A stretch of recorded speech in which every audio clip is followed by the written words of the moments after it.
this, not this. Go back. I have this one and this one on a separate account.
BeatStars.com. Niggas tryna put me on the game, but niggas know that I got it. Yeah. Haters be looking over this way, they thinking that I'm a hot topic. Niggas thinking they can play the game. Oh my gosh, please better stop it. I'ma take off in this game. I'm taking off just like a rocket. I'ma stay strong for my team, cause I'm always keeping it solid. I live my life like a beach, cause I wanna be in the tropics. Whenever I can't get them keys, just give me the keys to the Mazda. Then show up to the party in the Mazda, then you know we just getting it started. I won't go, diamonds froze, life is cold to be cold. Rats told what they told, I gotta stay 10 toes. Homies calling tenfold, gang always train to go. When I go, they go away, drip out the stove. When I get my first deal, I'ma buy my family a cribbo. I got an S on my chest, so they making me feel like a hero. Summer be hot, but life so cold, I'm thinking I'm like Sub-Zero. I'ma go get a bag and turn the cash straight into heroes, Yeah, they on me. Yeah, I be up in the coop doing the dash. Now they can't catch me. I be up in the kitchen cooking it up like give me the recipe. People be acting like we friends, now we ain't friends. Y'all boys my enemies. Niggas tryna put me on the game, but niggas know that I got it. Haters be looking over this way, they thinking that I'm a hot topic. Niggas thinking they can play the game. Oh my God, please better stop it.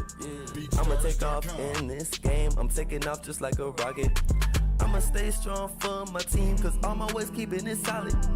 I live my life like a beach, cause I wanna be in the tropics. Whenever I can't get them keys, just give me the keys to the Mazda. Then show up to the party in the Mazda, then you know we just getting it started, yeah.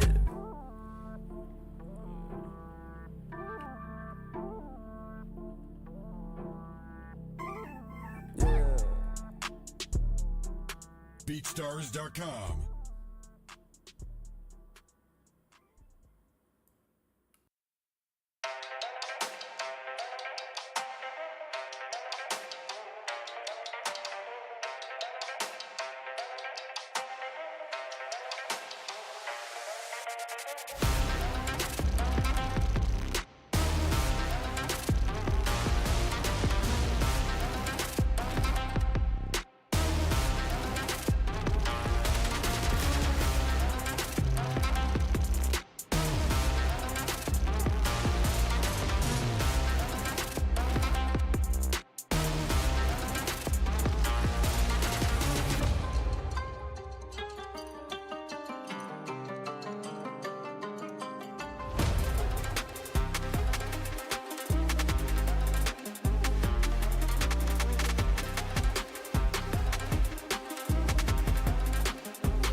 I have a feeling this is going to be a good game all around.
BeatStars.com. Niggas tryna put me on the game, but niggas know that I got it. Yeah. Haters be looking over this way, they thinking that I'm a hot topic. Niggas thinking they can play the game. Oh my gosh, please better stop it. I'ma take off in this game. I'm taking off just like a rocket. I'ma stay strong for my team, cause I'm always keeping it solid. I live my life like a beach, cause I wanna be in the tropics. Whenever I can't get them keys, just give me the keys to the Mazda. Then show up to the party in the Mazda, then you know we just getting it started. I won't go, diamonds froze, life is cold to be cold. Rats told what they told, I gotta stay 10 toes. Homies calling tenfold, gang always train to go. When I go, they go, wait, drip out the stove. When I get my first deal, I'ma buy my family a cribbo. I got an S on my chest, so they making me feel like a hero. Summer be hot, but life so cold, I'm thinking I'm like Sub-Zero. I'ma go get a bag and turn the cash straight into heroes, yeah. Yeah, they on to me. Yeah, I be up in the coop, doing the dash. Now they can't catch me. I be up in the kitchen, cooking it up, like give me the recipe. People be acting like we friends, now we ain't friends. Y'all boys my enemies. Ravens. What you got? Hello everyone, welcome back to another week of playoffs here in the UEL. We are, obviously in the most exciting week, as this is a lot of people's game of the season. Joining me today is Smeek, the sports player, the sports rookie of the year. I'm Exile. Now, Smeek, how are you doing? I'm good, bro. How you doing? I'm doing great. I'm excited to see this game. Really just been the tale of a story, two sides from the entire season. So this being the biggest one for them makes it even better, because this is where either you go home with empty-handed or you can go through to the next round of playoffs. Right. Yeah. And I know going into this game, there's, I won't say animosity, but there's some heat, and I'm ready for it. I feel like this is a perfect game and the perfect time of the season to see a game like this. So I'm stoked. I'm sure everyone watching at home is stoked. So I'm just ready to jump into it. I wanna, if you could pick one game to roll right now, what would you want to roll as his first game? Like, we have yet to get a wheel spin, but what would you want to see him played first?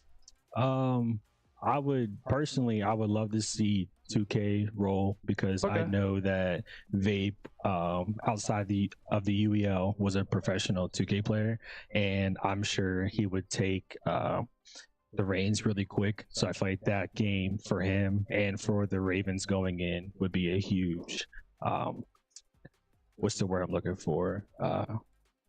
Boost to go forward into. So I feel like that game would be great. So I would love to see some sort of sport, but preferably 2K. I agree with you on that. I would like to see a sport as well. If I had to pick, it would probably be FIFA. Okay. But I also really want to see some of the shooters played today. Right. So if we can start off with like an Overwatch or a Gears, I think that'd be fun. Yeah, and I know, if I'm not mistaken, Genghis won rookie shooter, right? Yes. Yeah. So I mean, seeing him go into it would be awesome. But we have our first spin. Let's see what we get here. Halo. So we got okay. a shooter. Okay. All right. So, Now, with both teams, with Halo, is it a 4v4 or a 5v5? If it's a 4v4, who are you sending in on both teams? I mean, obviously, you got to put Genghis in there. Stars, for sure. Maybe Vape. I'm not really sure how well he did in shooters, but I know he's a good overall player. And for the other side, I mean, I'm not sure. On the other side, who would you pick for the other side? For me, on the other side, it would be QWERTY, Bosif, Imperial, as he is the Rookie of the Year, and I would say maybe 50 cal. Oh, are we getting KOF instead? So so with RPS, we played Rock, Paper, Scissors, and it looks like the team that won either didn't want to play Halo first or they respawned. So with that respin, KOF is going to be played.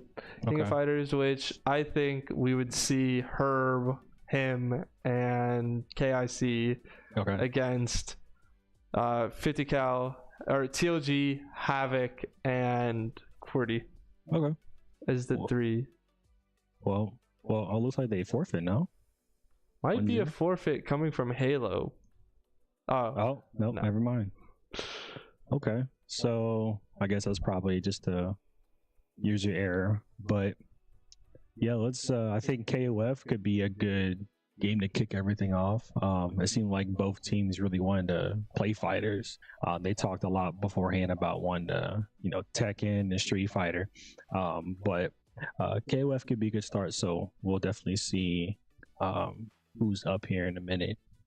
But I think all in all, that no matter what roles, what games comes to, whose strengths on either side, I think it's going to come down to death by the wheel for one team in the end, meaning that the wheel is going to spin in one team's favor, not the other. So if we could play all 33 games, man, I'm all in. I'm all in, man. And I think you said it exactly, right. I agree with you on that. And KOF being the starting game here is that kind of wheel. Is it going to be a favoring one? Yeah. Because both teams have their fighters and they're going into this with a full lineup. But are we then going to see a favoritism from one side starting to create that effect that you said, where it's death by the wheel just because of the games that roll and how good these players are? Because both teams, they are literally probably, honestly, if you had to look past Eclipse being the number one team in the South, these were the two that really dominated the South. But then when they faced Eclipse, they ended up losing. But both teams dominate. So this being their third matchup of the entire season makes it exciting. Oh yeah. Because this is the one that whoever wins gets to go through, and whoever wins, I think we're going to see more of that kind of tension that you spoke about earlier. So I like the fact that this game is going on. This is the one thing that I've been looking for, and this is the start of a really good week of matchups, because it's not even the only rivalry or like tense game that's being played. Tomorrow it's going to be the Cobras and the Bots, who will have their third matchup of all time. Right. I know that one thing's for sure. This is, I'm sure everyone knows this, but this is my first game commentating, and I gotta say, I'm happy I'm here for this one. This is gonna be a good game. I know that much for sure. I think this is the best game that you could have commentated personally. It's really just that good of a game, quality on both sides, and I was right with the Ravens pick for KOF. So Herb, him, and KIC, very solid three, all really fighters. Him, we've seen what him can do. He honestly been impressive. Herb, same thing. I've played against him in KOF. He wiped the floor against me, but I got close. But and then just KIC, one of the favorites on that team, one of their standout players. But then TLG is going in for the xGODS, so that's another favorite pick from them. Havoc, and I think I might be right with the last pick being 50 cal. Okay. So just okay. With the lineup you see right now. Oh, it's going to be QWERTY instead. That's actually not bad, as I know that he has been picking up these fighter games. I've gotten to talk to a few of the xGODS throughout the season, kind of during All-Star Week, and a lot of them were saying how they picked up games, they've been practicing, and they have plans in place. So it's nice to see that, they're setting in the three that they feel comfortable with, and that leaves out, Bosif, Imperial, and 50 cal, which honestly isn't a bad three to leave out, because those are three solid options that you can put into our next game. Right. All right. So just a quick butt check here, and we will jump right in. So it's him versus QWERTY right now as the first bout. Okay. Him's gonna be player 1, and QWERTY's gonna be P2. All right, let's kick it off. Good zoning coming from him right here, actually, to kind of push QWERTY back from getting to him. He's playing very offensive, which is what we like to see kind of during these playoffs, just this good fighting. Yeah, and you can see he's trying to do what he can to close distance, but as you can see with the health bar already, it's costing him. But we're going to see... I mean, just let it fly, man. Do what you gotta do. They're actually getting closer. While that string of attacks was going through, they started to get closer and closer to each other. QWERTY doing really good to actually get him down to maybe just about 75%, but him taking out QWERTY. Havoc up next. Havoc, one of the fighters that we've seen this season and a previous season with the Bucks. Really just a standout player. So I want to see what he can do. Just a quick button check coming in, as he has a fight stick. So it is fight stick versus fight stick, which is what we like to see here. I gotta say, for him, it was great sticking to what he knew he had to do with zoning and not letting his opponent get too close and then create the distance again and keep him there. And but all around was a good first match. But he stuck to his guns and he pulled away the win and has a solid chunk of life to work here. So we'll see how his opponent going into it is going to play it. But let's see what we have next on the spin here. We're going to have MK1. Okay, so back-to-back fighters. Yep. I had a feeling when one fighter rolls, you can pretty much bet the next one's going to come right after it. Unluckily, him cannot go in for MK. And I know he's upset as he's in for KOF, and I know he probably would have wanted to play that, but that's not, that's actually not a problem, because they still have stars. Right.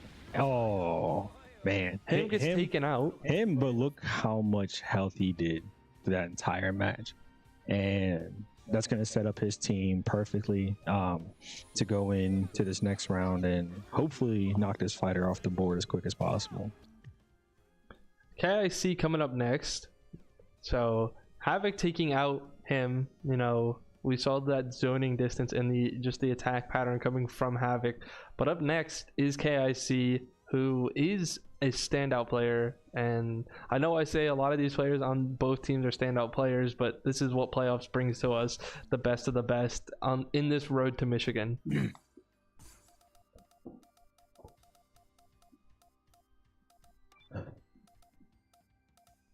Let's do our quick little button check, prolonging the inevitable, as I like to say, from both sides. But all in all, I guess the button check is very well needed, and we will get back into it.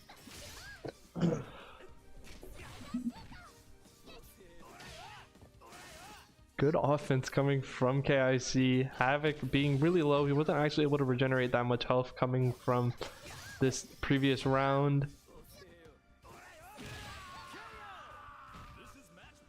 KIC taking out Havoc. Really good from KIC. I might be wrong, but I think that might have been a perfect KO. I don't think I'm not sure if he took any damage or not. I think he took like 1 HP. He took one hit. One hit. Yeah. One hit from Havoc. So that is kind of crazy to think that he barely got touched and he was still able to take him out. Yeah. TLG coming in. I like to see TLG in these fighter games. I know he loves to play fighter games, and it is fun to see this being like what we called where this lineup favoritism.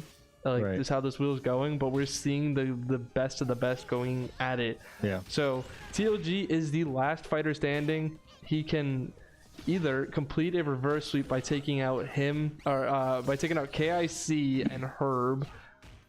But if he gets taken out here, that is 2 eliminations from KIC. Really good just chipping at damage. Good zoning. I think you could agree with the zoning. Yeah, absolutely. Keeping him into the corner, but good blocking coming from TLG. Able to push out from that corner and get away so that he can push.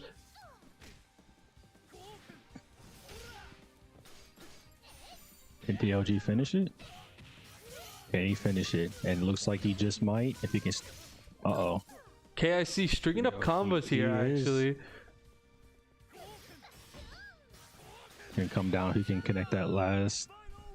There you, and it connects. Chip damage. Yeah. Herb is the last fighter standing, and TLG has just about maybe 1/4 of health left.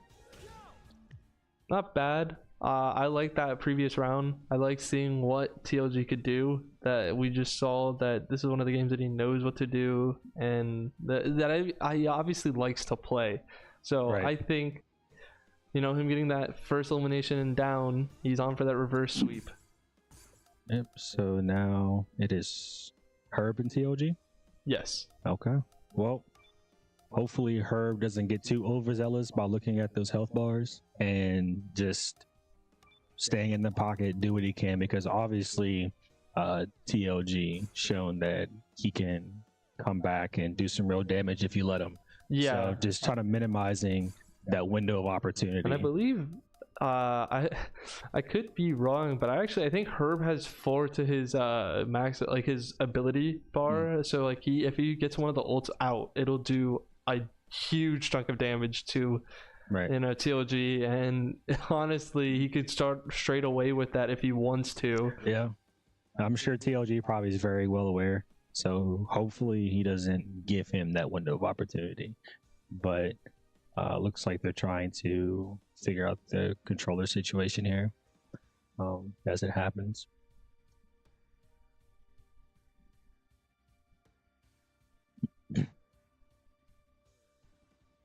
Hopefully we can resume here quick, because it's already. So a technical issue is kind of just keeping us up right now from this next round starting, but I think they might have found a solution for it, which is good to see. Yeah.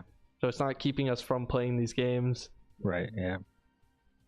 And it looked like it might have just been a cord issue, but I think he was able to find a new one from his teammates, and they were able to help him out. There we go.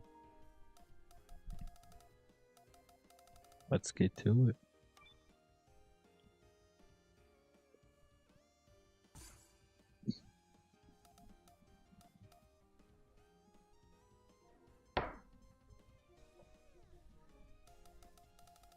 Now, based on your knowledge of the fighters up, do you think PLG is going to run away with this, or do you think Herb's going to give him a good run for his money? I think it's going to be a close matchup. Yeah. That is a good question. I like that you could ask that. Yeah. I do think just seeing at the health kind of... It does play a huge factor. Yeah, it plays like a huge factor into basing my opinion, but Yeah. I see TLG actually playing very offensively. He's not letting, Herb walk this game to him, and, I'd like seeing this. Herb is spacing him out. Might be a button check, so it's just a tech issue.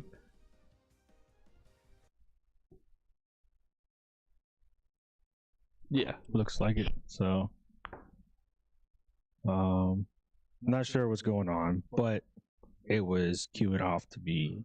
Now, I do think with that question, looking at that HP, maybe TLG could have, won. So it's just showing the quality that's at hand right now, and I like to see. I'm just thinking, TLG was able to get out KIC and was able to, I just think the pause, because the tech issue might have caused like a little mental syrup, but I still think TLG could go through with it. Maybe not. I mean, Herb, he is one of the best fighters in the league. Right. So it's just two of the best in the league going at it right now, and it's really hard to base off of which one's better than the other. I think it's a good matchup. Yeah.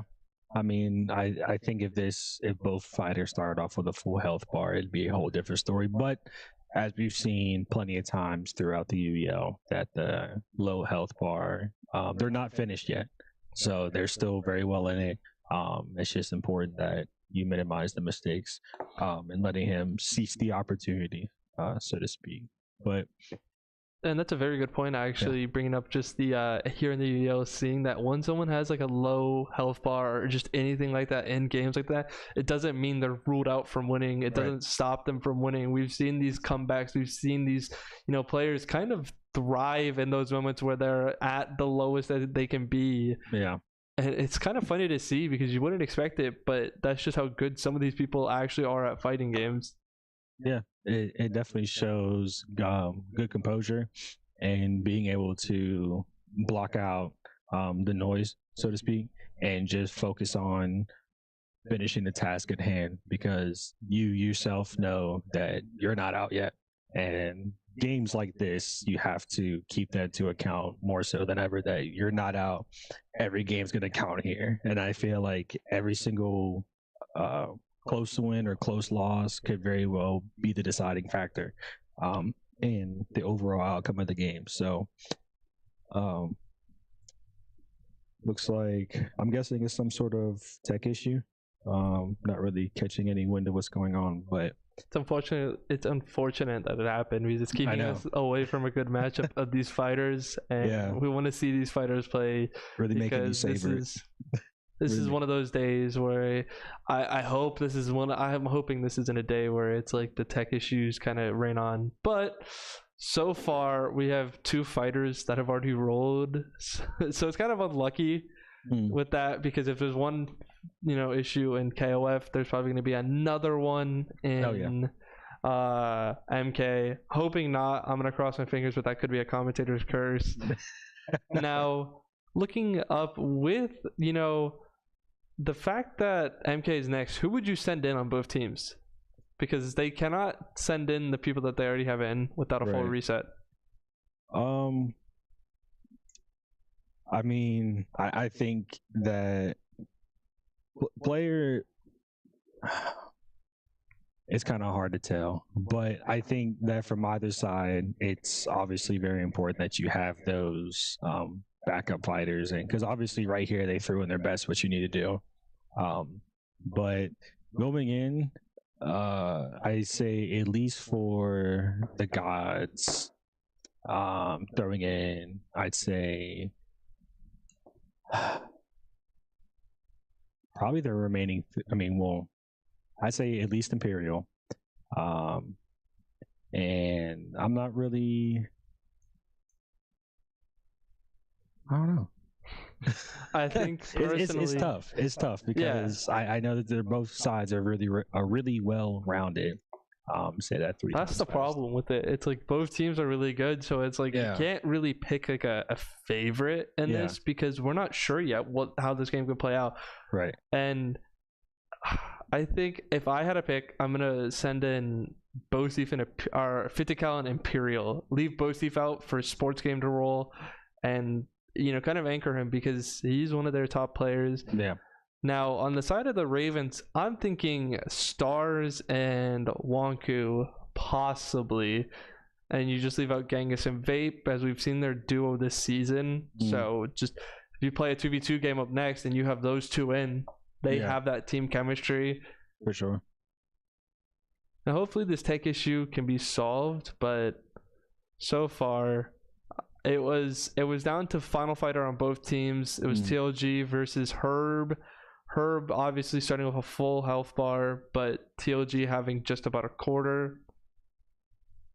And a button check seemed to cause an issue, but with that, it shouldn't be stopping the momentum of the game. I don't think it's gonna like cause like a mindset or like a cloud to form over their heads thinking maybe this momentum that we had going into this game, this kind of stoppage isn't helping.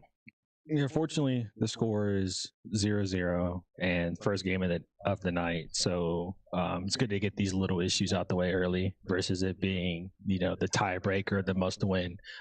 So it still sucks nonetheless because it was already kicking off to be. And I like that you brought that up, kind of just the fact that it's still 0-0, and it's good to get this out of the way because it's not like you said tiebreaker or a go ahead win, like a lead ahead win where it's like you start to get 2 up, 3 up, 4 up, and then it looks like you kind of start to look back at it and you're like, oh, like maybe we shouldn't have had this issue and it could have changed how the game was played. But just this being the first game, good to get out of the way because obviously these players have had their time to practice. Yeah, for sure.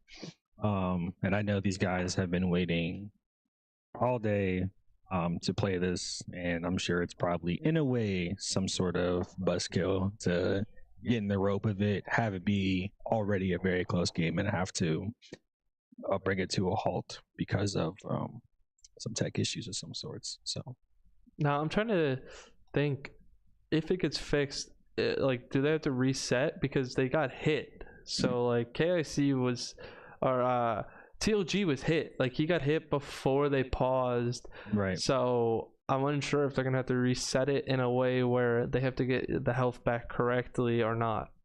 I don't know, your guess is as good as mine, but it's really unfortunate that this happened to this game of all games for me, like just with my knowledge on it, that it to me, I'm like looking at it, but we did see good fighting, so that is the tale of this first game up. Even though we don't know the score, like we don't have like a clear winner yet from it, we haven't seen someone actually win it. It was still good fighting, and the two teams had their optimal lineup for it. Yeah, and I feel like this is good foreshadowing to show that the overall outcome of each game and tonight will keep you on the edge of your seat, because I'm sure that at some point today, regardless of what game it is, there's going to be a team that's ahead by even a lot, and that there's still a window of opportunity to close the gap and come back and win. So I think today, even if someone is ahead by a lot, don't count them out. Plus, it makes good content. It makes great content. That's why we keep clicking on the Twitch to see quality content like that. And plus, it makes our jobs easier. So. And this is basically what playoffs is in this road to Michigan, where we're seeing like the best of the best go up against each other, because the teams that are here, they're here for a reason. They're here for showing their worth of what they've done over this season. Like over this season, what they were able to do, the key players, the key moments that really got them into this spot. Now, this is obviously a lot of people's most looked up game over like the potential of some other semifinals of like the Reapers versus the Ghost, or the Reaper or the Eclipse versus the Gorillas. This is just that tense of a game that I'm thoroughly just excited for it, because whoever wins, no matter what, it's gonna be a great game. Now, will we see a blowout? We could, but that could be from either team. That's not just saying one team's gonna be better than the other. knowing how these teams have been practicing, talking to both these teams over this season, over the span of these last couple of weeks into the All-Star week, we've seen these players go, continue up that tension of the beef where it seems like there were days in a row where they just couldn't get out without, creating a tension. All right. And it looks like the tech issue was fixed. Yep. It's good to see. We'll see what they do as far as the health, because I could not guide you in either way on that one. But let's get back to it. All right. Let's see what they do. Looks like they're gonna just make him play at full health for both sides, so that in a way, that really played in TLG's favor. Yeah. Whatever that might be. But Herb's actually attacking, so yep. This is just the fighting that we want to see from Herb. TLG bringing it to him.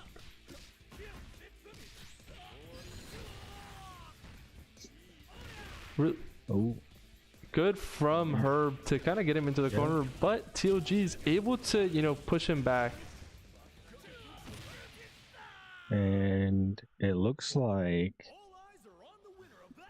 TLG just kind of let it happen. No, I'm not too sure what just happened.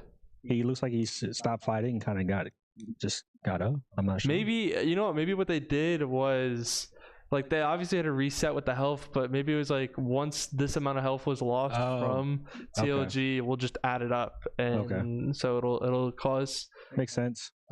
Because I don't think TLG is the kind of guy to just walk away mid-match like that. Yeah, he's a character, but I feel like he has a lot of heart behind it, so that explains it. I'm sure that's the case, but that was the case. Very good showing from Herb there, actually. Yep. Really good to keep him at bay and to stop him from having that little momentum of knowing that he wasn't at little health, so he could look at his health bar and be like, okay, my health's green, actually, it's not orange and it's not low.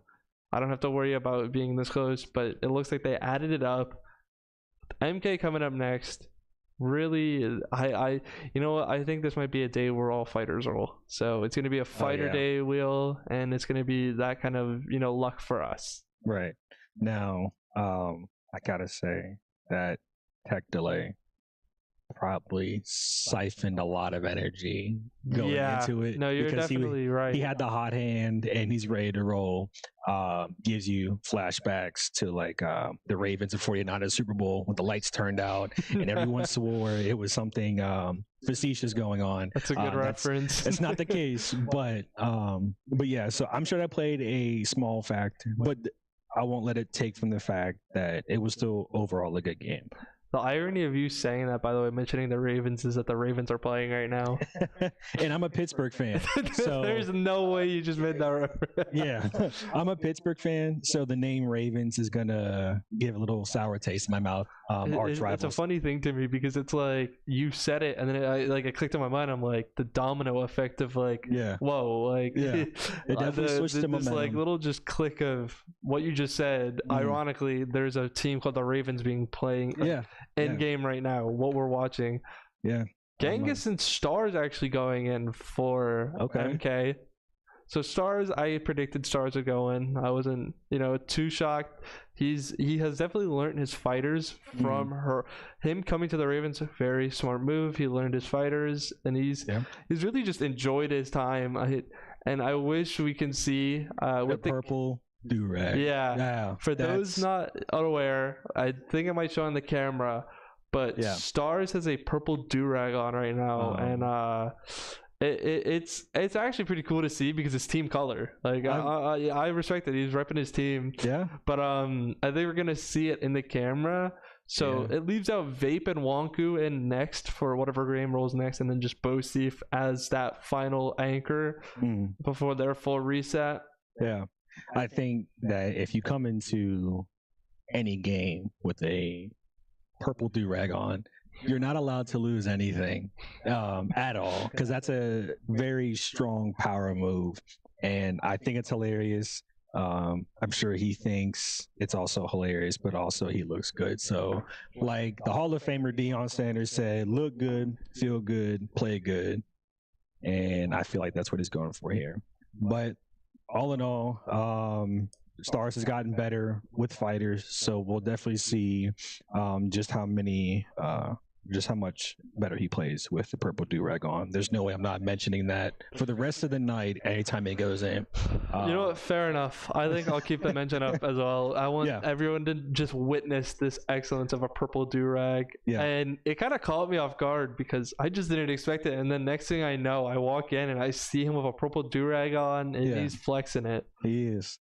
So he made sure that we saw it, and he's having fun with it. I gotta give props to him because I didn't even know where he got it, but he said it's his. He said it's his own. Yeah. He took the do-rag off. No. Stars on camera? Come on, man. All right.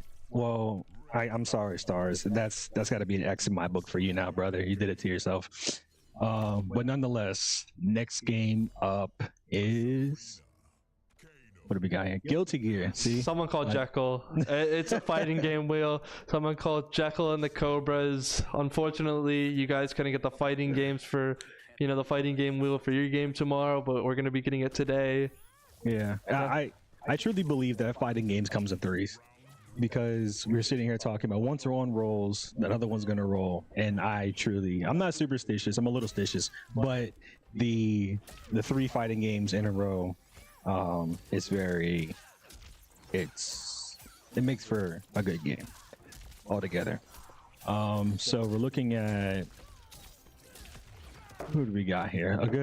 Raiden is, in my opinion, a jack of all trades in terms of zoning, closing distance, and fighting at distance. Lee May, she's a powerhouse. She's just a straight up boxer with some ability to zone and close the distance, but looks like right now it's even keel. Best thing, if you know Raiden, then you can really do combo a lot of chip damage. It is. Now, it's hard to tell who it is, but the Lime uses her assist. That's not something that a lot of MK players were really used to coming in here, because they used to have, I thought coming into this new Mortal Kombat was going to be like MK9 with and she lands the fatal, so that's going to be the first round down, first life taken. I'm unsure as to who it is. Yeah, we don't have... We are currently experiencing some technical issues, so it's hard to tell who it is, but we will get that up to you guys in a bit. Now, did you see any reaction coming from the player standpoint, like the camera? No. Okay. It was very hard to tell, which just shows that they're severely locked in. I think we'll see when. So if the Lime wins here, someone's gonna get up, and we'll see who it is, and we'll be able to tell who's P1 and who's P2. Yeah. Use our good use of the teleport. I'm gonna call it a teleport, but I think there's definitely a different name for it. Yeah. Now, but Raiden probably has the best teleport that isn't that does damage in the game. I think, if not only, but he's known for that. If you know how to time it right and leave a window for yourself to counter. I'll see if he lands this. He does land the fatal blow. Now, if this is Stars as the Lime, definitely I know that he's gotten practice with him, as him is one of the top players in the league at MK, and he actually is Grandmaster in Mortal Kombat. And so I know him's upset that he can't play in this. I know he definitely was told. The assist lands Lime the win. Looks like that was Imperial Raijin taking out Stars. So Stars, able to, get the assist in with that fatal blow as the Raiden, but Imperial Raijin doing incredibly good to stop that kind of rush back. Now, Imperial Raijin's on for a sweep. If he takes out Genghis here, that is a sweep. We can chalk that one up to the do-rag for Stars. Him not having the do-rag. Yeah, definitely not having the do-rag costed him. It did. He'll never not hear about that for me for forever. I think, you know what? That's fair enough. I think I'll talk to him tonight after the game, and I'll be like, all right, maybe during halftime, and I'll be like, this is what happens if you don't wear the proper do-rag. he'll probably put it back on.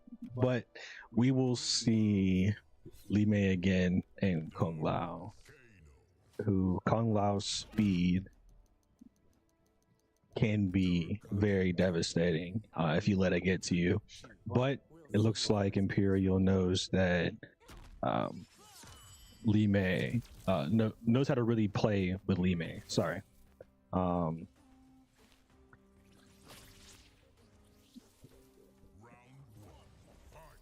Let's kick it off. The assist lands from Imperial. Some distance coming from Genghis, but he's actually starting to stop that distance and, you know, getting closer to him.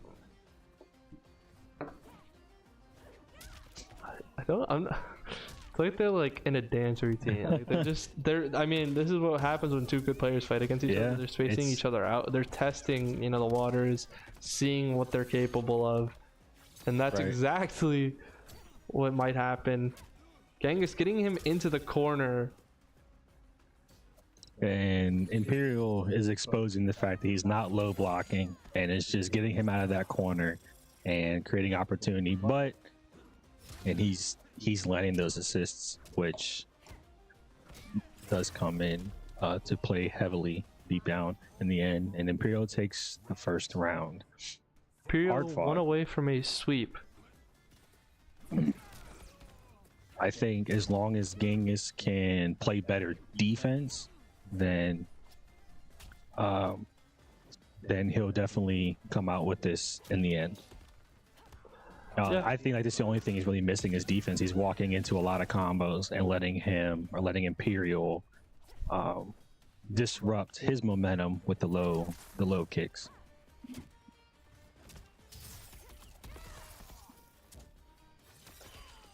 And it looks like Genghis is having a hard time even trying to get something started. And Imperial is making sure that he just stays where he needs to be in that corner, or keep Genghis where he needs to be in that corner. Needs to try something to get out of the corner, break combos. His overhead with that hat is really the only thing working for him. I don't think he really knows too much of his combos too well. But Imperial is doing what he needs to. And Imperial was the Rookie of the Year, so this is obviously just what he can do.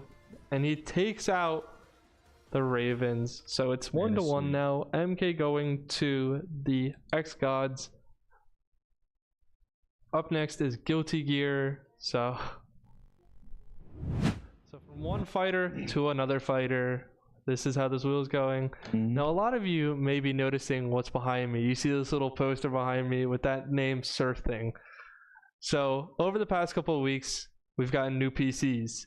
SurfThing gave us these PCs that they're capable to last and hold all 33 games on the wheel. They are built specifically for us end gamers, and we've seen them at hand. Me and Smeek here, we literally played each other last week. We got to experience these PCs, and this is exactly what they can do. Now, the fun thing about this deal with SurfThing, is when you look at the website, you'll see us, you'll see end gamers, you'll see the games that we play, you'll see what makes us end gamers. Now, obviously, it's a breeze. It's a nice breath of fresh air. That was a hard thing to say. But I fully enjoy, you know, seeing this deal, seeing what we were able to do with SurfThing, and seeing what us end gamers are capable of playing and what we have at our hands. Yeah, absolutely. And like you said, last week we got to play and test these PCs in real time and download everything. Ran smoothly, download everything on it. No issues whatsoever with the PCs, and it was a big jump. And also, like we said earlier, minimizing the technical issues that we've had previously with the PCs we had before. But super excited. I will eventually get one for myself. I'm not much of a PC guy. We look at the specs of it. Guys who are PC players, they say it's good. They rave about it, so I'm taking what you guys say at face value. Yeah, it's the top of the line basically. Yeah. This is what the UEL can achieve. It shows what we've done and why it's so special to us. Now, obviously, seeing that MK game ended with Imperial taking the win, we have Guilty Gear next. So Wonku and Vape have to go in, but then they have a third option, and then Bo Thief has to go in, but then he has 2 more options to go with him. Now, this fighter wheel is looking kind of funny because we've had 3 fighters roll out of the 7 that we can play, and we've only played maybe 20 minutes so far, maybe 20, like just about on our time clock. So it's looking like if we can come back to this clip and we don't play all fighters today, I'll be shocked. Right. Yeah. No, it in my experience, I know you played here longer than I have, but just in this one season, when you get chunks of fighters rolling in a row, it's usually the tell that we're going to be playing fighters all night. But selfishly, I want to see sports. You want to see sports and shooters. Fighters are fun. Fighters are fun to watch. Let's have some fun. Switch it up. Come on. I know it's death. Will help us. Will give us some luck. Come on. The Magic Conch always provides. And I think that's another fighter. It is. Okay. All right. Okay. So Guilty Gear coming up. We're seeing a Potemkin actually. I think that's a Potemkin. That's a versus a Kai. Now I don't know who's who. Not yet. But yeah. So a 4th fighter in a row. That makes for content. I think you jinxed it when you talked about the wheel, but I don't blame you. Honestly, that's worth it. We're seeing. Just look at the I know. I didn't realize Potemkin does that kind of damage. He is an absolute. I fought against Fear, and he used him, and he just absolutely demoralized us. Shout out Mr. Fear for that. He's one of the fighters in the league. He's one of the top fighters. Yeah. I watched him play against teams this season, and I've watched him just show out. Now, the Kai, which is P2, getting a back-to-back wall stick into a knockout. Correct. Now, that was nice to see. Actually, I'm mistaken. Fear did not use him. I don't know the name of it. This character gave me flashbacks when I was practicing with my fellow friend, and yet again, a father twice, Peruvian Poppy. In practice, he drove the Wolves insane. But you see why. I mean, it's like fighting Ganzi. Like, he just does a lot of damage, and it just takes one window of opportunity. But he's keeping up. We'll see how the rest of this pans out. It's going to look like it's going to be speed versus power. I luckily haven't had to play a Potemkin in my practices as my first season, so I'm glad I haven't, because I'm just looking at him and I'm wondering what is his character. But I've also played against certain people's Axel Lowe. I've played against Chip. I played against I literally have played against Dev Syndicate, one of the best fighters in the league, and probably the best at this game. Right. When it comes to this, and I just see it, and I'm like, it's just that they're too good. So a Nago coming in next from the xGODS, as the first person in was Bosif as the Potemkin. Herb still on 2 lives here. He isn't having to worry about being on his final life. So TLG versus Herb again. Actually, an Elfelt instead. So an Elfelt versus a Kai. Good matchup. I personally like this matchup. I like the Kai play that we're seeing from Herb.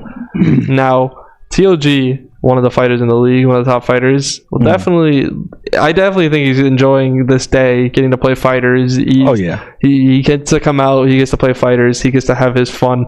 Same goes for Herb and the other Ravens. I think everyone that is here today playing get to just have their fun. Yeah, if I'm playing, I'm not in a good mood. I'm not in a good mood at all, because eventually I'm having that conversation with my team saying, Shmeek, you have to go in. And then I play my heart out, but it doesn't really translate. But if you're a fan of fighters, and you're good at fighters, you're loving these first, what we have, four games, yeah. fighters already. Now, once they get rid of that 7, then the wheel is just gonna go to chaos. It's just gonna be like every category now is still wide open. Good grab coming from Herb here, getting the wall stick again. Herb is having his fun right now. He is, and walks away with the slash. Good on Herb to finish up there. Now that leaves up one more fighter. I don't know who their last fighter is. And could be Havoc. It might actually be Havoc. And I think that's a good call coming from the xGODS side.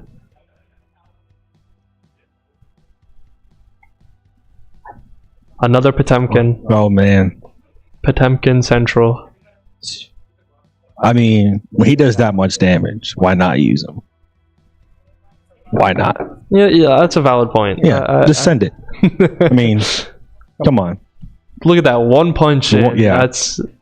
But he gets the grab. Oh my god. Good blocking. Yep. I can tell with a guy that does that much damage, people want to get overzealous and just try to continuously do the damage and not play defense for themselves. And although he's big, he's not invincible. So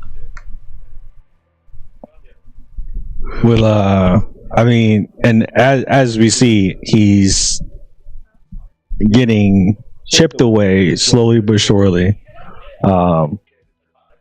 Herb's on for a sweep here, actually, but he gets oh my, that is damage. Jeez, that's a lot of damage.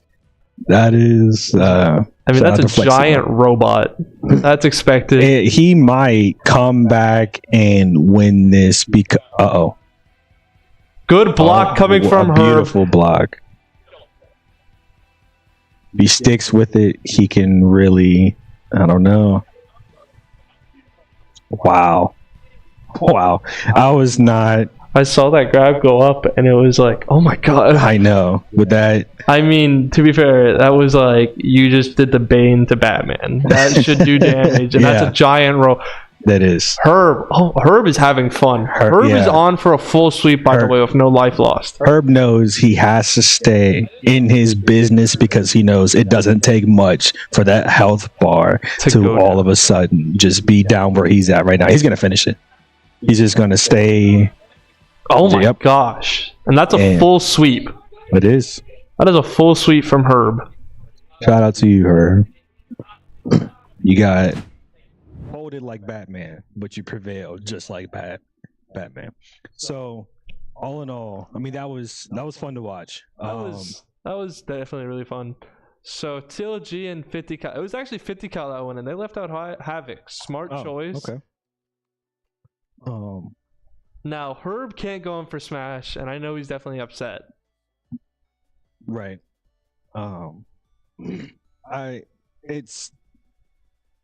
These wheel spins show that you have to be versatile, and these fighters, because as you've seen, we're 4 in a row.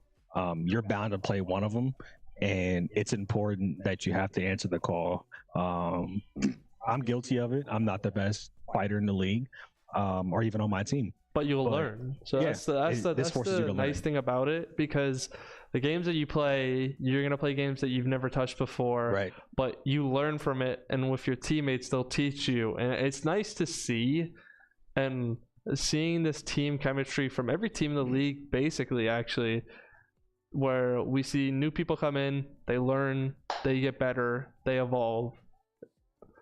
Yep. But just to add on to the fact that you never know what the UEL gives you, like to point out that sitting to my right, y'all's left, is the guy that knocked us out of the playoffs. And that's funny.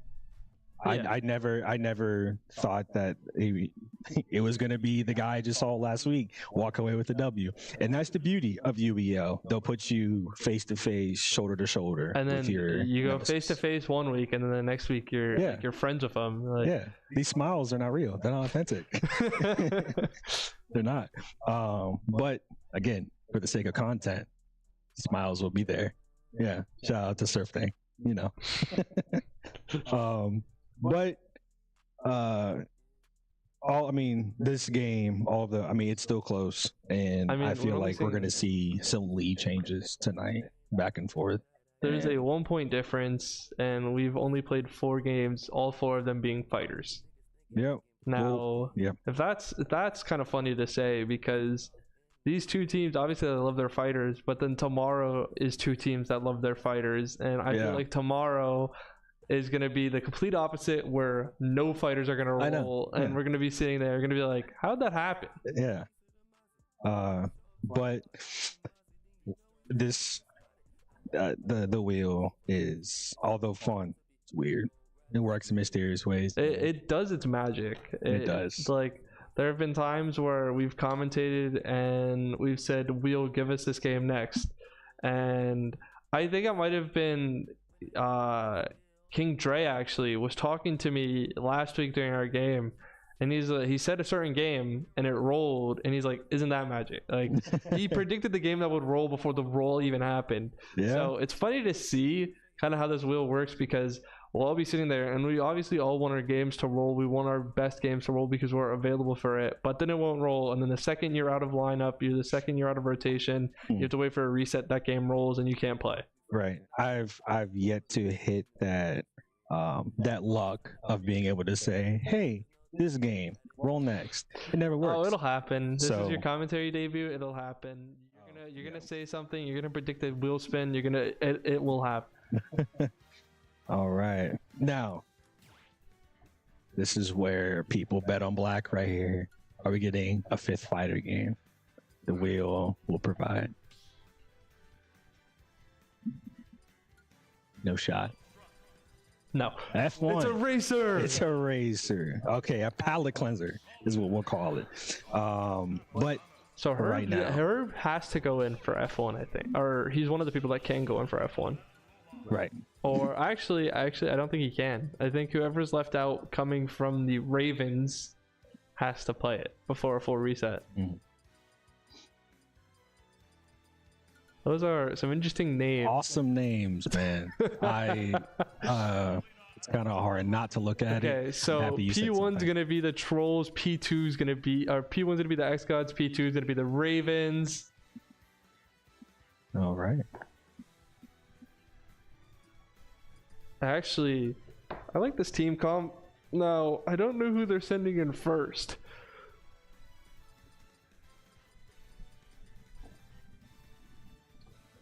I think 50 cal might be going in first for the xGODS, and I don't know who's going in first for the Ravens, actually. No, it's QWERTY. Okay, QWERTY. I was told before the game that I pronounced his name wrong, and I'm gonna continue said to it pronounce was- wrong. Like Querity? Yeah, Querity? it's supposed to be QWERTY, but I It's- pronounced it oh, wrong. QWERTY? But he's Oh. going in first. He's actually done pretty good in Smash this season. Yeah. So I know you can pick this game, and I know you could actually take it. Okay. I think Wonku might be in for Smash, so that leaves someone out.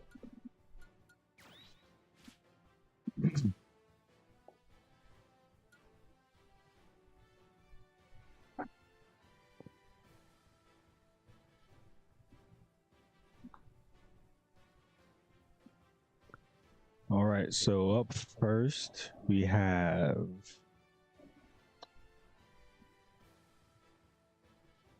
I lied. I don't know. It's Wonk. Okay, so it's Wonku versus QWERTY. Okay, Okay. that's actually a good comp. Both people know what they're doing. Cool. Both people actually like to play. Awesome. So Bayonetta is gonna be Wonku. okay. I actually like this map choice. This map is like, I think it's literally just a straight line. Looks like it.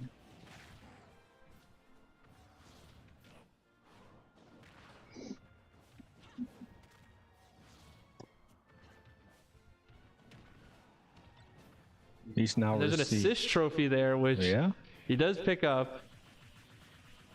What is that? I can't see what that assist is, but it is going straight after Wonku.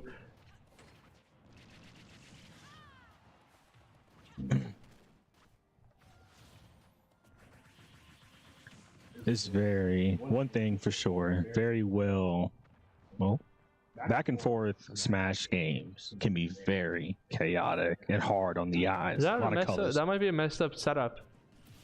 Yeah.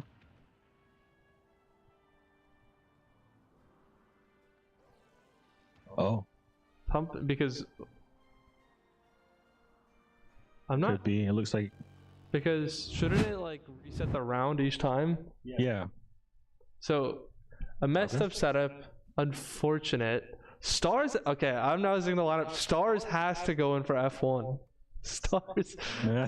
That's actually kind of that. You know what? I'm proud of that. Maybe he'll wear this purple do-rag this time. You think he'll have it? If he knows what's good for him, then he should. If he doesn't wear it again, and then if he loses, then the common denominator is. then I'm telling him at halftime that Smeek here has proved his bluff and that he needs to wear the purple do-rag. Stamp on it. The stamp of approval, the seal. The do-rag. You can't flaunt a purple do-rag Before the pregame game. and then not wear it in the game when there's only one camera that can see you and you don't wear it. Yeah, the one time that you're on camera, we can't see it. Yeah. So now everyone's gonna think we're lying. I know. It's like, really? It's like, what This have we is- done? Our stock just plummeted with that lie right there. I wouldn't make that up. Okay. I wish I could prove it, but there's no way. I think if the Ravens go on to win this, he might have it on. But I might tell him at halftime, look, you just gotta put it on and we'll be fine. We told the world that you had it. Now we look crazy. Yeah, And now we're we trying to give look, him a now we shout look out. like we're lying to the fans, the audience. But That's he might actually wear it for this time, because one of the people coming from that kind of side of the tension and the beef that they've had, Stars has had, would be with Havoc. And Havoc is one of the best racers in the league, and F1 is up next. Now, if Havoc doesn't go in for F1, then I don't know what's wrong, and I'm lost. I'm completely lost, because F1 without Havoc is basically F1 or life without lemons. Like Havoc's just that good at these racers that it makes it even better to watch him play.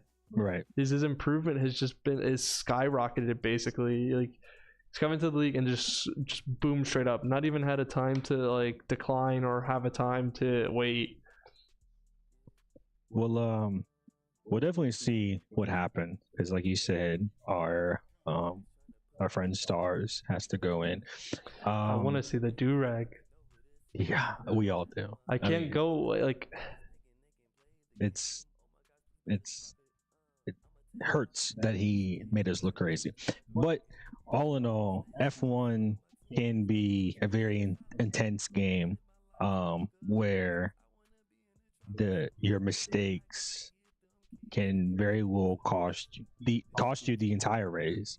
Your cars are made out of plastic. The smallest bump, the engine falls out. Do you think that might be Stars' strategy to just wreck Havoc out, or wait for Havoc to wreck? That very well could be the strat, especially if he's not an F1 player. But Havoc is, make Havoc be great is my mindset if I'm playing this right now. Just And wreck him. Just completely stop him from racing. But but also risk the chance of Havoc being able to survive and you end up getting wrecked and you DNF.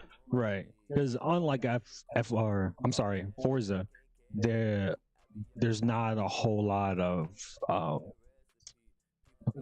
lot keeping your car together. Yeah. So you could try to wreck him and then just screw yourself, and now you're out of the race and he gets to finish. So it's trying to keep Stars alive and well to make sure that Havoc creates his own mistakes rather than trying to finish the race. But Havoc is going in. Okay, so life isn't going to go to chaos after this. The xGODS were smart. Havoc gets to go in. We get to see Havoc play. Right. Now, well, Stars has had that kind of drama, that little beef between the xGODS and Havoc being one of them. I want to see, will there be trash talk in F1? Has it even ever been possible? Has anyone ever talked trash during F1 of all games on the wheel? It's kind of hard because your eyes have to be glued. You cannot not focus. You can't even blink, especially if it's a tight race, because the slightest turn, you'll fly off the track, hit an AI or your opponent. So there's not a lot of room to even talk in if you wanted to. And if we somehow see Stars pull that off, I think I might laugh. Because that just shows the just pure chaos of, look, I am bringing it to you. Even if I lose, I'm talking this trash. I'm talking my game. I'm not backing down. I think the trash talking will have to come from your team rather than you. Yeah, definitely. I think it has to come from the team. If this comes back to us and he talks trash, I think that'd be funny. Monaco. Monaco is one of the toughest maps in F1, if I'm not wrong. So I'm not sure who set this up. It can either be the Ravens wanting to create as much chaos. It should be the Ravens setup. Okay, so they probably wanted to create as much havoc for him as possible. No pun intended. That's the what is that? Fifth fighter out of 7. DNF. Wow. What are the odds? Pretty high, actually. There's 33 games altogether, 7 of which are fighters, and we have 5 already in the first 6 games. The wheel's crazy. It definitely provides. But Stars is on bottom and Havoc is on top. Already a crash. And when your front bumper gets damaged, like the wall bouncing and these narrow turns and it creates both people crashed. Actually, I'm trying to see who. Well, Stars got turned around, but he can use this opportunity to kind of take his time. I've never seen an F1 car do a 3-point turn. I don't think they're built for that. Are you sure? Yeah. Oh no. Oh, that was Stars crashing. That was Havoc that got turned around. Actually. Oh, I'm mistaken. Whoops. Okay. That was I mean, Stars doesn't have his license yet. He obviously doesn't understand the importance of driving like that. That is not safe driving. We'll give it to him on that. He obviously doesn't understand driving. Yeah. So now Stars, if you try to drive like that in real life once you can, then that is a different topic and we will have to have a discussion. Right. Don't let your instructor see this clip. I think that purple do-rag took all his juice. He needs to put it on. He needs to wear it. I mean, I'm not a genius. I don't know the future, but I know one thing. The do-rag will definitely add some swagger. You'll feel better, and you'll win more games. I've seen that much trash talk from the game, actually. There hasn't been that energy, so... Nah. I mean, I want to see the energy just from a standpoint, like I want to get the popcorn out, just kick my feet up and like watch this drama unfold. But I also want to just, but at the same time, without it, we're seeing good game, like we're seeing good players play. We are seeing quality content, quality level of playing. So another fighter being DNF 2v2. Havoc can't go in for a fighter. TLG can, and the Ravens have a full reset, which looks like I'm gonna take a shot in the dark and say KIC and him. Okay. That's not even a shot in the dark. That is the most obvious option, actually, unless you want to throw Herb in. I mean, if you're the Ravens, I wouldn't say you have to, but I think it's a very good bet. I think just to guarantee a win. Like you don't have to, but guarantee a win.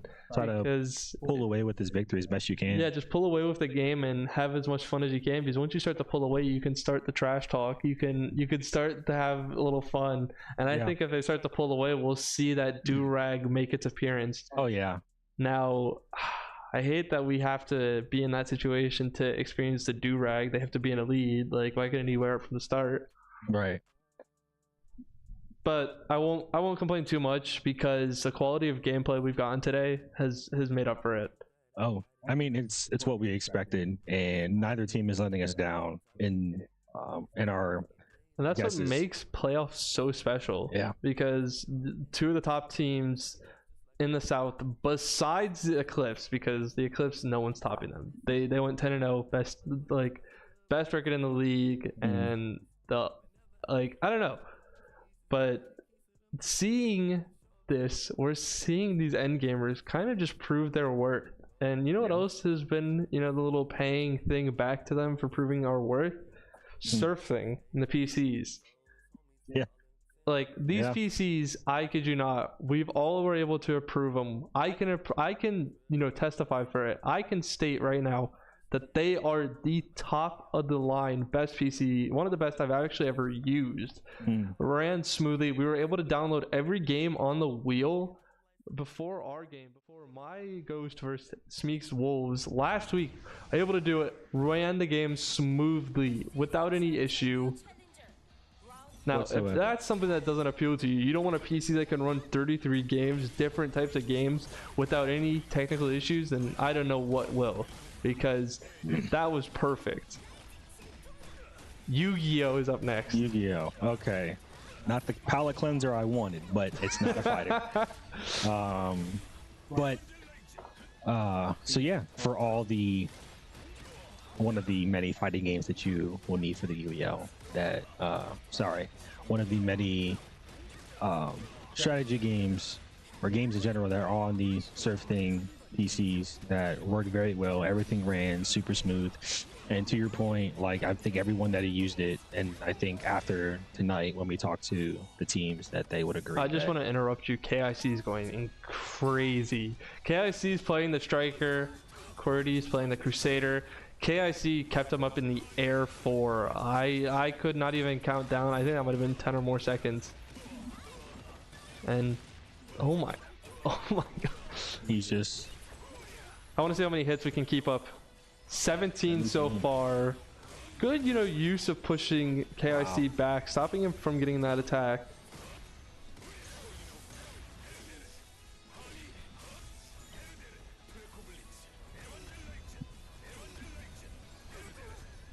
QWERTY's not going out without a fight, though.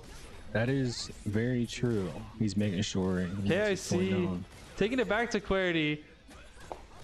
He's keeping him up in the air, but QWERTY's able to dodge it. KIC takes it back to him.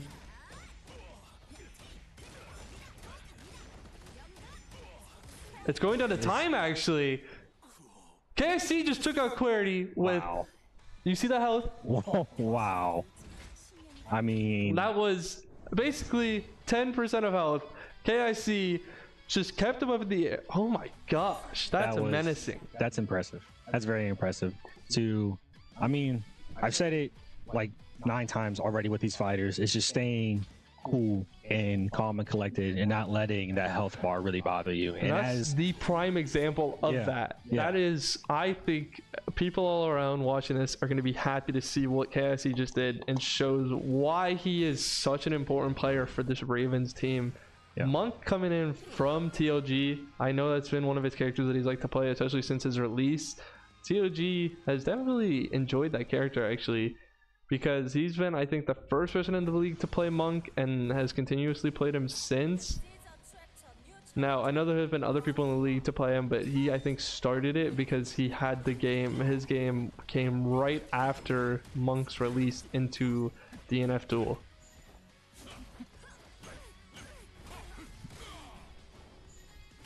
That's big damage coming from... Yeah, that is something I'm sure he would like to keep up. I mean, it's looking like he's keeping it up, actually.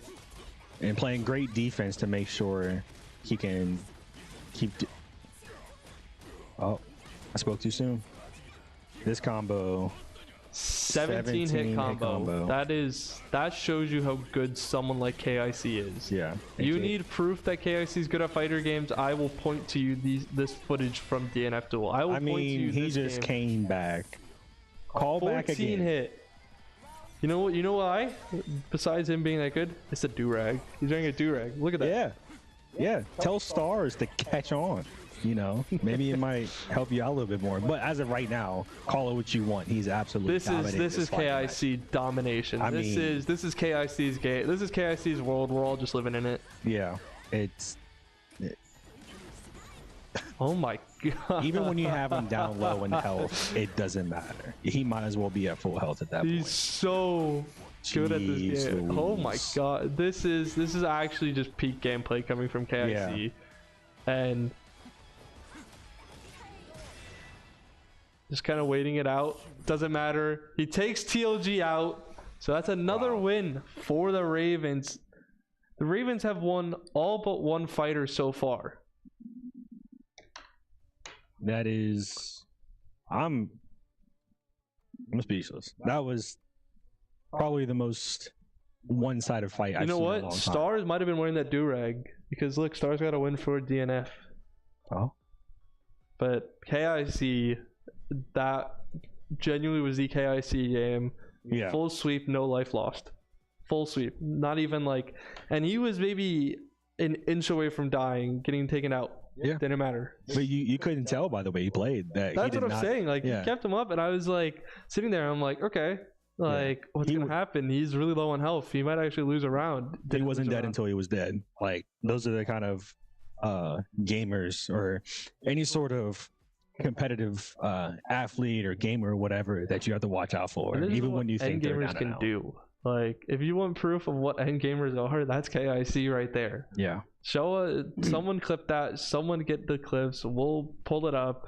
You ask me when I'm wearing my jersey out, like if I'm wearing my jersey, you're like, "What's that?" I'll just be like, "Look, it's the UEL," Yeah. and they'll be like, "What's that?" I'll just show them the clip of KIC, and they'll be like, "Oh, that's interesting. I'll come join." Yeah.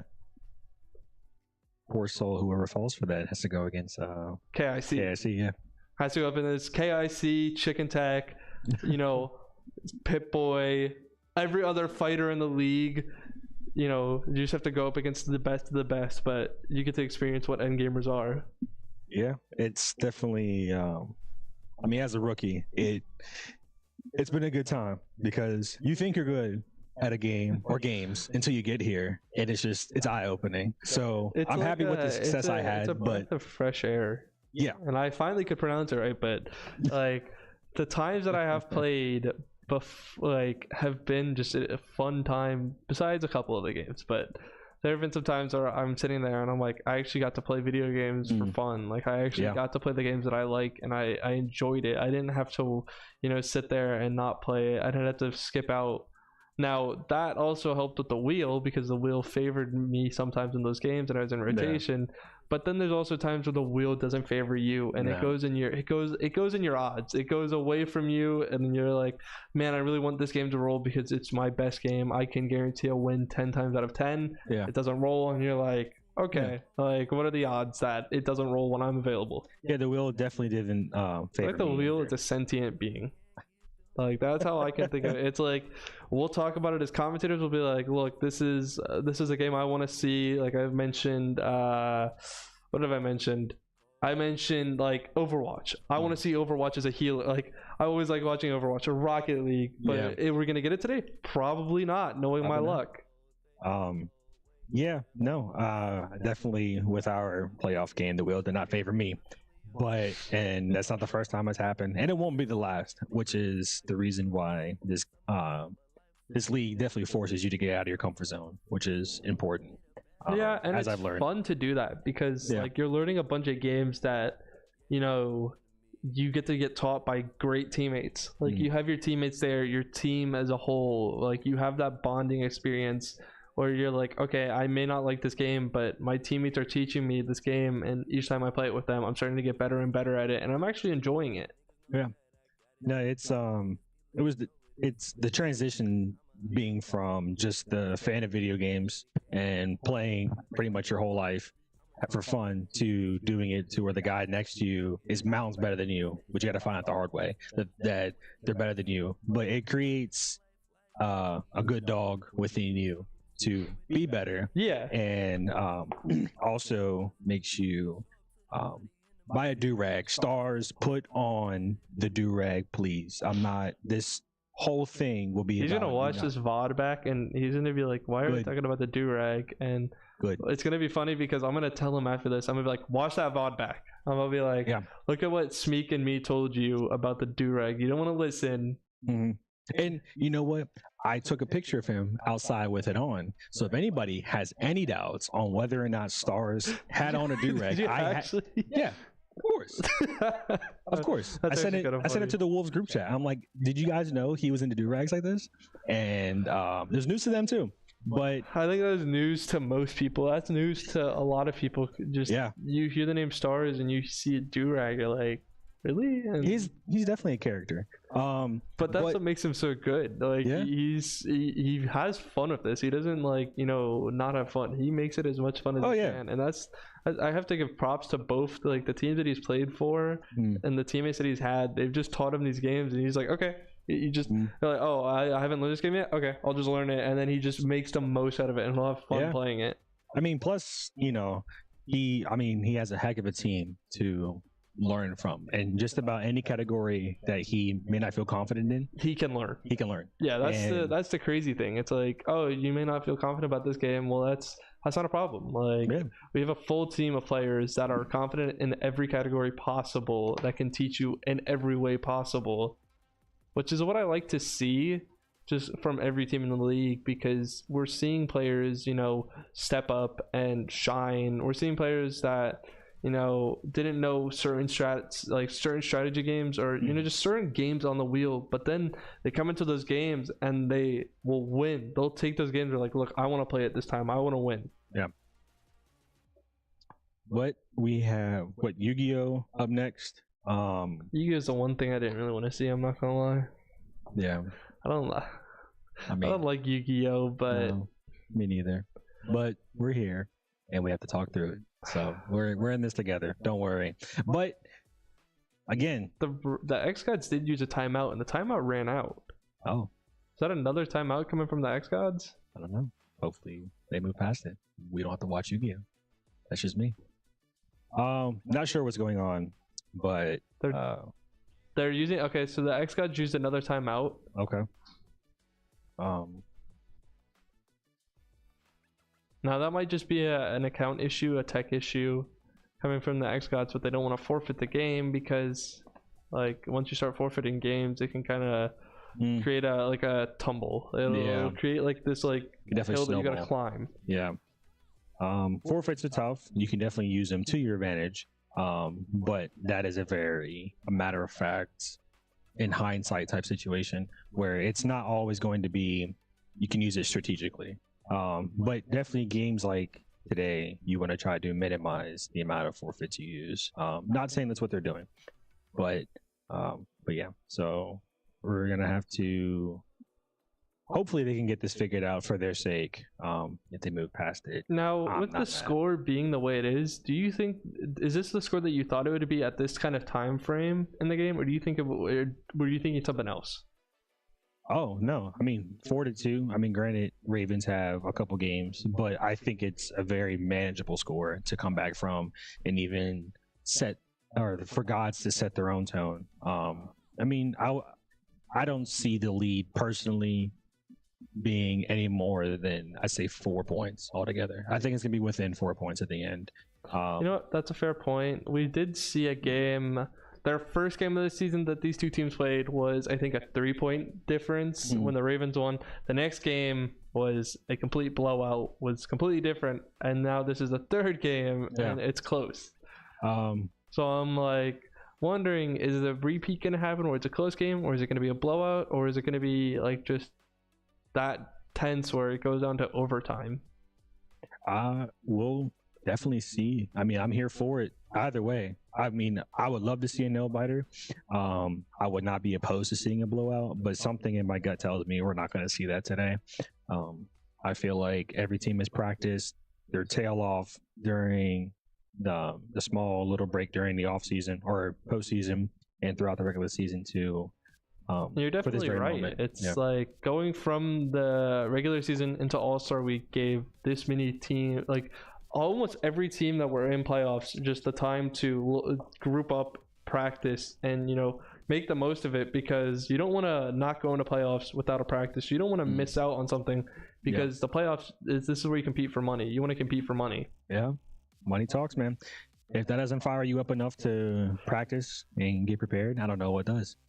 But all in all, we got to the last few seconds here. We'll see what's what in regards to these 2 timeouts that they used, right? Yeah, they've used 2 timeouts so far.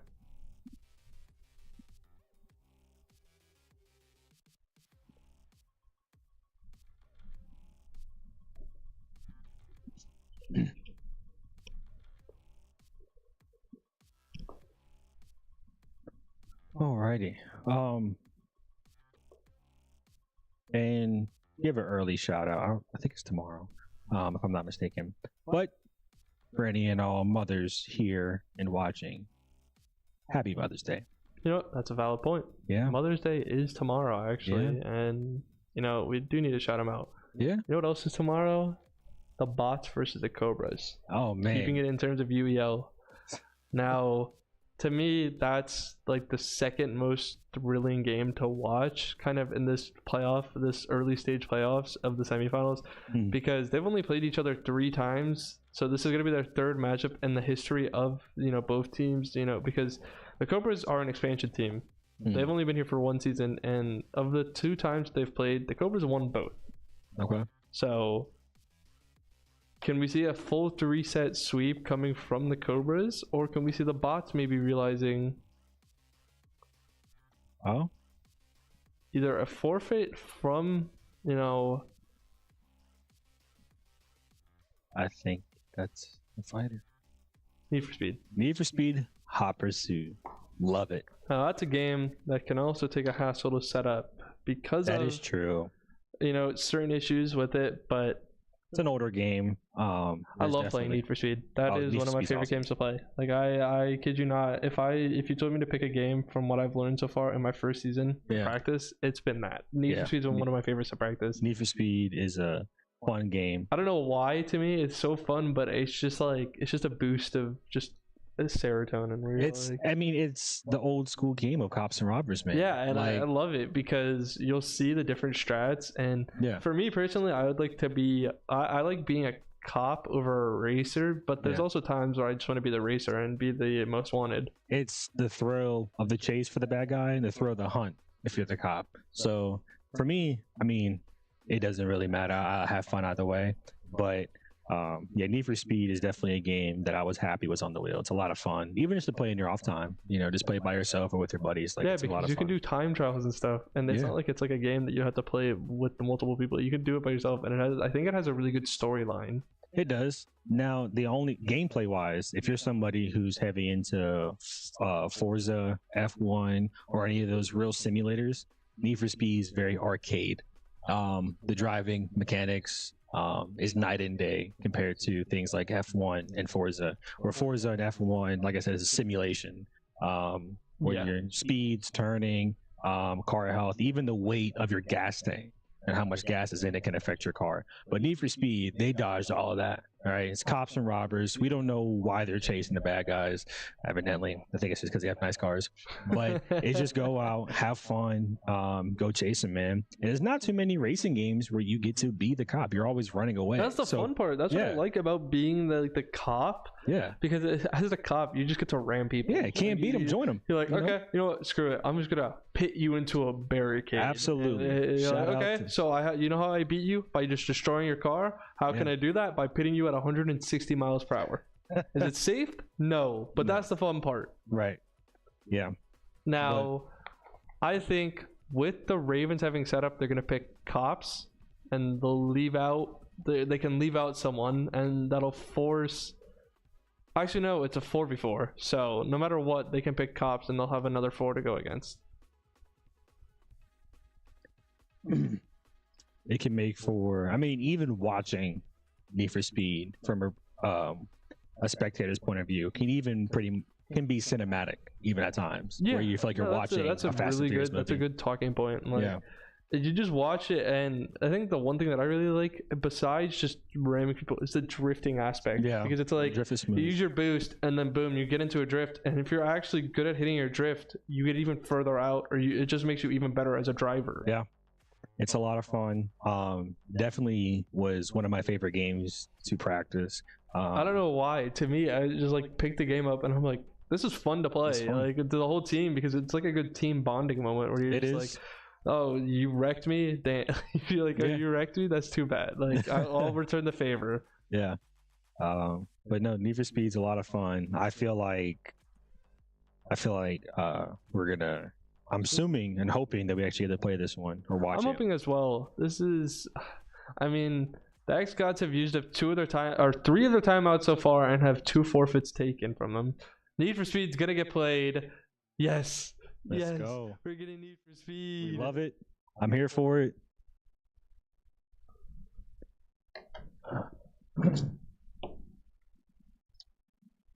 Alrighty, now let's see which team is going to be cops. So I can't tell right now, but that information will come to you shortly, no doubt. What are your if you're a cop, what are your go-to cars? The Charger. The Charger? Yeah, the Charger has the most health. That's why a lot of people That's pick true. it. So That is it's true. it's like the meta, but it's fun to pick the Charger because of the health that it has, and Yeah. I just like Chargers in general. Yeah. But as a racer, I don't know if there's a specific one. Like I don't know if there's a specific meta like in the racer know. category. I haven't been able to figure that one out yet. I think it's what kind of makes it fun is because it comes up to the driver, not so much the car. When you're I see only one Charger, by the way, from the cops. see, I usually go Subaru, personally, Okay. but that's just my personal preference. Nothing wrong with the Charger. Charger is fun. And if you're new to watching Need for Speed and this is your first time, you gain boost from your nitro, that little blue bar kind of next to your speedometer. But so each time you use your nitro, it burns out. But it refills up, and the way you want to do it and the way that people do it is by driving recklessly and like in and out of opposite lanes of traffic at very close without getting That's hit. a It beautiful builds it up. cutoff. And the best strategy early on in this game is never letting the cops know your next move. Trying to be too stagnant, driving straight. Also, if you're a good driver and you're confident in your skills, try to weave in and out of traffic and make the cops make a mistake. As the cops, the best thing is just hunt in a pack. It's not good to separate. You try to want to focus your efforts on sticking together. But so right now with Most Wanted, what they're trying to do is keep the Most Wanted driver alive, so to speak, or let him escape the cops. So your friends are trying to sacrifice themselves essentially so that way, but it looks like They're about to escape, but one of the Yeah. racers actually is DNF'd.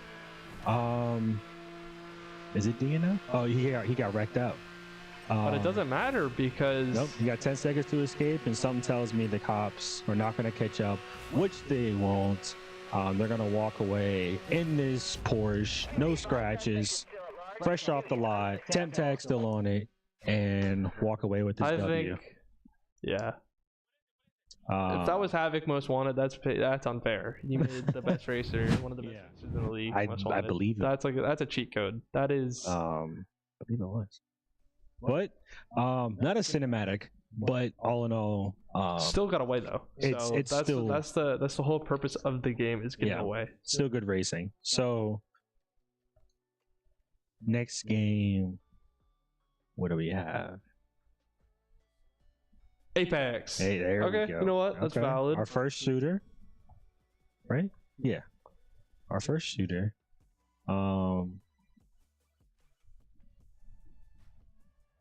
Apex. That's actually our first shooter. That's actually crazy to think about. Yeah, and it's a fun shooter. I think. I Apex. definitely know a lot of people who enjoy playing it, especially one of my teammates, Mystical. So shout out him. This Yeah. is like one of the. I've learned this game from him. He's just that good at the game. It's a fun game. Yeah. It's different.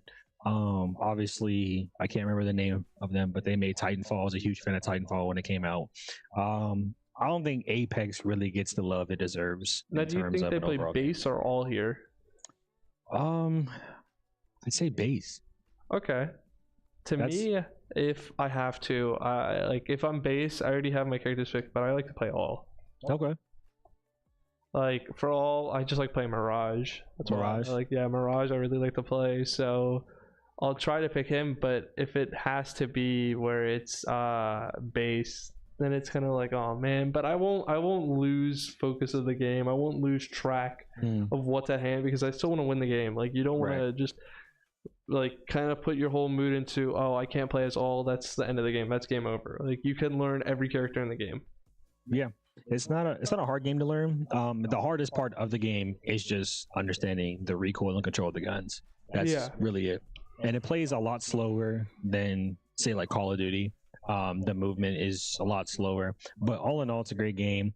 I'm sure this one will be really good because Genghis is In for it. He's in, and he's rookie shooter. That's So- exactly. I don't know if they have a full reset or not. I'm not too sure on the lineup yet, but I'm hoping he is in, and Stars is as well. Yeah, I mean I've heard some friendly banter amongst themselves between Genghis and Stars. It was definitely when Stars put on the do-rag that the trash talking went up. So call back to the do-rag. Star put on Do-rag. You know who my man of the match is? My MVP for today? The do-rag. The purple do-rag that definitely do-rag. exists and is real. He should redo his gamer picture with the do-rag on. You know what, I agree, but I also wanted him to change his name because I was commentating one of their games, and I think one of his names in a certain game is Flying Kittens 9000. Wow. So I wanted him to change his name to Flying I'm Kittens happy 9000. he did because there was no way I was saying that over and over. Huh? There's no way I was saying that name over and over. I'm so- saying that. I'm saying that all like. At least if he gets it on the back of his jersey, that's more than enough. You Yeah. get to walk around with your jersey saying Flying Kittens 9000. He's definitely a character. But Apex is usually a very fun game. Now, what do you think they run? Control or gun run? Like control, gun run, or deathmatch? Deathmatch. Okay. I think Deathmatch it's for gun sure. run. As long as it's not control, that's to me. I'm not the biggest fan of control. Like Right. I'd rather watch the other modes because that's when you see the shooters kind of hit their peak. Yeah. And like you see those 1v1s won. Yeah. Apex was a game I was very excited. It was on the wheel when I first came in because it was a game I played a lot when it first came out. A lot. And then I died off from the game for a while. But Apex is an easy shooter to pick up if you're not much of a shooter. Yeah. I will say. I think the easiest shooter to pick I up. like it's to me. I really like just the aiming, like Yeah. aiming and just all the kind of movement. I like the movement based. Yeah. To me, movement makes it even better. It's like Very smooth game. I can do what I want. I can move how I want. I can Yeah. play how I want. It doesn't stop me. It doesn't limit me to like certain, Right. animations.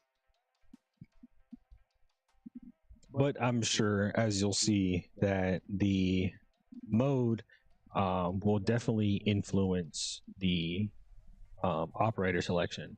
Oh, definitely. We can probably assume that Bloodhound is almost a given, no matter what. Yeah.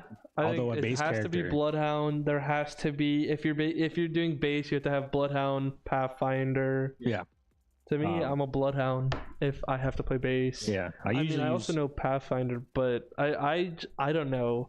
I'm thinking today being playoffs, they want to run all. Yeah. What? Kicking off this Apex game, playing Control. One thing I said I didn't want, we got. See, there it is. Look at the bottom. Look at the bottom. Look at the Bloodhound. Flying Kittens 9000. That is Stars. Good for you, brother. Stars, Genghis, and KICN for Apex. So the rookie shooter of the year. And that's Okay. gonna be fun. Now, next game up will be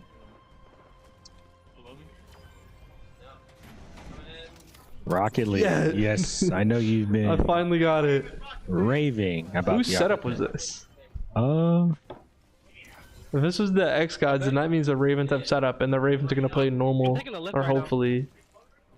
I don't think Genghis can go in then for Rocket League, and he's actually really good at Rocket League. Yeah, he is. I got to play with him in the rookie and sophomore game, and he was played very well. He's a very good shooter, very good guy. He rocks the shades just like me. So naturally, we became good friends. That's how you know they're good. When they rock shades in an inside building, that's how you know they're cracked at game. Like that's how you know they are proper end game. Don't put that kind of energy on my head, okay? I'm good, but I'm not cracked.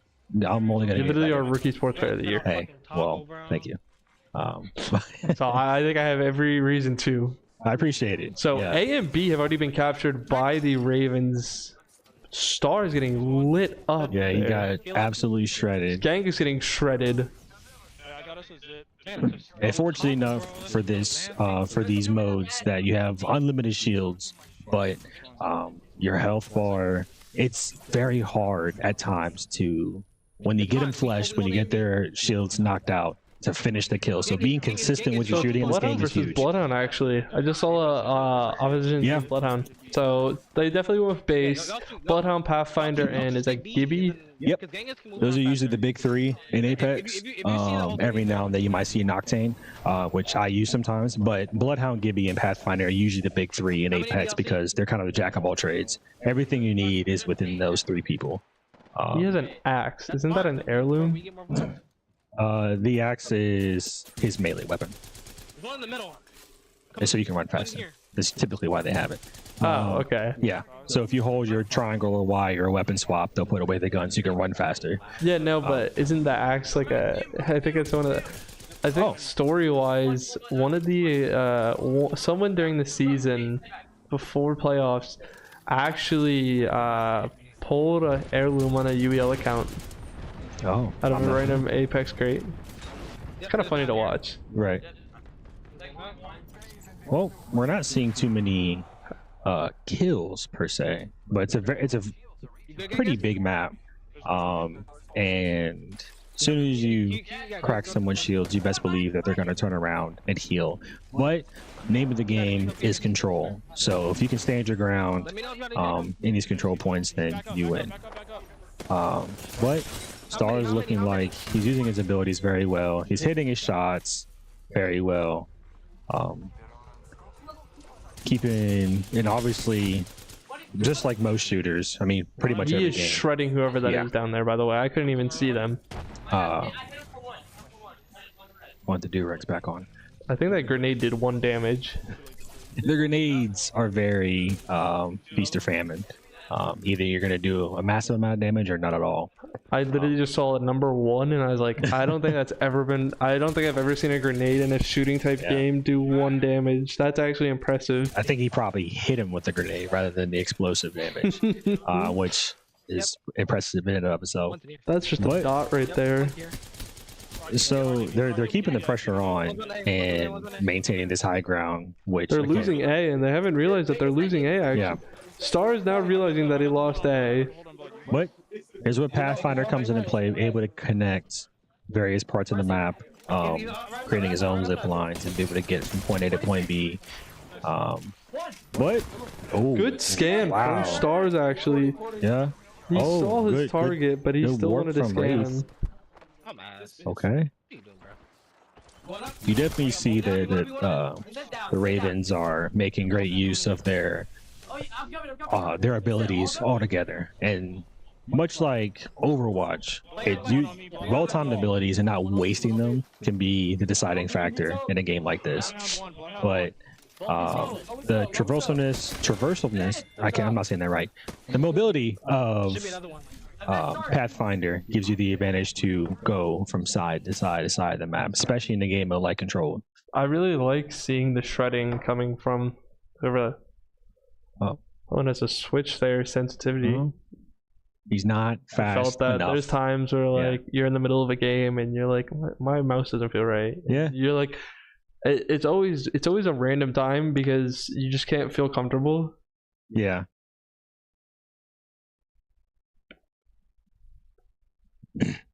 Good But- scan coming from the Bloodhound. I'd like that. Using the Pathfinder, I can't stress enough how important that is for the map like this, a Pathfinder. Such a good, you Yeah. know, pick. And Although Gibby Shields is very circumstantial, but Pathfinder and Bloodhound are they're universal everywhere. And yeah, Bloodhound, this is the kind of the thing that I like the most about them is that we're seeing, you know, stars rotate from B to A back to like he goes from B to A back to B and he picks up a kill as soon as he lands at A. When someone's taking A, he gets a kill.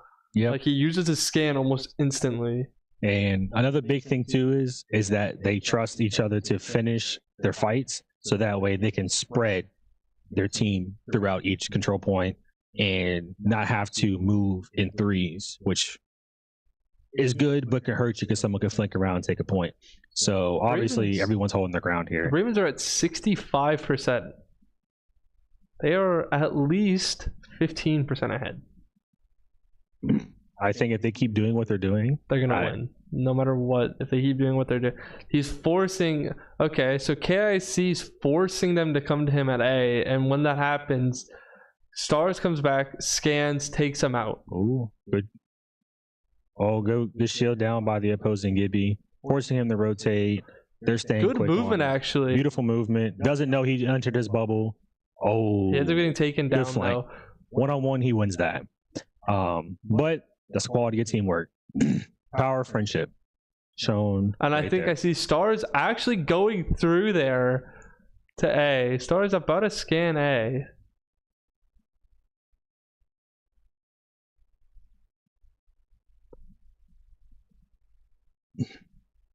Now, the gods are slowly coming back on this, but you've shown you can control a point for a good portion of the match. Gaining control again is the name of the game, and it's like their focus is A. All right, looks like Gibby probably wanted a little bit more help, but I won't say that's just a beautiful shot. And so Stars is going to C actually. Okay. Or it's either Stars or Genghis. One of the two are going to C.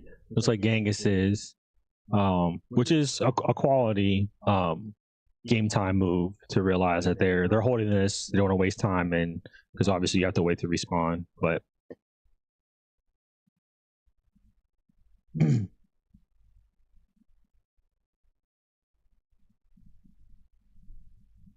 xGODS are actually catching up on them. It's a 10-point difference. It's a 10% difference. Now, I don't think that's gonna help in the I don't think that's gonna help in the end. I think no matter what, the Ravens could win this if it stays like this. And this is not what the xGODS want. The xGODS don't want to lose this, but the xGODS are actually taking over B.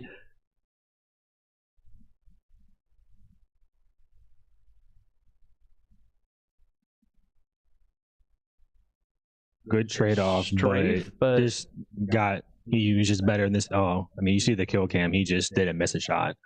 But it's important for. I mean, I didn't think the Ravens were going to walk away with this. I figured the gods are going to make a push. Okay, so Ravens have C. 10%, I think, or actually less than that now. Ravens actually got back B. So putting the pressure back onto. Oh, good flank. Ooh.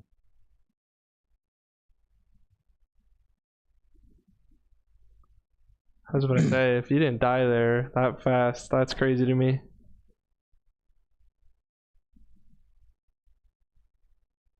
Very tight match. This is going down to the wire, but this is what's expected. Yeah. Kind of from the caliber of players here.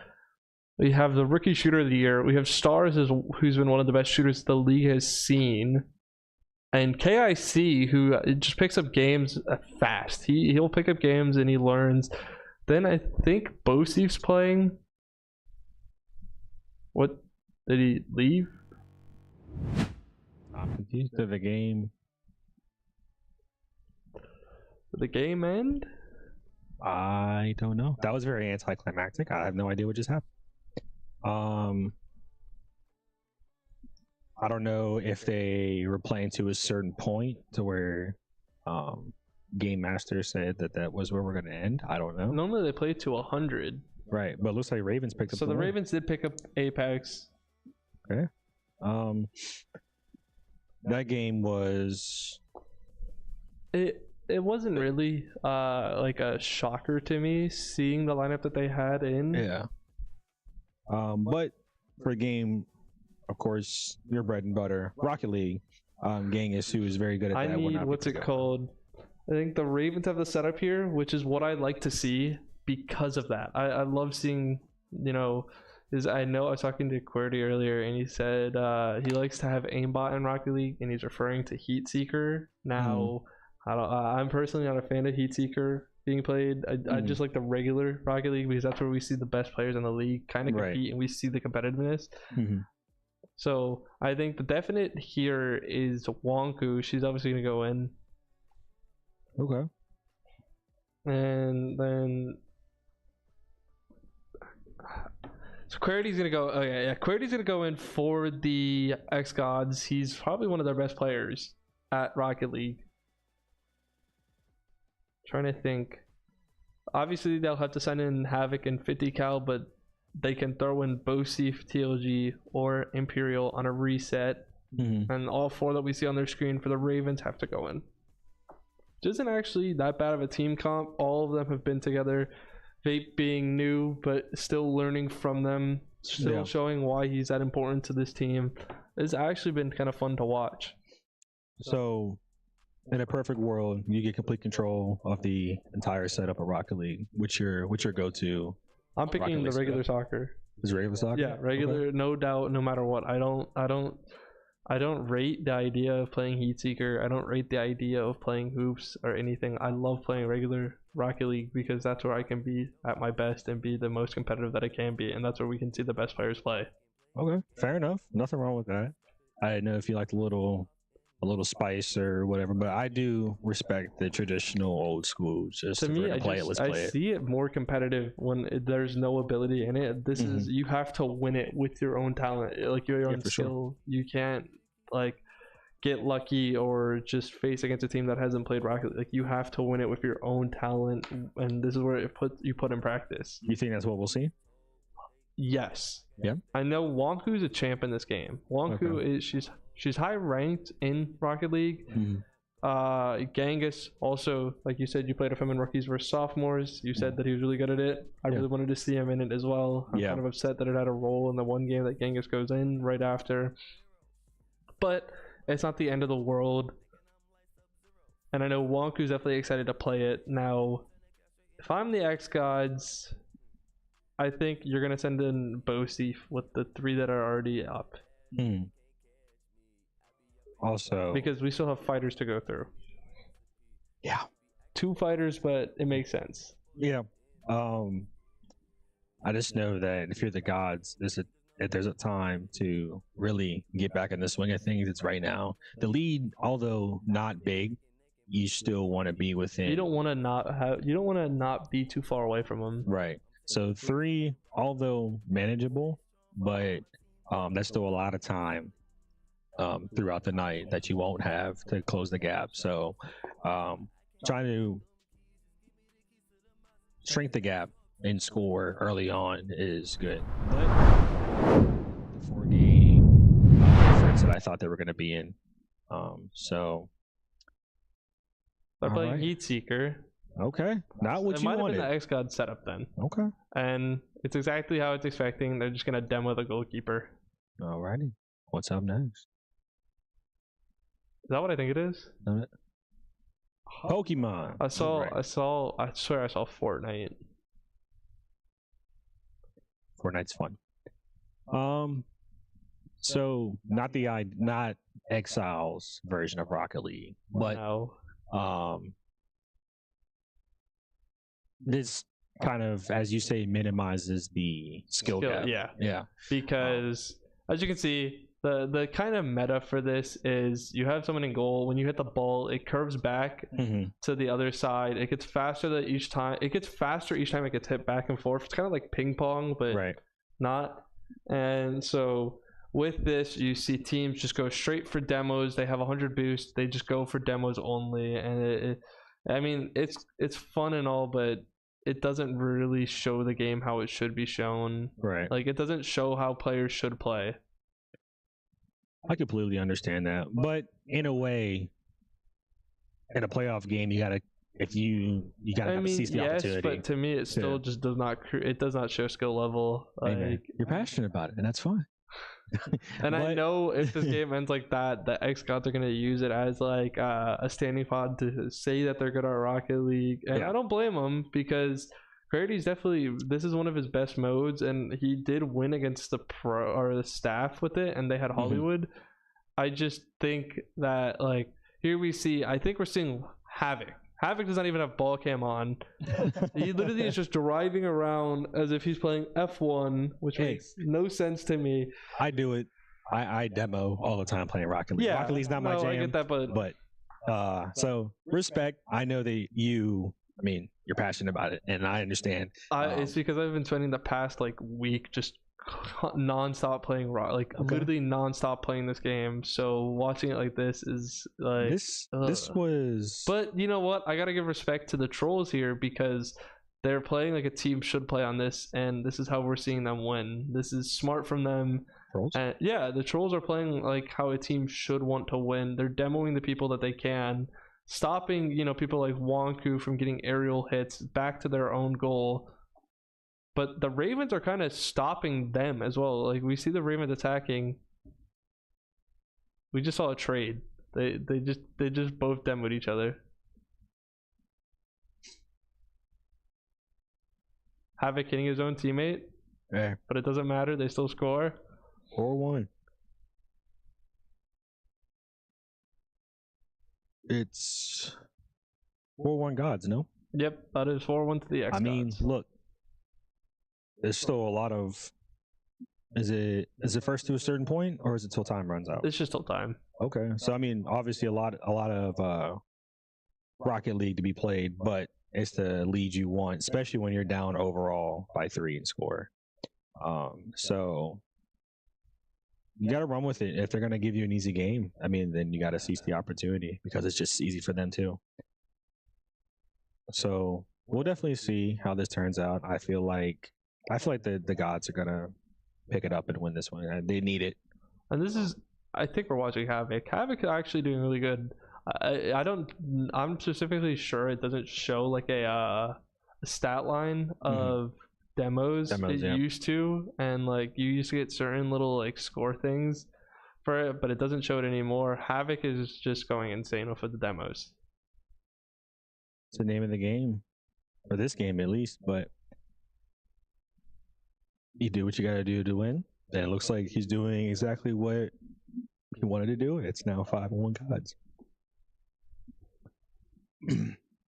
But with just under 2.5 minutes left, it's a very manageable score to come back from.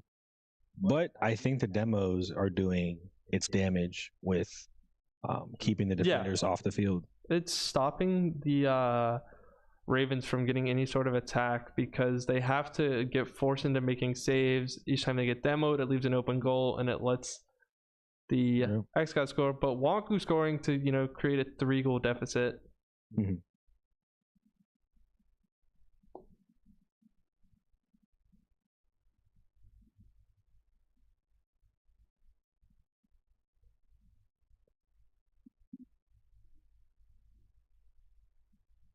It is. I mean, it's just back and forth. As soon as you hit the ball, it just takes off towards the goal. I think one of the first or second time I played this, I didn't know this was a game mode in Rocket League, and I seen someone hit the ball and it just beelines towards the goal, and I had to stop and ask, like, what has happened? Like, is this legal? Like, what's happening? And then they said, oh, it's the game mode. I'm like, oh, this is terrible. Like, Was your first time playing this mode?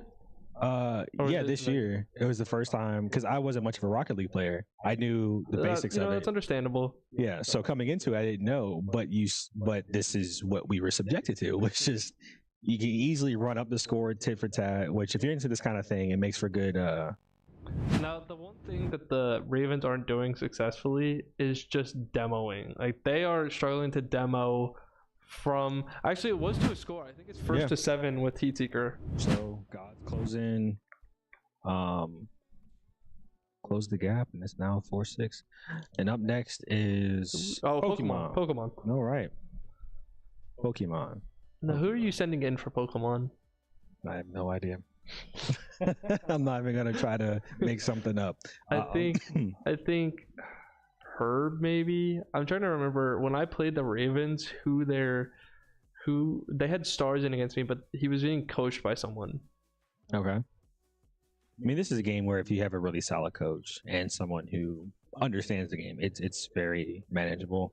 Yeah. Just from what I've seen, even if you have somebody who has to play, it can still get coached. Now I'm hoping Pokemon can get played. We didn't actually get to play Pokemon against you guys. We didn't. So it's not the first time we've had issues with it, and it was something I believe something with the Switch itself rather than a connection issue. Yeah, which confuses me, but at the end of the day, I'm not gonna like fuss over it. I wanted to coach for it, so it sucks when I can't coach Pokemon because I like just getting to coach it. But I won't. I'm trying to see who they could send in here. I think Herb maybe, and then it would be against someone on. I don't know who the xGODS. I don't even know if the xGODS have a Pokemon team. I could be wrong.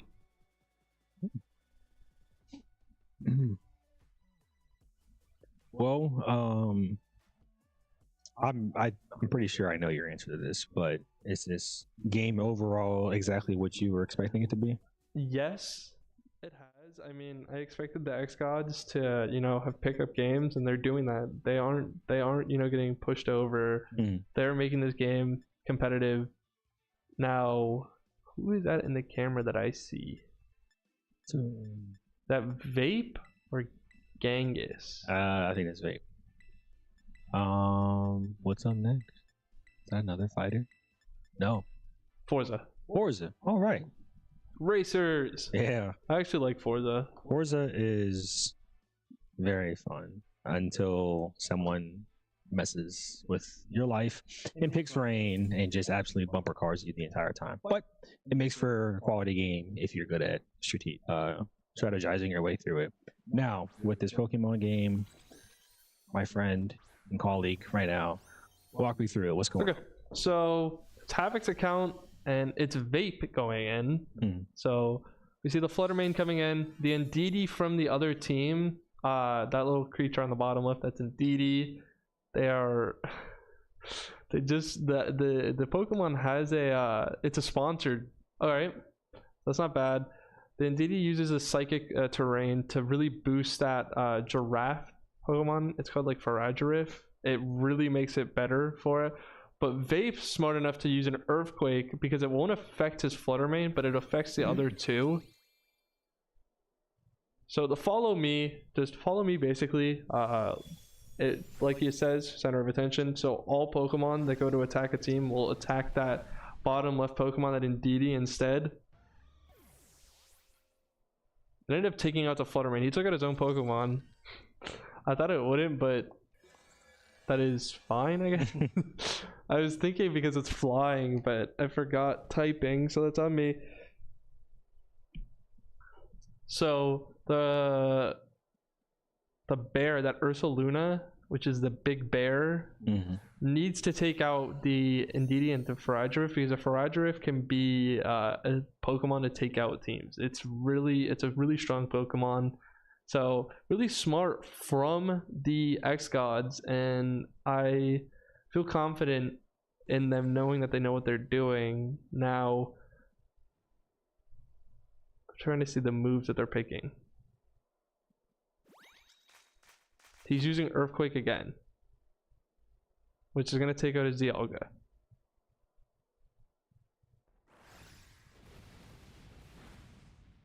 No. Oh, actually, I read that wrong, but okay. So, really smart from Vape. I don't know why I read that wrong. I read its ability. But the Dialga has an ability that cannot be attacked by its own teammate. Really nice. But, so, xGODS down by 2. Ravens down by 1. xGODS have to send out another 2 now. And they still have that Psychic Terrain. So, any Psychic type move that they're going to use or Psychic type Pokemon get boosted. Okay. So that's why that Indeedee was so important, because it kind of makes that, like, you see the little purple sparkle, it makes that last for a couple more turns. And this is a reason why it's important, because this Pokemon coming in, this Calyrex, needs it. Now, I don't think it's the right typing of Calyrex. I think there's a different kind of one that makes it even better. That makes it even stronger. I could be wrong. I might have to ask. But we see the water type move. So Kyogre using the rain will make water type moves even stronger, which isn't what you want to happen because you have that Ursaluna in. Now, what's the Ursaluna strategy? Is it going to be another Earthquake, or is it going to use like a Protect to at least try and survive another round? So Terrastalization, actually, if you Terrastalize, it makes your Pokemon become a different typing, and it like becomes shiny, like a little like shiny like gem. So with him Terrastalizing, it makes his Dialga a Grass type instead of a Steel type. But the Calyrex also Terrastalizing into an Ice type. Now he had a Flamethrower that he was going to use on it, and I don't know if he went with it. But if he did, it would have been smart because it would have probably one-hit knocked out the Calyrex.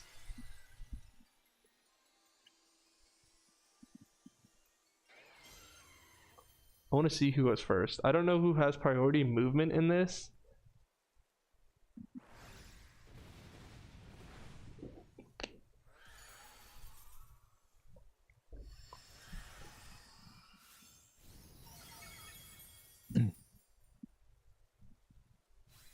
So based off what you're saying, is it? And the Dialga gets taken out. It's a good approach, a bad approach, ideal. I mean, I think it's a bad approach because they just lost 2 Pokemon, and obviously that doesn't look good. But right. Because of that Calyrex is getting even stronger, and with it Terrastalizing, it makes it even like it used an Ice type move. When you Terrastalize with a certain typing, it makes it that certain move as its typing gets even stronger, no matter what. So here comes an Incineroar and an Ogerpon. So a water type and a fire type. Could be a throw out, but if the Ravens want to win here, they have to really switch up their attack and take out this Calyrex. If they don't take out this Calyrex, they do not win.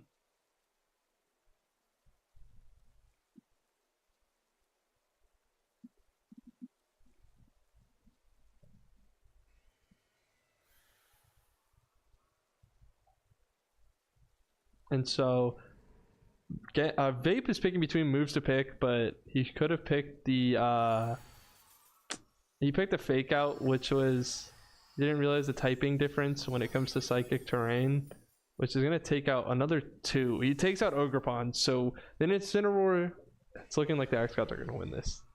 Okay. Because the Kyogre still has to move. Yep, uses its move, the Water Spout takes it out, leaving the Ravens with 1 Pokemon. And this score is going to go down from 2 point to a 1 point. I mean, it's the kind of momentum the guys needed to minimize that. And this is a really good showing from the xGODS with the team they picked. I don't know who specifically created it, but very smart from them. Showing that they have knowledge, stopping certain attacks coming from, Vape. And this might be the final hit. And it is. That's an Oko, and the Ravens lose in Pokemon. The xGODS take another game to make it 6-5 with a 1 point lead.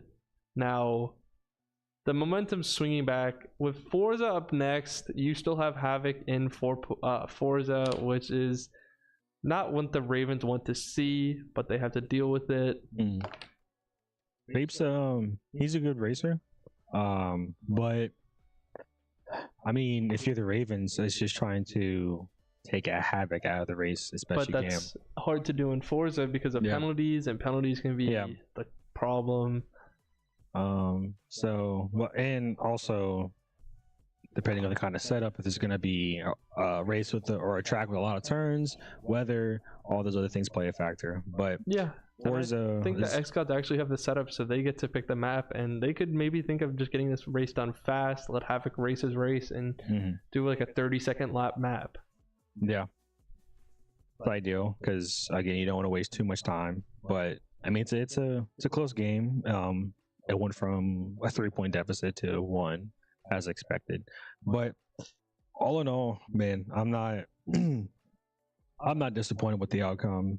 Very close. We've said it a bunch of times already. This is what we expected. So, going forth, I'm sure we'll see probably a couple lead changes here shortly. I think so as well. I think it's going to get tied, and then we'll see like either the Ravens take a 1-point lead, then to a 2-point, or the xGODS take a 1-point to a 2-point, and then it's because there's still a second half to play, and there's this much time to play. So with that, I think it's just going to be that kind of change up. Like the momentum they have is needed for this kind of game. Yeah.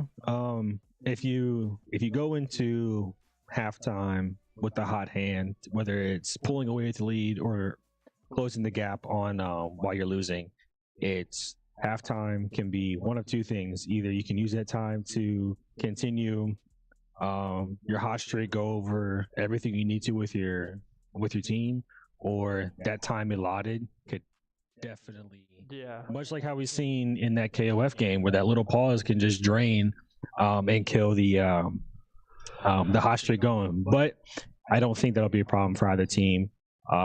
Forza it's a tough game, but it's a lot of fun. Definitely one of those games where you can't even blink while you're playing, because one bad move can set it up. NHL is up next. NHL's our first sport game. Well, second. And I think Bosif can go in for this, and he claims to be the best in the league at NHL, and I think he could back it up today. We'll see. But for this Forza game, we will definitely see, I think, the best you can do to minimize Havoc's ability to take over the race, because obviously he's going to be the guy that want to keep from adding on too many seconds. They're going to try to keep him clean, keep his car good, and finish it. But if you're the Ravens, I think you just full send right at him and just try to get him out of the race. I don't know how well they'll compete with it, but I don't know, because I mean that's a good strategy, but you don't want to get penalties put onto your time. Because this is more of you want to race your race. But if you think of taking out Havoc, then it could work. But say you take out Havoc, that still kind of puts you back, and it kind of like it's like you take one step forward to take a step back. Right. It's like you're not going that far from where you need to be, and it's not really the best situation. Now, I think having Havoc in for this just makes a difference because of how good he is at racers. I wish, I want to know what map they're using. I don't think they're going to use the like just a circuit, like a circle, or one of the long maps. Like I know there's a 10-minute long map in this game. So because of that, it makes it really it makes it a difference.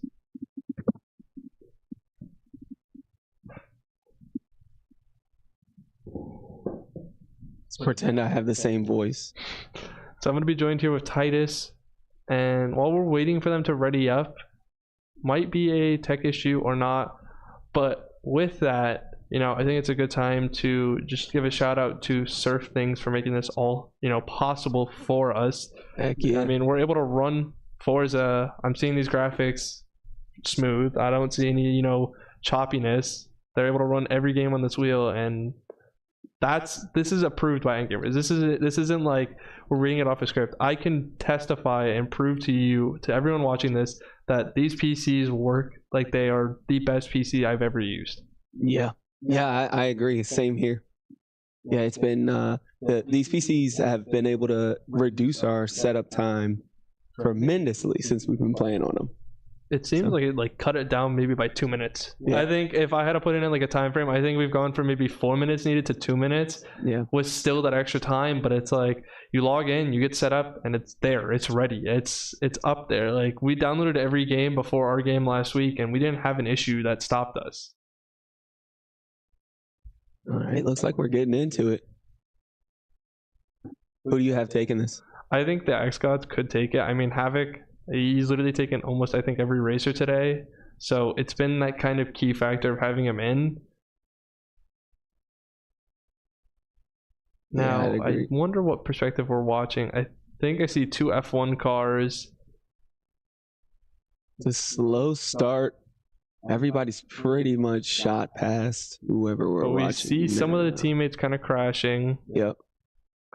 Now, I wonder if this is Havoc's POV or if this is Wonku. I think it's Wonku. PC 12, that would be.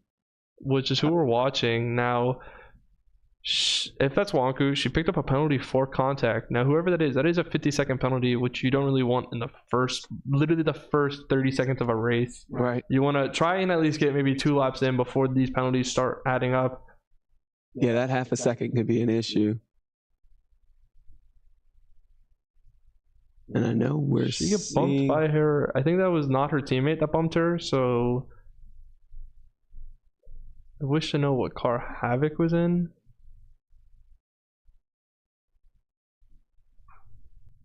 And Wonku seems to be crashing. Looks like they A setup issue. Oh man. So it looks to be a setup issue causing the xGODS to tie it up. Yeah. So we're going back from 5 to 6 to 6 to 6. 6 to 6. This is how we predicted the game to be. We wanted this tie, and these racers are going in favor of the xGODS. Yeah, honestly, I expected issues more on setup to be on the xGODS, but it looks like they're starting to pick it up. Yeah, definitely. I mean, they had that Yu-Gi-Oh game that cost their setup, and they cost 2 timeouts from it. But I think they've kind of woke up and realized, look, this is playoffs. We can't just mess around. Yeah. Because this is the difference between going to Michigan or staying at home and watching it from home. Yeah. I mean, it's $100,000. I mean, even just this match, I think getting them to 4th place is what, like 4,000 or 5,000. That's not bad for teams that just want to rebuild, want to create some stuff. Exactly. Teams can use that money now. Did we get a wheel spin? I think we did. I'm not too sure. Yeah, I don't think we saw it if we did. Either way, 6-6. Who thought? I mean, it was 6-1 or 5-1 at one point. Something around that line. Yeah. They had that lead, and then the xGODS kind of just climbed back in. Still 30 minutes left on the half, and it's tied up. Yeah. I think this is really, really in favor of the xGODS because we've had a lot of fighting games already. And so we still have quite a bit of shooting games left. And I think just the way the rotation's going is the way they want it to go. Exactly. You can start to see if we shooters next. You got Bosif, QWERTY, Havoc, and you got no stars on the other end. Yeah, and that's not what they want. Right. So they're playing. It seems like they're playing their rotation pretty smart. Even though in the beginning it was a little bit rough with the fighting game starting out early, having the anchors be shooters now, where TLG's already in, Imperial Raijin's already in. They knew what they were doing, and it's showing why they're a playoff team. It's showing what the playoffs bring to the league. Meanwhile, you have Wonko and him that are shooters, but you have Genghis, Stars, and KIC. All out. All 3 out. And that's not what you want because Genghis is rookie shooter of the year. Right. Stars is just Stars. Right. You don't see that man differently. It's a 3v3 next. NHL. Oh, okay, it was NHL. Okay. That's what I wanted to. That's what I remember. It's looking. Is it light? Okay, it's Tampa Bay Lightning versus Tampa Bay Lightning. So no difference there. Both teams. Now I think who's in white would probably be the xGODS. We'll see that dominance. Car X Drift up next. But maybe. All right. Well, sorry about that. Shmeek is back just in time for NHL. And this is a sports game we wanted to talk about. Yes. You wanted sports, you got sports. This is what we wanted to see, and this is what we get to see. This is why I like this wheel, because as a commentator, I get to see the games that I like playing. I get to see the games that others like to play, and we get to see how they play. Right. The biggest thing, and it looks like just from the I think white would be the xGODS because I'm seeing the person in red, which I'm going to assume is probably Bosif, who is just deking as much as he can, you know, showing that he has knowledge of the game. But here we have the Ravens actually shooting their shot.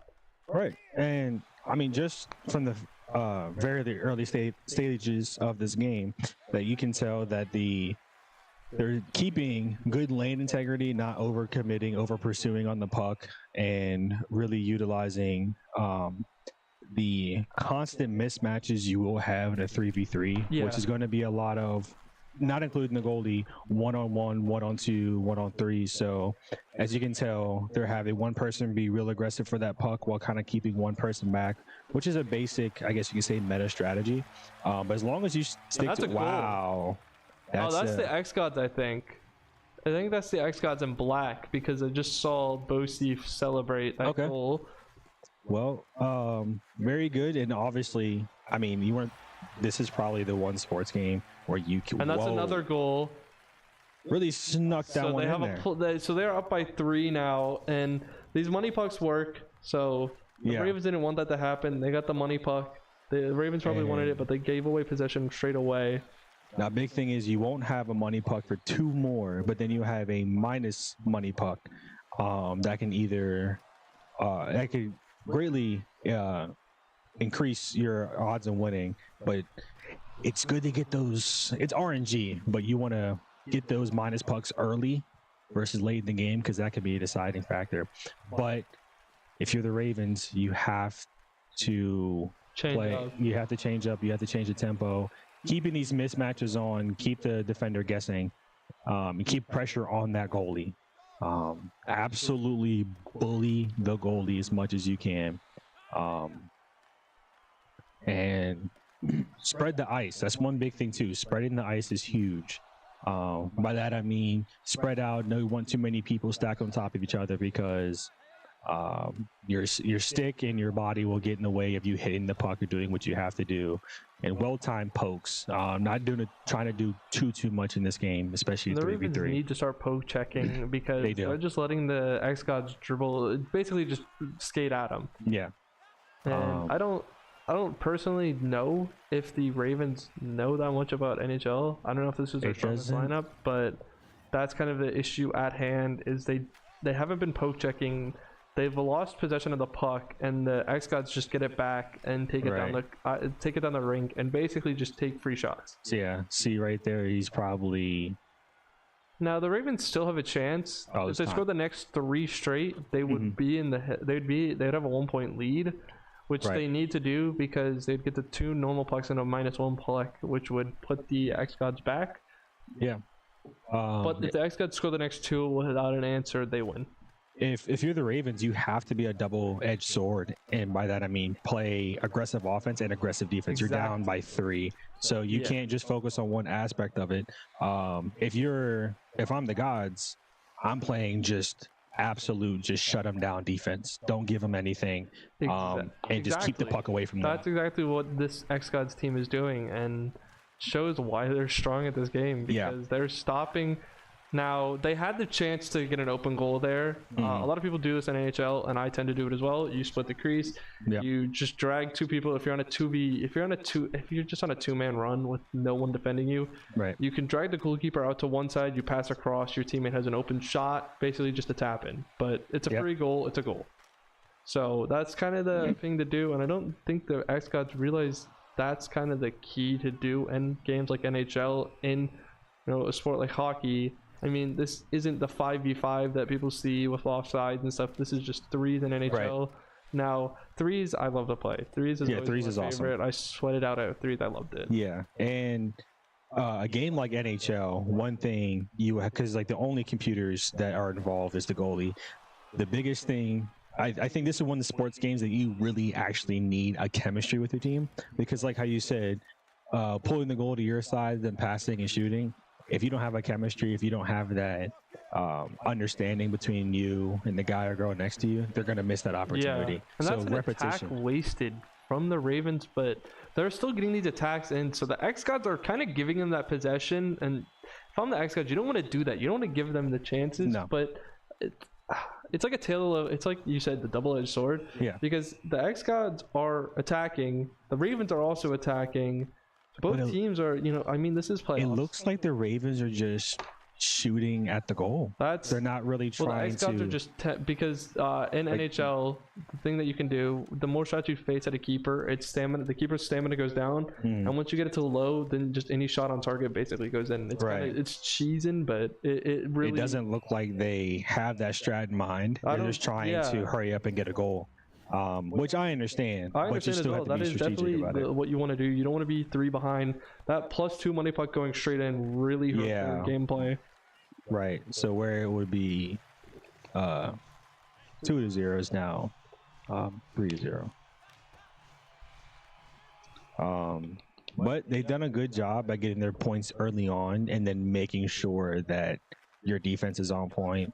And in a way, the Ravens are making it kind of easy on them. They're not poking as much as I think they should, at least cutting off the pass and keeping on to it. But they're not playing terrible. I just think that they let up too many points really early on.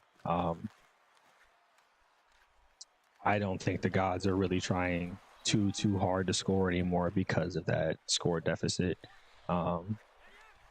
And NHL, and I don't blame them for that. No. Why try and score and give away your possession of the puck and throw away a game? and it stops the clock too if you score. Yeah. So you just want to milk that clock as best you can. As you see, he's just trying to make the defender miss and over pursue. One thing that I see people will do oftentimes, at least not here, but playing online, is they just want to hit you. And it's hit check. Yeah, it's fun. And when you absolutely clean a guy off the ice, it's fun. Is with threes. A lot of people don't. Well, a lot of people definitely know if you play NHL. Right. The meta with threes is making a big man who's really just strong with hits, because then you just tackle and it causes the person that you truck to kind of be stuck in an animation where they can't defend. You're just ragdoll. So like you just slam into him, and that's why I like threes. Just playing against that style. I don't know why. It's always fun because if you can beat those teams, and you're like, okay, I just beat someone who's sweaty and obviously isn't that good at the game. So I mean, all in all, the Ravens aren't playing terrible. They just need to. Their defense has gotten better. I mean, the gods aren't taking as many shots at goal as before, but they just need to commit to that lane integrity, get the passes where you can, because that window for passes closes like that in NHL. But all in all, the gods are playing really good, not letting up a goal and not giving them the opportunities they have to dupe the goalie, so to speak. But I'm all for a back and forth, low scoring hockey game. And then, I mean, it's what hockey really is. Yeah, this is. But of course, these are video games. It could really be a shootout. It could be 0-0 going into overtime. But Ravens are playing a lot better defense because it seems like the gods trying to take what opportunities are guaranteed to them rather than just trying to score willy-nilly. Yes, they need defense, but the problem is you don't. The problem is with the time. I think there's 1 quarter left in the game. You don't want to have it. You have to play attack. Like, you have to get goals. You don't get goals, you're gonna lose. You don't want to lose this game because your momentum that you had, that lead that you had, is gonna get overturned, and that's going just before halftime. And you don't want that. If you're that Ravens, you want to have that lead again. You want to have that comfort, like just the comfort of knowing that you're winning. And as I've said before, this lead looks like it will change. And the gods going into this game came in with a bit of a hot hand, and they're making, as you can see, the money pucks change the game. Yeah, it really, the money puck, that +2 money puck really changed how they play. It killed them. But the Ravens, the Ravens have not tried to, I mean, I'm not saying they're not trying, but they have not gotten to a position where they can try to get to that minus puck. Their defense is doing better, but they just got to score because you're in a position where you have to score, but you can't let up on defense either. So I'd be interested to see if they get any points this game. Me too, but I think they can. I mean, they're playing NHL really good. They're just going up against this xGODS team, but I think what I see any is other team, they could probably be winning. Yeah. But if they score right now, the guys are showing that okay, you got one. There's no way you're getting two more in the time allotted. Like they're playing really good defense. Now there was almost a penalty there because one of the Ravens dove on the ground. Like you see them doing like this like frontward Superman dive. Yeah. And for threes, a lot of people tend to do that. When you do that, you cause a penalty and it gives them an open shot, and that's not what you want. And Right. especially for the Ravens right now, you don't want to give them a penalty. No, you don't want to give them an opportunity at increasing lead even more when you're having trouble putting points up yourself. Now with this time, Ravens, I think they called it. I think the xGODS just won an NHL. All right. I mean, it doesn't surprise me seeing It how. doesn't surprise me either. I mean, you had Bosey Finn, you knew that was gonna happen. Yeah, they had complete control over the ice at both sides. It's like we knew that was gonna happen. It wasn't a surprise to me. No. But I mean, it's. I mean, honestly, I mean, look at the score now, man. It's gonna be 7-6, which I thought this was gonna happen. You did as well. But the NHL game, Now, CarX is a game that the Ravens they cannot lose this. If it loses, it goes down to I think a 8-6 lead, and they don't want to do that before half. No. But RX is once you learn it, it's a fun game. It's difficult to pick up if you're not much of a driver yourself because it just a little bit too much steering, a little too much gas, and you're too fast going to a turn. Like a whole 360. You're gonna fishtail completely out of it, and obviously, depending on the game mode, points is the name of the game. But the CarX can be feast or famine in terms of skill level. So it'll be interested to see who we put in for that, because obviously Vape is a good driver in my opinion. I've seen him play; he's pretty good.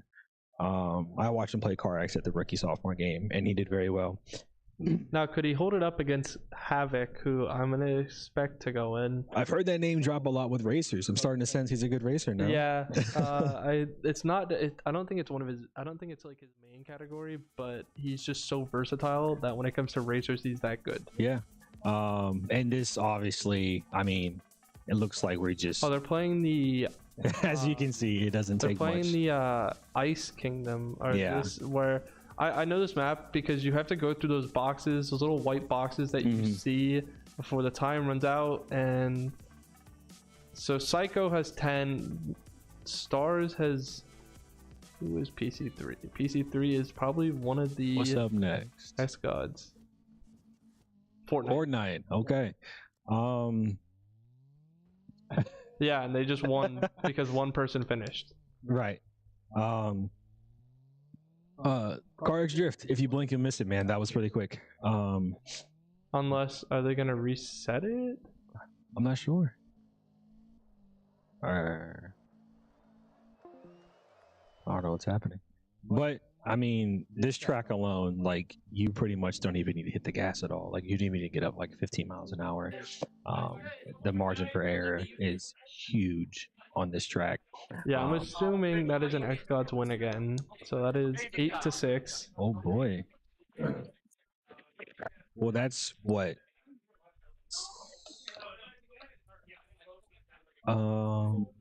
That's 5 games in a row they won. Yep. And whoever's computer we're watching is loading up Rocket League when it was Fortnite. Shout out to him. But big brain. Yeah. Hey, I mean, I do the same issue sometimes because it's both on Epic Games. So and I have it in my game launcher or whatever, like the little most recent. So I'll just be like, I'll just autopilot into clicking it, and then I load it in. And I'm like, wait, I wasn't supposed to be playing. And it's funny to me because you don't expect to do it, but it's just like a common pattern. Now, Gods, this is a heat check. You won 5 in a row. If I'm not mistaken, I was gone for a second. Forza, was that a finish race or was that a setup error? Him accidentally paused and it caused the xGODS to win. Well, heat check time. If you're the Ravens, I mean, if there's a time to absolutely let it fly, it's right now, because you just gave up 5 wins in a row. Granted, one of them was a forfeit. Fat finger. Well, I'm gonna chalk it up to that. But Fortnite they have to win here. If they don't win, have to because and they have Stars in for Fortnite, and Stars is insane at Fortnite. Yeah, Like, I mean, it calls to his age, no? But then they have, but then QWERTY's going in. Is he? This is what I like to see. Good Fortnite. I Right. don't know much. I don't play Fortnite like that. I can't play Me Fortnite neither. like that. But I'm a no-build guy, but UEO, yeah, no build real is the best mode of all Yeah. time. of course. But we're not blessed with that opportunity here. But So yeah, for the Ravens, I mean, it's a must-win situation because if you let them go and win 6 wins in a row, that's really not what you want. demoralizing. So it's not to say the Ravens can't do it, but you don't want to give the gods too comfortable of a lead. Especially because we haven't even hit halftime yet. We Exactly. quite literally have not hit halftime. Exactly. Like, they need to create this comeback, create this they need to block them and start going, okay, you had your fun, but we're taking it back. And then I'm not too well versed, at least as much as you, in what the Ravens hold skill wise. Correct me if I'm wrong, but in some situations, this could be death by the wheel. Yeah, It's just not getting the games that they're strong yes, this is in. exactly that. Which, as you can It's tell, not even really just a death by the wheel because of the games that they're not getting. It's just the rotation that they're having for these games isn't the optimal, and because of that, Okay. they're losing this game. right? Okay. That could still. I mean, rotation. I often forget that could be a factor too, with not being able to have your best foot forward in the next game. But I mean, it's what makes this great, right? It's why we're here. That's why people tune in. It's why we play. Are the Ravens using a timeout? Okay. We're still, we're still in the first half. It doesn't feel right. It feels like we're like past the first half. It feels like we're into that second half, that final stretch. But no, the Ravens had a lead. The xGODS came back from that deficit and are now up by 2. Going into Fortnite, Stars is available for Fortnite. Genghis is available, and KIC. Yeah, I mean, they were down by 3, not up by 2, and it's just, I mean, without beating a dead horse here, they really need to turn it on and find it, whatever it might be. Just find it and minimizing, because like I heard when I came back in, you were saying that the gods were having issues with setup and whatnot, which hurt them, and then now the one setup, or not even a setup, but a forfeit issue on the Ravens. But it's just little mistakes that can cost you. Yeah, and it's something like that is demoralizing, especially when you're trying to figure it out and win and come back. You can't figure it out, and it's like you keep going through these games fast, and you're like wondering, how do we stop it? How do we stop this momentum? Yeah. But man, Fortnite. I feel like this game is gonna be fun to watch. I feel it. This, because after watching Apex, which is only the second shooter. This is only, we still have Val, Overwatch, Halo, Call of Duty. Yep. So shooters, not too many opportunities, which is really crazy to me. I mean, with the wheel that we've had today and the players that we've had in, it's kind of dipped its toe a little bit into everything. Obviously we started out with first 5 games forward were fighters, but Fortnite that's not a game that you could just pick up and learn either, especially with build. You can be a good shooter and have a good eye, good fingers, and but be you good got to learn how to build, especially with the style that we play, that kind of 3v3 map. You have to learn how to build, or you're just out in the target. Because if you don't jump into it, man, you just blink and look up, you're staring at Trump Towers, man. It's just right there in front of you, and you have to be able to compete with that, not just worry about shoot the base out from under him. With kind of QWERTY, or actually Stars, he's done this with building. It's that building. QWERTY does the same thing. It's like these 2 people, 2 end gamers that are this insane at this game. Like, they are cracked. They are kind of the epitome of good Fortnite players. They are what you look up Fortnite, you see them, you'll see some other people in the league like Rad, Pizza Man. Yeah. Young guys. Old guys like myself, we don't have the fingers for build like we had when Fortnite first came out. So shout out to him. I mean, you didn't think that with a UEO you would expect youth on your team. When Fortnite's on the wheel, you want some youth on your team. So what are we watching? Not sure. Dead by Daylight. All right, that's up next. But as you can see, Build. Did he just get hit through? Oh, it was because someone else shot it. I saw him get hit. Yeah, there, and I thought the same thing too. He's trying to finish his kill, which gets the 3v3. Very good. Now, is that his teammate? Smart to break the building down. That's definitely gonna hurt him. And looks like they get the victory on that. Okay. Now we don't know who that was. No, do you know? That one? Not at all. Okay. Playing catch up here a little bit, but it's okay. We'll make it till we make it, right?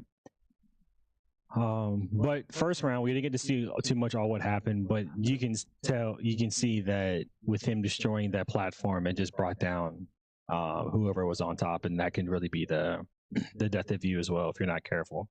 But that's the beauty of build, man.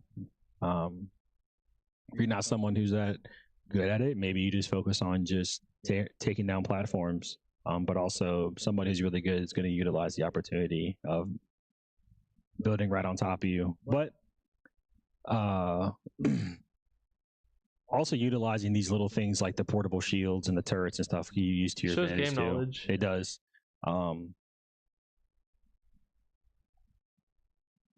This is fast building. This is crazy. And this is on controller too. Or is he on PC? He's PC. He's PC. He's M&K. But even nowadays, man, you can look at controller guys and do the same speed. It's crazy. But use it where you can. But as you can see, build, it can get real confusing real fast. But these guys know what they're doing, and this is why going into this game it's going to be insane.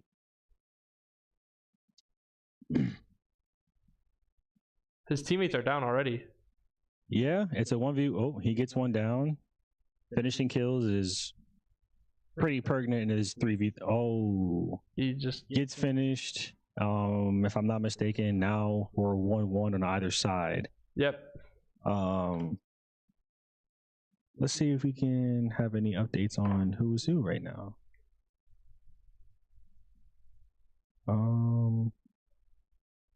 As of right now, no, but that's okay. I mean, regardless of who we're watching, it's back and forth. That much we know. Just based off the people between him and Havoc, who do you think we're watching? I think him. I think it's him. Yeah, no. It's him. Yeah, I think it is. Just the I don't know if Havoc's like that at Fortnite, and if he is, then that's dope. Is that a surprise to you? If it is Havoc? Yes. Yeah. I mean, that means he's learned, and I respect that. All right. Well, we'll see who's who. The Ravens really need to win this here, or they do not. They go down by 3. All right. We're seeing some back and forth. Quick building recovery is the name of the game. In Fortnite, you can definitely tell that even having your heals is huge, because and knowing which heals to get, because you can crack somebody and then next thing you know, 2 seconds later, same gunfight, you're having hit his shields again. But it looks like whoever we're watching is a one shot. He's getting and he's down. His teammates still alive, still in the fight.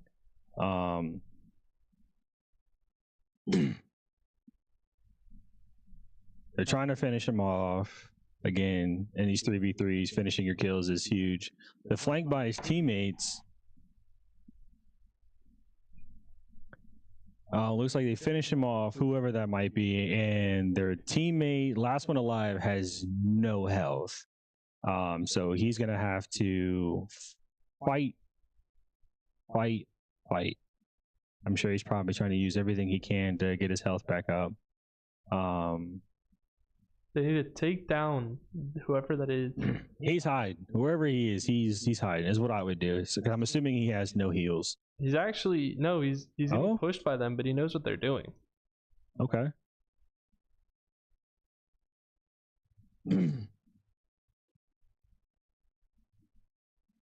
Good building from both sides. Yep. I guess they're trying, I would guess, to try to somewhat bait the guy that's down because they see him down. I would think that they see him down. But he's crawling, probably giving call outs to his teammate, his or her teammate. Yeah. Again, we still don't know who's who yet, so we're kind of just taking what we see at face value. So he's healing up. Really good use of his items. Is quality building. Quality building. You won't catch Smeek doing this, I'll tell you that. But it is still good building nonetheless.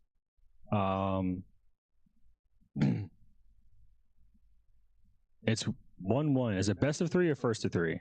Best of 3. Best of 3. So he's falling down. He's low. He's super low. He's using that fish though. He just ate a raw fish. Yeah.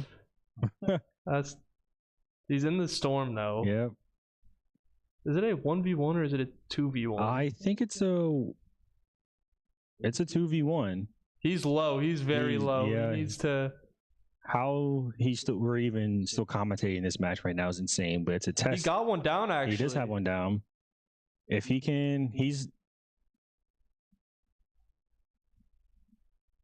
taking this time to heal his med kit as much as he can. Ooh. Building. Oh my gosh. This is building that I've never. This is insane. Yeah, building. This is paying homage to the old school guy Ninja. You know, just staying on it, but. It's not just building just for the sake of cover. It's also, I mean, he's maintaining the high ground over him as best he can. And, I mean. I think they got the revive off, by the way. He is out of all healing, by the way. He's very low. He is. This is not what you would like to see as. Yeah, he did heal because now he just hit shields again. So. He's dropping down. He's actually pushing down. So instead of having the high ground. Yeah. He got one down actually. Yeah, he finished him. Now it's gonna. I mean, this circle is down tight, to a 1v1, and you can't afford to get caught in that storm at all because that DPS gets up every time this circle gets smaller and smaller. He's dropping down. He's trying to maintain what high ground he does have. Blocks him. Oh, edits out of it. This game is tight, man. Yeah, he's he's doing what he can to stay in this little house. So this is kind of cool to watch. It is, and it's a shout out to these guys, man, that are playing at an elite level with this, knowing what to build, how to edit, get out of a situation.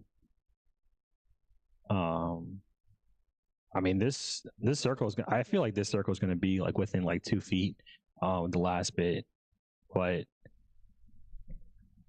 We'll see how this turns out, man. I really have no idea. This could go either way. It takes, I think, one mistake. Oh, he's fleshed. He knows exactly where he's at.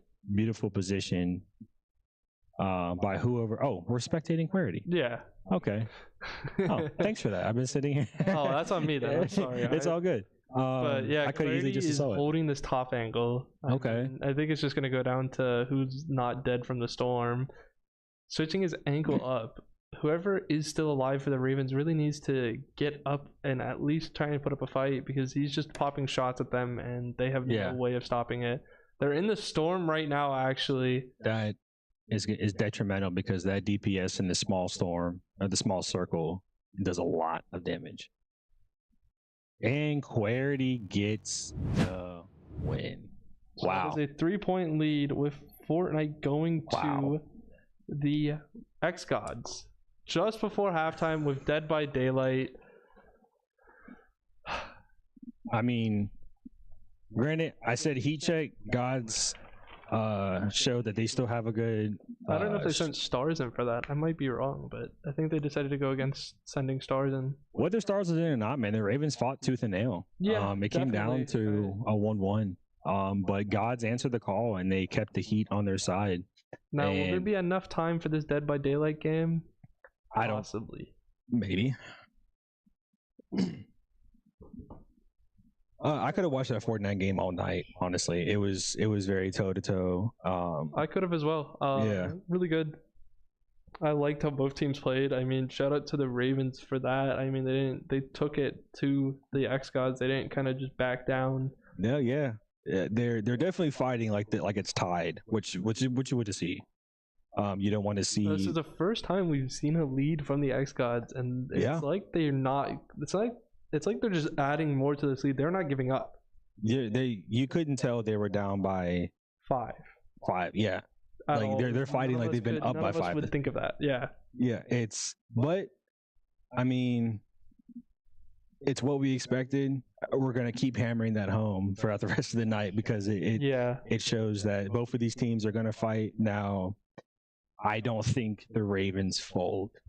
I think going into halftime, they're gonna have a little chow on them, little talk. Like I feel like they're gonna come out strong and realize that there's not. If I'm not mistaken, there's not too many games in their favor left, but trying to capitalize on what they do have left in their favor because they can't afford. I mean, I have a checklist here of who wins each one, and the gods, the check marks are getting stacked up. Yep, it's just like building up faster and faster. But, I mean, if you look at it, it's as you see the checks. Excuse me, we're heavy on the Ravens now. It's on the gods, and it's in a row wins. It's not tit for tat. It's in a row, but and shout out to the gods. Am I supposed to be saying xGODS? I guess so. Yeah, the xGODS. I thought that was just never mind. But xGODS. I'll put that right here so I don't read it wrong in the teacher. The xGODS are very. They've shown that they're gonna keep the foot on the pedal. For their sake, they need it. The Ravens need to switch gears and catch up, man. I hate for them to not catch up. Yeah, they need this halftime. They need to get to halftime as fast as possible. They need to really go into it and change their whole game plan, change what they were talking about at the beginning, and they have to bring it back. Yeah. They're a great team, and I know they're better than because obviously it shows that they can create a gap. But the gods show that not only are we going to close the gap, but we're going to make a gap of our own. Yeah. So it's important for the Ravens to show like not only are we going to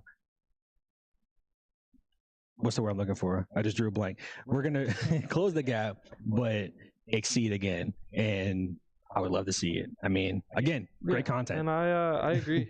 I really would like to see this game go through. I'd like to see the Ravens kind of kick it back into gear so that it goes down to the wire and it's not just a blowout. I don't as much as like people want to see a blowout, I do as well, but I think the more like the highlight to this kind of series of them going down to a tiebreaker like tense like that would be worth it because then everyone wouldn't expect it. Yeah. Although I mean a blowout is a blow. It's always fun to watch, but I don't think it pays homage to who the Ravens really are if it continues to go down this route. Oh yeah, definitely. It's not a team that is, but like you said before, they've got blown out. If I'm not mistaken, what you said before, they got blown out in the past, or was it the gods that got blown out in the past? The gods, but the first game that the Ravens came back, they actually were down by a lot. I think in the first half, and then ended up coming back, winning every game straight. I think. Yeah, I mean, if you look at, I mean, I'm a football guy, so I would leave it like this: if you have two teams that like going, especially in the playoffs, you know it, even though they're down by a lot, you know it's not going to finish that way. Yeah. And that's what makes for that's why we love sports. That's why we love things like this. It even though it looks like that, if you turn the stream on for 5 minutes, the score can be vastly different. But I feel that I think the Ravens will figure it out. I think so as well. I'm not too sure as to what to expect from this Dead by Daylight. Because usually when it comes to Dead by Daylight, I think they would send in the xGODS would send in the killer, but I don't know if it's the Ravens that want to be the killer instead. If you are the Ravens and you choose, if you are a Raven, do you send in survivors or do you go killer? If I'm the Ravens, I'm sending in. Wouldn't want to send in survivors because I think they're gonna play Havoc as the killer. and I know he's pretty good at strat games, so they don't want that. Okay. They want to at least have someone who I think they would send in Herb as a killer, maybe Wonku instead, or even him, someone that knows how to play this game, so that they could at least try and take it, because they really need to start this comeback. I mean, this is, if this game goes through, it would be the final one of the half. If not, we would be going to halftime. So we would be returning from halftime with Dead by Daylight as the first game. With still a lot of games on the wheel. Still yet to see Madden, 2K, FIFA. Oh, yeah. Tell me about it. Still yet to see Valorant, Overwatch, Call of Duty, Gears. Yeah. Most of the shooters. Almost all fighters are out. So I mean, and not to mention the long strat games like League and StarCraft. no League, no StarCraft yet. But I think are they gonna play Dead by Daylight? They Yes, are. They are. Well, All right. Are they? Albeit, we know. I know, but I think you know what the reason why we're looking at this deficit right now. We've said it before. I'll say it again. Do-rag. The purple do-rag. I'm gonna tell him at half. You have to. I mean, he's probably gonna be pretty locked in. But I'm never not gonna mention the do-rag. I feel like if he does it, the mood changes, man.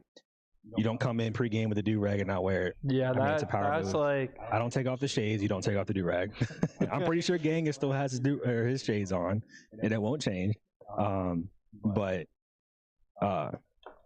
all in all jokes aside, man, it's two great teams, having a lot of fun watching and talking about it. I think this was a perfect game for me to start my commentating, quote unquote, career on. Gave me something to talk about with the do-rag. Thank you, Stars. But Keep mindlessly talking about that do-rag until you put it on Stars. Yeah, I might have to get one of my own. What do you think? Really? So Yeah. next game you commentate, we're gonna see the purple do-rag. I'll get one as well then. Yeah. All right. I'll be here as well. We'll both have one. Yeah. I'll tell you what. I know. Obviously, he's not watching now, but watch it back. Stars. If and when you win this game, the next game I commentate, I'll get the same do-rag and I'll wear it. And I already know my fellow Wolves are watching. I don't care what you say. I'm wearing it. I'll even wear it to a game. Our first Wolves game. That is crazy. I'm calling it right now. First Wolves For game. your first team. Okay. Yeah, but you know what? I'll have to do blue because Yeah, you gotta do for your own team. Do your own team color. Yeah. But next before commentating then, game, I'll do purple. Do the purple. I will. Shout out to you know, him. I'd buy one as well. I mean, do-rag with the shades. I have to win everything, right? Like I just think That's MVP material right there. That's going 30-0 every game without a single loss. That Spotlight's definitely on you if you do-rag with shades. Yeah, if you do that while you're playing and I'm commentating, I'm gonna bring it up. Oh yeah, because I'm sure by that time we'll have the face cams back for the PCs. Oh yeah, definitely. So we'll see. You won't skip a beat, and you won't seem crazy if you're commentating. He's like, I swear Smeek had the do-rag on. He said it. Run back the video. I'm gonna go tell Stars once it hits half, if he's free to talk. I'm gonna say, look, we've been talking about it. Can you prove to the fans that are watching that you have a purple do-rag? Like, I can't keep saying it without you wearing it. Yeah. You were wearing it before we literally walked into the commentating room. It's okay. And then you took it off when the game started. It makes no sense. If there's any doubt, I have a picture of him in it, so he can't escape it. You could just post it. I should. I should. At half. Yeah. But is there any outstanding thoughts on either side going into half? So far has really been a great performance from the xGODS, who were able to come back because of that. I mean, they had a 5-point deficit, but they didn't give it up. They didn't really just lose their temper. They really just took it to the Ravens, and this is what I like to see, because this comeback, it's causing the Ravens to kind of panic, but the Ravens can also still make it this comeback and really just flip this game on its head again and decide to take the lead by big margin. Yeah, because I'm sure, obviously we're not in there with them, but you probably, the air in there's probably super thick from the tension. Yeah, I think if we're in there, I think it's way too tense. Yeah, as it should be. These two teams, they have some beef that is necessary for the league, and that's what we need. I mean, it's playoffs, man. You don't want two teams to like each other in the playoffs. you want a little bit of we specifically wanted this beef. yeah, and it's making for great content, and I'm all for it. Don't let the score fool you or the comeback and score fool you. I still think this game's going to come down to within a few. And it looks like we're going to get some DBD before half. 4 petrified oaks. Okay, so someone is the killer, and it could be Havoc as the killer. Let's get our wheel. Can we get blessed with a little bit of sports? Maybe. Looks like we That's Street Fighter. Street Fighter. Okay, so There's Fighters still Tekken 6 to of play. 7. We have one left. We have one fighter after this to play. Yep. I'm all for it. Get them off the board. I want to talk about sports. And Is this Havoc as the killer, or is this? I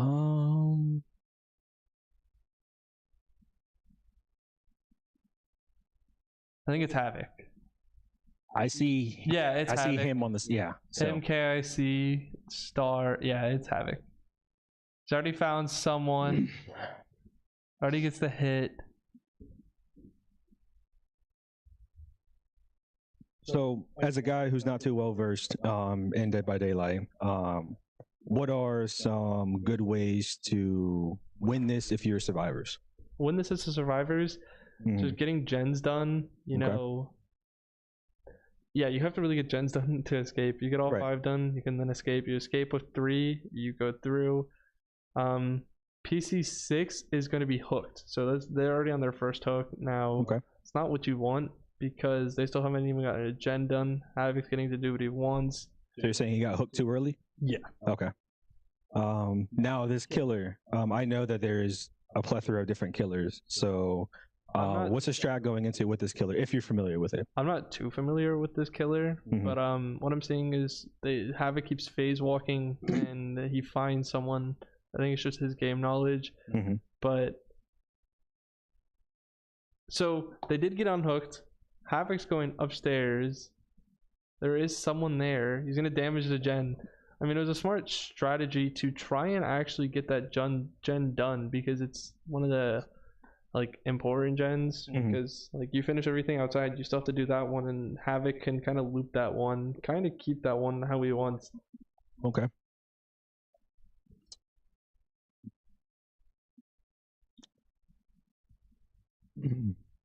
So, you said this is Havoc playing killer, right? Yes. Okay. And you, if I'm not mistaken, you said prior to that Havoc is a really good killer? Yeah. Okay. So it's kind of like if you play Havoc and Strat games, this is what you have to deal with. So he's a strat guy. Okay. Basically, yeah. All right. Smeek's still learning. I don't know everybody. No, yet. you're fine. You're fine. It's So playing this catch just up and shows playoffs how are kinda good hard. Havoc is as a player. I'm sure. I mean, so the first person to get hooked did get healed. Now they still have not created a gen, got done with a gen.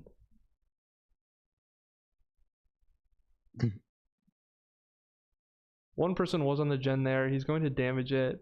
They did actually get a gen done. I'm seeing it now. They're down to 4. Okay. So really smart play. I didn't even notice that. That's on me. All right. Happens to the best of us. They got to start looping him basically. If they want to start, they have to really get these gens done without him taking them down even faster. Because the more they get hooked, the harder it gets for them to get away. Okay. Now, there is a way to win this. Mm-hmm. You guys won. I believe you guys did actually win. You, the Wolves, won Dead by Daylight this season by getting out of the hatch. One player left. Yeah, I think so. Yeah. I think it's very early on in our season Yeah, because we haven't played this game all too much. And Amethyst won with points through a hatch escape, which Yeah. was she was the last right. survivor, but got through the hatch and survived. And that was a strat that was not. I played this some when it first came out. Don't quote me on when this game came out. I know it wasn't exactly recent. But I did not know hatch was a thing. Another gen done and a flashlight used. All right. I don't think that was a smart strat trying to loop him back to the same area because now he's gonna follow you. Yep. Got it. Nice. And the flash. getting him stunned again into another flashlight. Wow. Very good from the Ravens. It's like he Okay. So it looks like Havoc is gonna run for his money. Definitely not gonna be able to walk through this game. It looks like, which the Ravens need. 2 gens left. They're down to 2 gens. Okay. He keeps going back to the same one. Smart from the killer to make sure that gen is getting, damaged. Mhm. Because each time he damages it, it stops its progress, and you as survivors have to really get it fixed. Everyone's healed up now. Only one person hooked.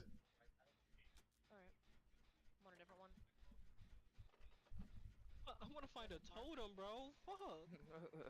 Just help me She's get on this phasing gym, somewhere right now? Yeah. Looks like he's. Oh, Got you.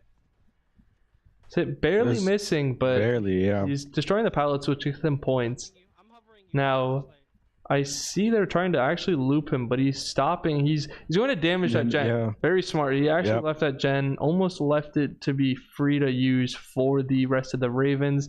Realized that he left that gen and turned back. So that's what shows you a good Dead by Daylight killer. Okay. Gets a nice hit there. If he takes this person down that he hit, PC6 are going to be on their second hook, Mhm. which is even stressful because the rest of his team has not actually been hooked yet. Wait, she doesn't know where you are. She's lost you. Right. You're looking at me in the middle. I'm gonna go heal myself. That gen is over halfway done. It definitely looks like Havoc is sticking to. I'm sure there's probably no overall strat for a killer. Besides, he doesn't look like he's getting too overzealous on the little things. He's taking care of what's in front of him. They And- finished the second gen, so they're down They to did. 1 generator left, by the One way. gen left. And he gets Gets hit with a flashed flashlight. again. Very good flashlight play. I gotta ask whoever that is using the flashlight at the end. They know what they're doing. Definitely. Trying to Gets loop hit. him. They take a hit, but smart. He's in a phase walk, but I think he found someone else here, I'm getting chased. Getting chased. which he did. She left me. I'll come to you. Stars. Almost done. Him getting hit there. So 3 people have been hit. 1 person getting healed. 2 still down. You guys gotta heal each other. Keep it up, guys. Keep it up. There we Yep, go. still on me. Finally. Yo, Stars, you remember the last race where you ran her from? I'm over here. He's stopping the chase, knowing that it's smarter to go for gens, because if he doesn't go for gens, they're going to take him out and they're going to win the game by escaping. Destroying more pallets, so he's building up his points because He is. he can win by points here, even if he doesn't escape. Yeah. Well, if it goes down to a 1v1. All right. We, Yep. Where? And that's the person that's gotten hooked 2 times, or 1 time. The only person to get hooked. KLC? Yeah, I got you. Got you.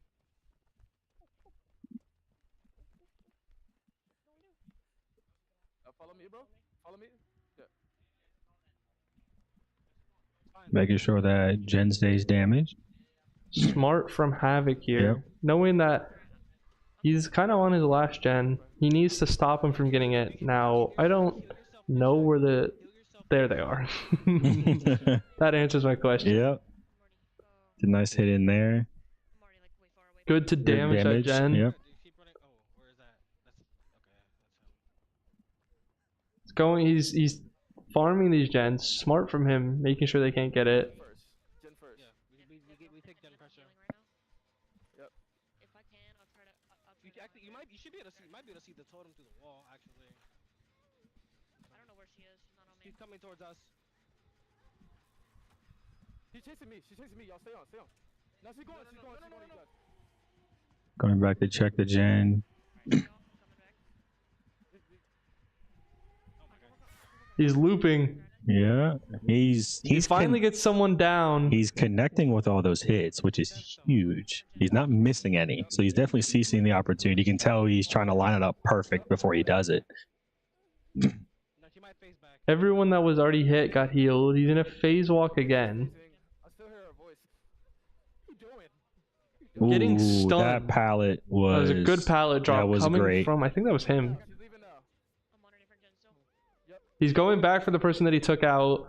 They did actually mess up 2 gens. There was 2 gens that we saw when he took down that one person. Yeah. Now I don't know if he realizes that they're now all split up. There's only 2 together and the rest are split up, and this can lead to an issue from him because if he gets split too far, then he can't actually. They can escape. Ooh, misses the flashlight there. A good attempt though overall. Another pallet stuns him. Another pallet down. The Still Ravens stacking really gotta this get a boys. gen here. They have all this time. They've had a lot of free time to get the gen. That is true. They've done a pretty good job about keeping Havoc's attention. I guess redirecting his attention. But I think Havoc has done a good job of. They did get the gen. They I got did. the final gen. The final gen. Now, still only 1 person hooked, by the way. Now he's probably gonna turn his attention to one of the doors here. Unless he actually, I think he's gonna try and go for the kill. Smart to cut them off. Shows you a smart killer right there. Yep. Now, the rest of the Ravens could. He's gonna try and wait. Yeah, you gotta come to the far side, next to house, right side of house. Where we spawned? She left me. She's near me. She's near me. He knows where the 2 doors are. They get 1 door open. If all 3 manage to escape, they win. Come on. And this is what they need. This is a game that They they do. actually need to take from the xGODS. No, follow KIC. Follow KIC. Yeah. Yes, follow KIC. Follow KIC. I'm leaving. Nice. One. Need one more. Even if she has no ed, yeah, GG. Runs into 2 players. And they get out, and that's a wow. win. That's a win. Good for the Ravens. They definitely needed that. Heat check is checked now. They're not out of the woods That yet. was the one game that they need to win. So because of that game ending, we are going to be going into halftime. 7-9, 2-point difference. Tune back in 15 minutes for the second half of this playoffs match. Yep, and it's chalking up to be a nail biter. And Definitely. I think this was perfect for the Ravens going into half to check the freaking Heat, and they did. Keep the foot on the gas. Stars were the do-rag. Exactly. So tune back in 15 minutes for the second half. We'll catch you then.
like we just stopped.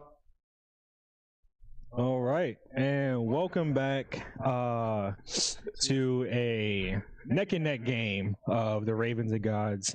We let you guys off with Dead by Daylight, with Ravens clutching it, bringing it into 7-9. The next game we have up now is Street Fighter 6. I mean, we talked about it some. Well, I won't say some, a lot. But this is a very close game, and the Gods were in a heat check for a good while. But then Ravens answered the call, and I feel like with the Ravens getting that last second dub before halftime, that I believe the Ravens will capitalize on it. Both teams look locked in and ready to go for the second half. I'm sure we'll see just that coming up. So it's looking like they're going to be playing Street Fighter on PC, by the way. Oh yeah, they're trying to get it set up on the PCs and yeah. Now, to me, I think it's kind of weird, but it's what the teams want. So as long as we see great Street Fighter, that is fine by me. And I think him might be in for Street Fighter. Yeah, it's definitely looking that way. So now we had a little talk with a specific somebody on the Ravens. You might have heard us talk about it. His name is Stars. And he knew that the do-rag had to go back on. I don't know, with our luck, there's not going to be a situation with him on camera because there's no face cams right now. So we'll still look crazy. But if the opportunity comes, he has a do-rag on. And the offer, or not the offer, but the bet still stands. The Ravens win. Next time you see me on camera, whether it's here or in the game, Smeek is wearing the do-rag. And he knows that. He looked fired up. And he's excited. If he comes in and wins, you can't tell me that the do-rag didn't help. I'm sorry. I'm saying it right now. Do-rag won. But all in all, we're pumped. Halftime flew by. I think it's because we're all excited to get back into this. Oh yeah, and with a good game like Street Fighter. I think it's just the energy of. Oh, we see the do-rag. Thank you, Stars. Oh, we're not crazy. We're not crazy. Look at that do-rag. You might if you shiny purple. Shiny purple. Shiny purple. Shiny purple. Now, shout out. I don't know if you're focused on Street Fighter 6. I'm not. I'm looking at the do-rag the entire time. He better sweep because I want to see the do-rag the entire time. Now, I'll leave it at that. But going into this, you know what's funny? He was just on the console, but shout out AV. He was on the console, but AV switched to the console camera so that we could see Stars with the do-rag. That's my goat. Shout out to AV. I know you're listening. I know he's sitting there chuckling. I know he's laughing. Yeah, it's okay. But do-rag aside, myth busted. We're gonna see what game is up next, and it is StarCraft. Great. All right. Yippee. Yeah. Okay. Grab the lawn chairs, pour yourself a drink. That game's gonna be a long one. But Street Fighter's up. Him's gonna be the Cammy, I believe. And this is what I want to see. Him is insanely good at Street Fighter 6. Like, it's no joke. I think he's probably one of the best in the league at Street Fighter. Well, I think this is a perfect time for this game to roll in, because the Ravens switch the momentum. Now keep the foot on the gas and finish this.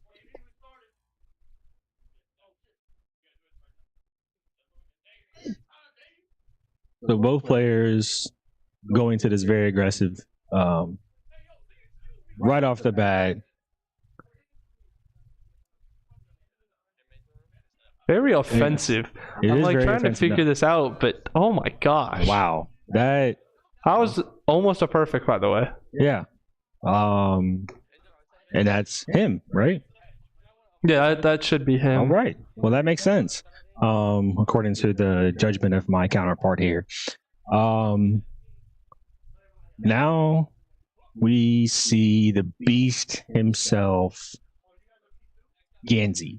Is that a Zangief I'm seeing? What is his name? Huh? Is that a Geef I'm seeing? Yeah. Of course. No. What would it be UEL of seeing Street Fighter 6 without that big burly man at least once?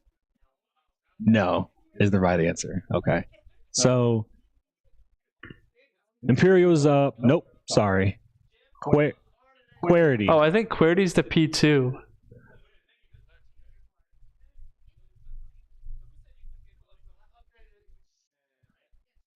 Him is P2. So good counter. And just absolutely letting Geef have it. You got to take that guy out as quick as possible because it doesn't take much for your life bars to all of a sudden look the same. Oh, And that's oh my damage. Yeah. And he only needs like 2 more of those before it's a neck and neck fight. But I feel like, yep, that's what we expected.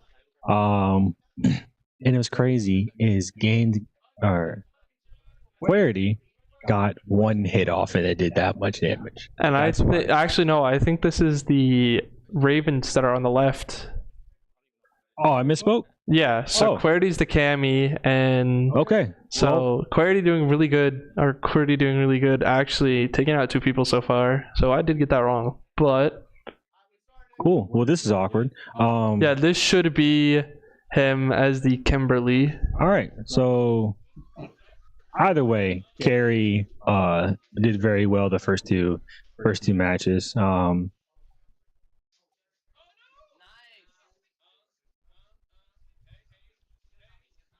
Well, that's something the Ravens haven't done yet, which is get a lot of damage on Carrie and be consistent. And that's exactly what you do. That's what him does. Yep.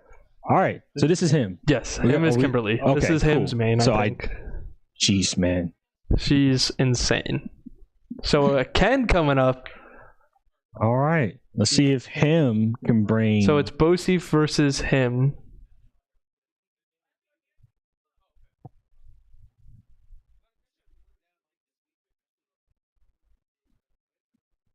Get our quick button check done. All right. Him out the gate. Already doing the super. Oh my.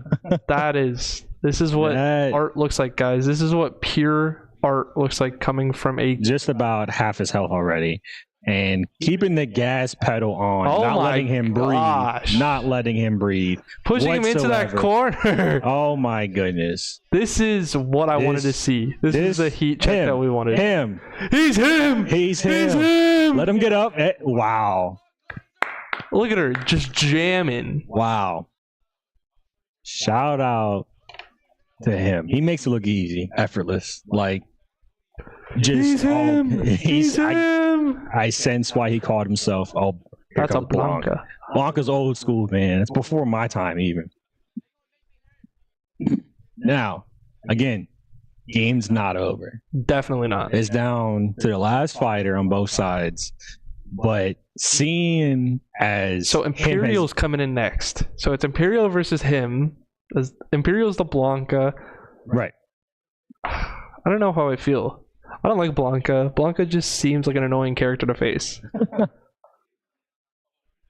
I don't think him cares. I think this is him's game. If you I don't even know how to describe it.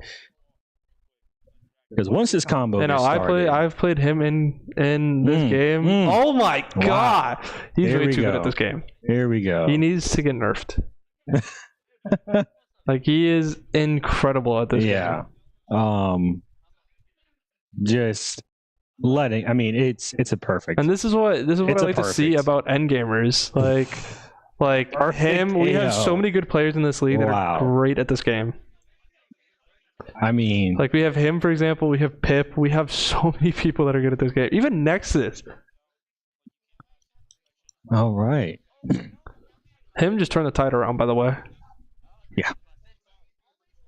I don't think we see the rest of Street Fighter without him in it. Exactly. No, you're right. If it happens, I'd be very surprised. What just happened? No idea. We can't. Our screen's black. Technical error. This is there we go. What the? Oh, technology. You know, are we good? How does that? That's. Oh,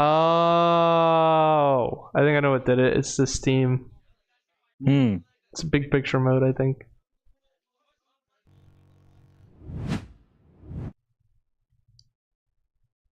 All right. I don't know if they're doing a technical timeout, maybe. That could be, yeah, that could actually be a tech timeout. Now, this could kind of hurt him's momentum. I mean, this brings us back to the first fight of the night with King of Fighters, with having to do a tech timeout, Yeah. and it just saws the momentum in half. So, but seeing what we've seen out of him so far, I don't think it's going to hurt him too much. Me neither. I think it shouldn't stop him. Like, No. this isn't an issue. It just, they don't want to waste too much time on this because yeah, like because they have StarCraft next, and I don't see them playing. right. But I mean, I'm ready to get back to the Street Fighter fight, man. I want to see him just finish it. That's exactly. I think what a lot of people want to see. Just Yeah. him. What a buzzkill. But I know it's being handled the best way possible. Stuff happens.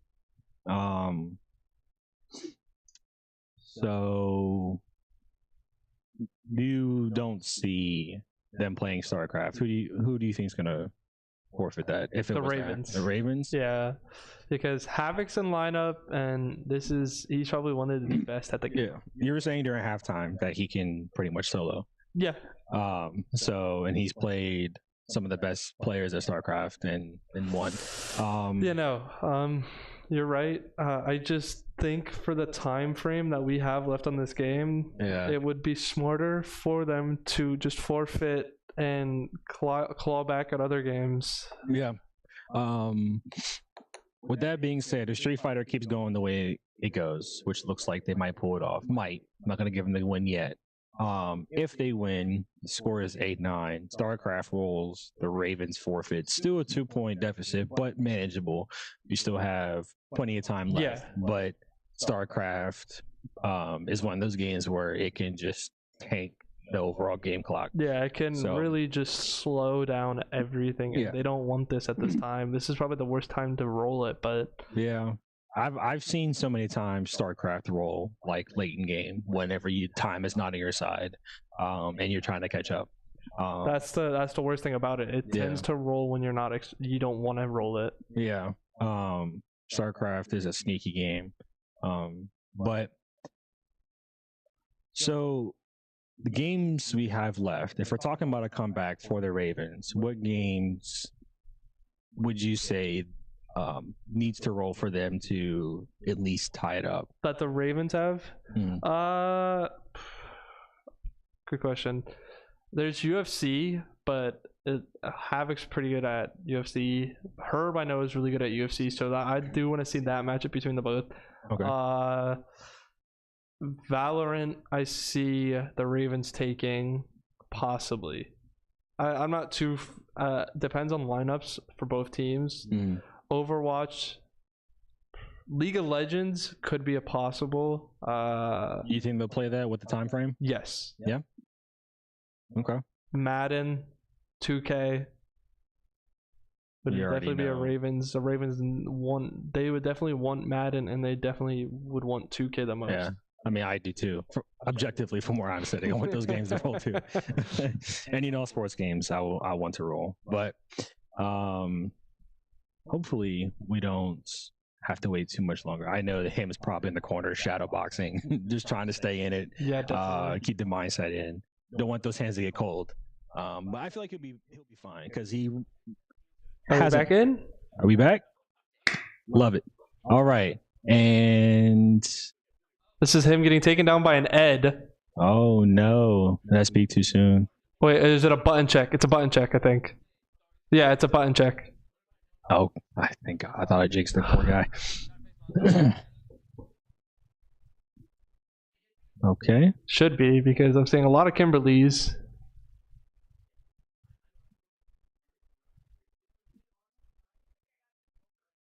Are they trying to get the? Kimberly 3 will be the one that him plays, and I'm assuming Ed 2 will be the one that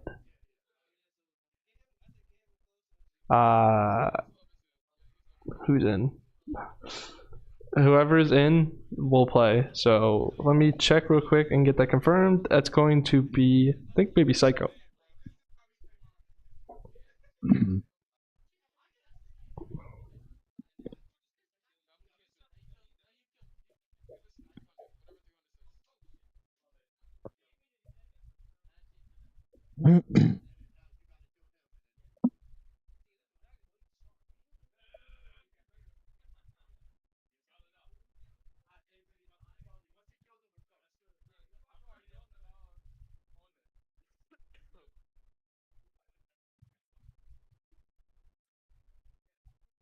Yeah, this is Ed 1 going out. And so Ed 2 will be the next. Are they trying to get the score back to where it was? Yeah. Okay, makes sense.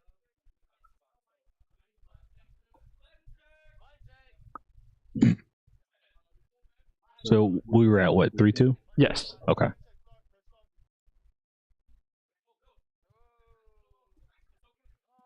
So button check coming in.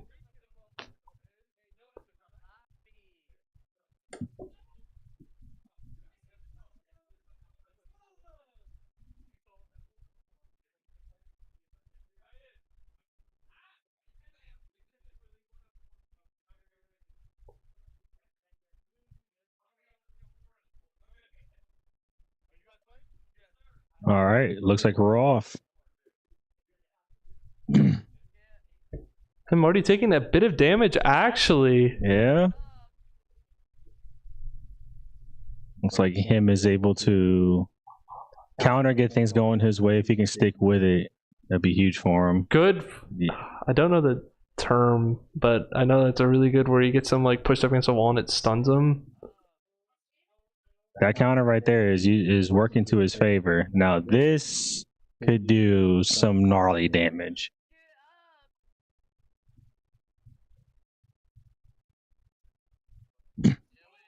Oh no.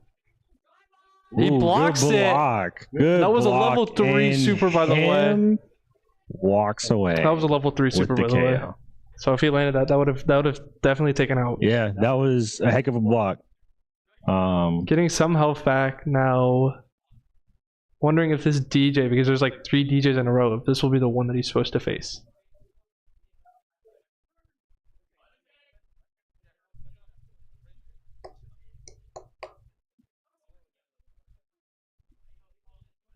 Go through our lovely button check.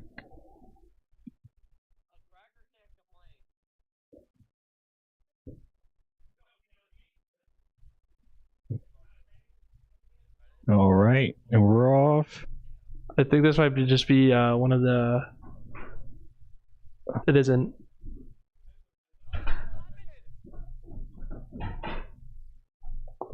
Him doing a great job at keeping him in this corner and keeping the foot on the gas. Ooh. Good.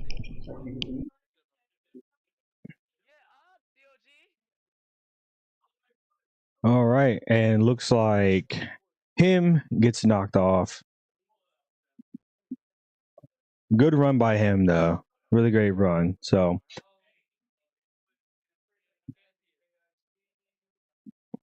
There's no audio.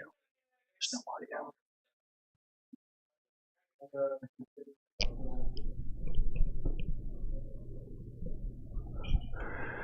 All right, so doing a good job running. Him did a really good job getting through most of the characters there. He did. He did put his team in a good position to stay in it.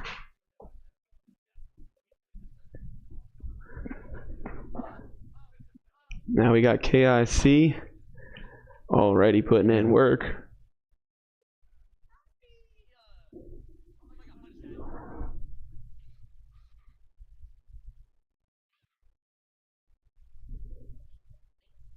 Yeah, it looks like KIC is working on. Oh, did he? No, he misses. He misses on the second one too. Great parry by TLG. Oh, in. Oh, Okay. Oh, that was actually a good run though. That at the was. end there. way to stick with it in the end, but Luke prevails. Now it is Ed, which I believe. See, Ed is probably going to be. Did Havoc go yet? I don't think so. We try to keep it with the roster, but it looks like they're caught up now.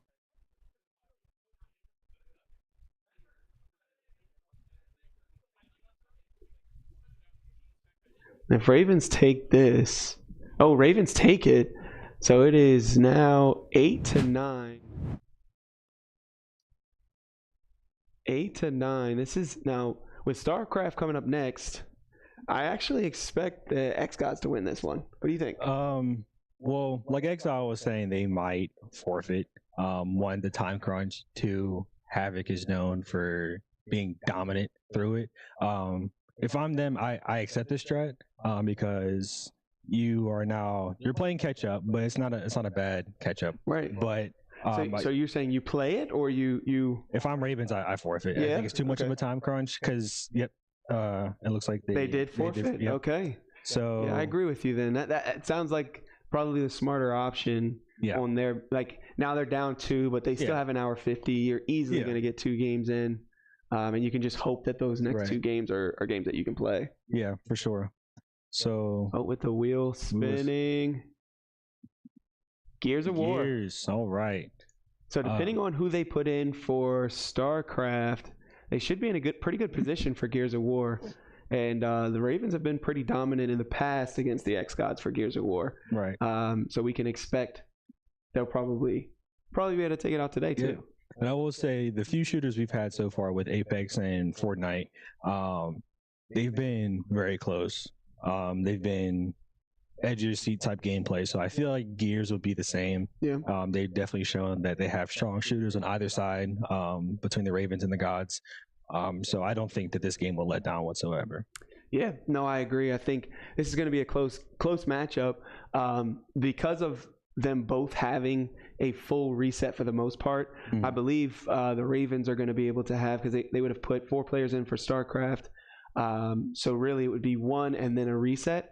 So they're going to be able to put in basically their ideal lineup on both sides. Yeah. So you can expect probably Bosif, QWERTY, Havoc, Imperial, and 50 cal on the xGODS side, which just leaves TLG out. And then on the other end, you're going to see probably Herb, Wonku, Genghis, him, and either Stars or KIC,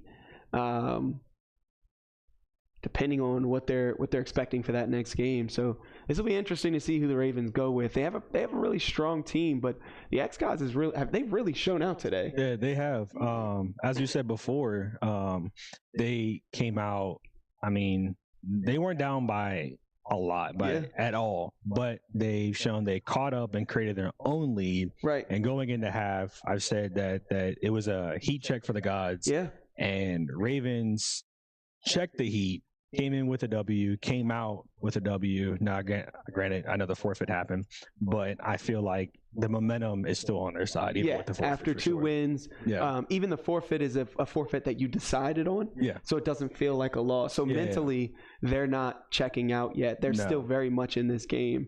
And on the other end, they've won twice already in the regular season against the xGODS very recently. Right. So you can expect that they are looking to take this win again, and they're just But right now, man, the xGODS they've clearly been practicing. Yeah. Because the last games were not close. The Ravens were winning by large margins in both games, and so now seeing this in a very, very different scenario where the Ravens are down 2 and they've already played 18 games. Yeah. That is a big difference. And we're still early in the second half. I mean, they may get through all of the games today. Well, I mean, I'm all for it if that's the case. Man. But I feel like it's perfect because then you get to see the skill that both teams have to offer. Because as I said with Exile earlier, like I knew that it was going to be within 4 points at max, and it's held true. But I did anticipate also a couple lead changes, which you want that out of a game like this, especially with it being playoffs. Yeah, Like you playoffs, want yeah. you want the edge of your seat. I didn't think that it was going to be a blowout, but I like this. It seems we've touched just about every category, and we've seen who's strong and what. But I just think as long as the Ravens just keep their foot on the gas, and just at least try to tie it up, and without giving the gods another win, it'll definitely keep the Ravens in this. Excuse me, in this in their own heat check right now. Yeah. So I'm excited to see what's what. This Gears game is definitely going to. I feel like it's going to be just as fun to watch as Apex and Fortnite was for sure. And I know the Ravens are preying on some more sports games. As I said, objectively, I am too. I want to see. I want to see some sports roll. Yeah. And we're gonna see them. You know, it's about to get to the point where we're gonna see a lot of sports games coming, and it'll be interesting because on one end, so 2K, you have on one end QWERTY, Bosif, really strong 2K players, but on the other end, you have Vape. You have Herb, you have Stars, you have Wonku. They all play, but Vape being one of the 2K stars in this league, along with yourself and Pop, I think it's going to be good. Every sports game should be a good matchup because both teams have come with really good lineups for it. So let's see what they spend next. This will be very interesting because I'm fully expecting to see. Is that okay? NHL Wreckfest. Okay. So another racer. Yeah. So I think that's almost all the racers, almost all of the fighting games. And there's only one more fighting game left, and I think CTR is the only racer that hasn't hit yet. Yeah. So I mean, almost all the fighting games, almost all the racers. Now it's just down to sports, shooters, and strategy. Yeah. So this is going to be. I don't know if we'll see which way that leans, but I think if we're talking just sports and shooters, I'm thinking xGODS are better off for the rest of this. Okay. Yeah, I mean, I just think they have a better sports team, and I feel like they definitely have a better shooter team. But we'll see. I mean, if that's true, the Ravens are making them work for it. That's for sure. No, they are. They've been doing really well. They have. But opening up to this Gears game.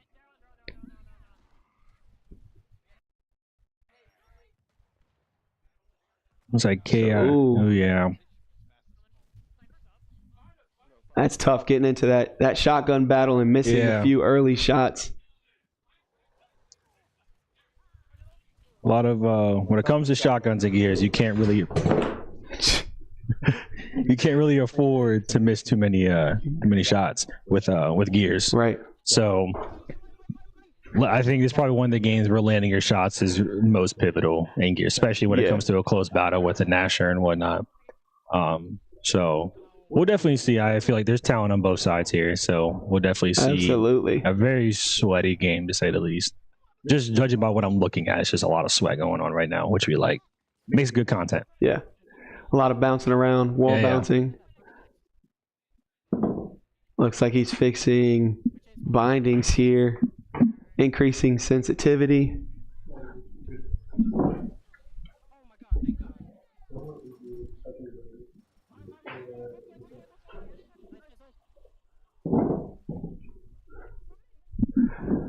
And XL, who do you have taking Gears? Let me see who the current lineup is. So I'm seeing KIC, TLG. I actually think the Ravens could take it, but also I don't know. Both teams are just that good. Yeah. So it's not like it's a one-sided match. This is both sides fighting for it. Now we did see. I think that was KIC got taken down there. So Stars and the rest of the Ravens are pushing for point. That is some high sensitivity. Yeah. He keeps trying to. Oh, he's upping it. That's wild. I think maybe he just is switching.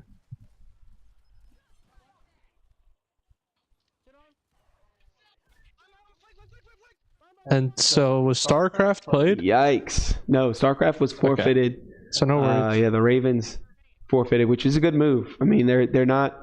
They know Havoc is going to be waiting for them and ready to wreak havoc. and it's going to take up enough of the time.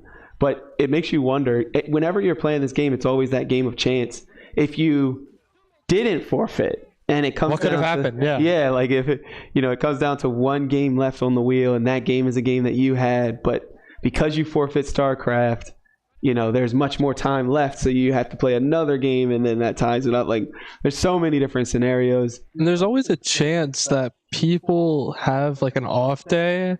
Now, for Havoc, that's kind of rare. For a game like StarCraft, that's one of those really, really rare things that if you see that, then StarCraft is decision making, right? So it's ooh, they walked right into that. But yeah, so I mean, as long as his decision making is on point, he should be fine. Oh, big whiff, but they did finish it off. Was that that's PC about like a 42 point difference. Yeah, it is not looking good. I believe the Ravens are up right now.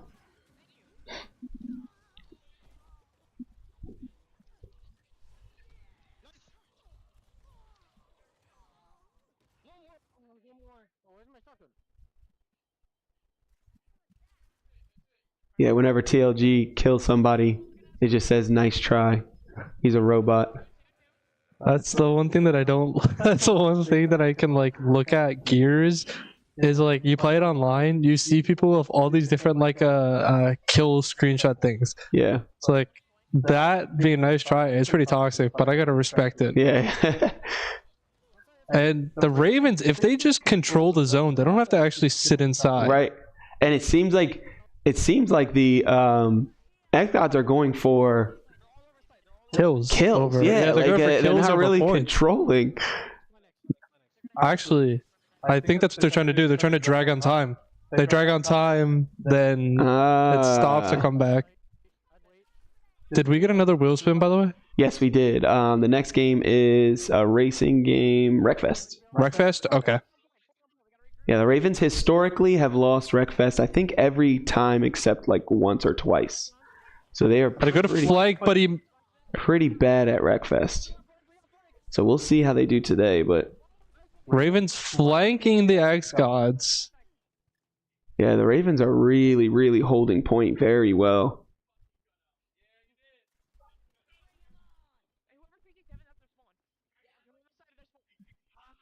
Oh, that was a nice wall bounce. That was TLG just showing that he knows this game. Wall bounce. That was actually crazy.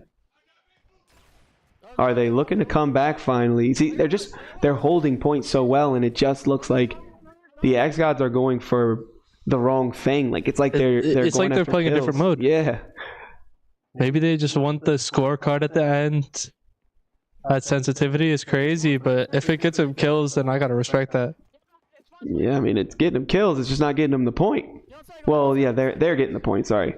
And it's getting him kills. Actually, smart from the Ravens. Let KIC kind of space himself out. Yeah, he flanks them. Around, they hold point. It's guaranteed points. They're holding the point, and they're worried about KIC. And then by the time they do get in, it's too late. It's too late. Yeah, and KIC's already worn them down enough. They're pushing for the next point. So this is really just zonal control coming from the Ravens. Now, I think if the xGODS really want to try and take this as a win, they need to stop going for kills. Yeah, they need this point right now. Like if you want to get kills on objective instead of kills outside of objective. Yeah, that sensitivity is nuts. There's nobody there, buddy. It doesn't even seem like they're trying to get the point. Like what are the xGODS doing out there? Okay, they're finally. Oh my gosh, that's nuts. The Ravens are moving so well. I mean, this is team movement. Yes, it's like the whole team shifts. You see, they're trying to flank, but he's about to get flanked himself. Oh my gosh. Yikes, man! They're trying to go around, but the Ravens are positioned so perfectly on this map that it doesn't even matter. And another kill. Yeah. He ends up going down, but they're 10. They're 9 off. They still can't get the point. They're 9 off. Yeah, they still can't get the point. They're focusing on everything but the point. That's their one mistake. And that is game. They're one off. Yep. So Ravens take it 9-10. Not a bad move. Going into Wreckfest, that's a decent game to take because gears can go in any way, and they showed that as a way to win. Yeah. And I think xGODS felt strong going into Gears because they are a shooting team. Like, they are a solid shooting team. And so going into it expecting to get that win and then taking a loss there, it's going to hurt the xGODS momentum. But historically, the Ravens are not a good Wreckfest team. I don't know. I still am confused on that plan in Gears. Because you're on like point, but you're not going for point. Now, I get if you're trying to time waste, but even then you still lost. So it doesn't work out, and it only shaved to be like 2 minutes off the clock. Yeah, and there's so much time left. You can't time waste right now. You're way too early in the half. With only 25 minutes. It's such a mistake to do. Yeah, that's a big mistake. I mean, they've won 3. You were up by 4 going into half, and now you're up by 1. Going into Wreckfest, and you've only spent 25 minutes. That's not a good look. Not a good look for the xGODS here.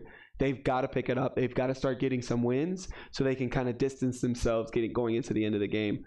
But I will say, being that there's mostly sports and strategy games left and some shooters, it is still looking xGODS' favor.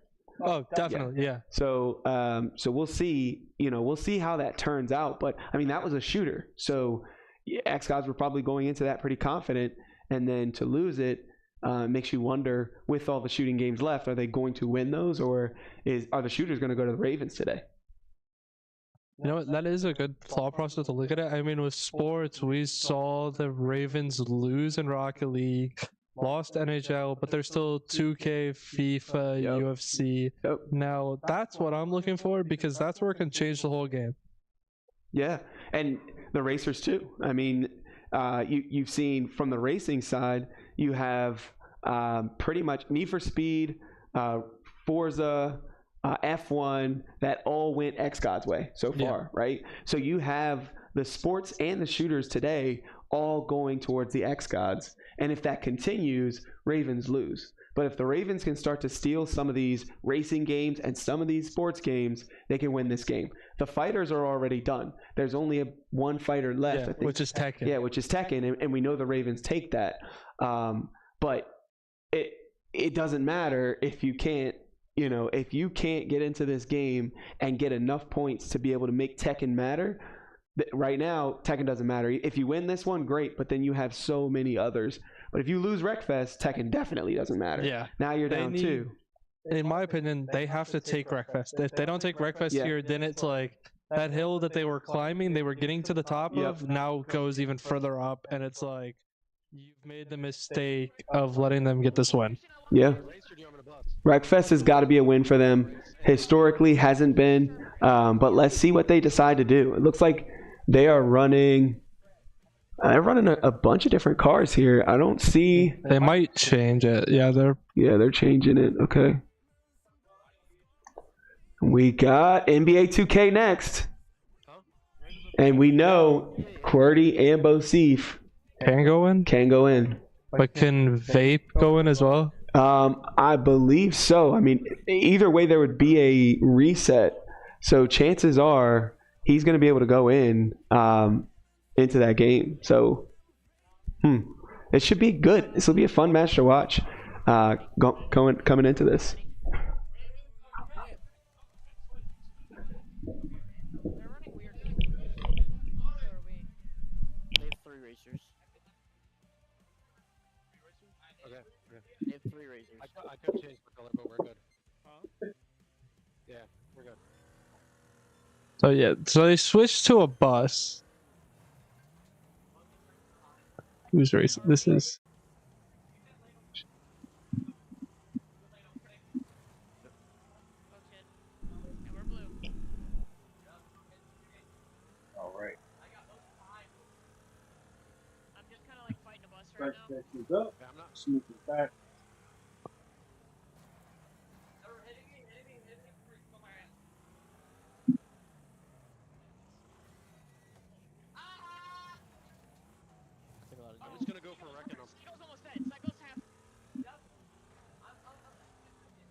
Sorry for the delay.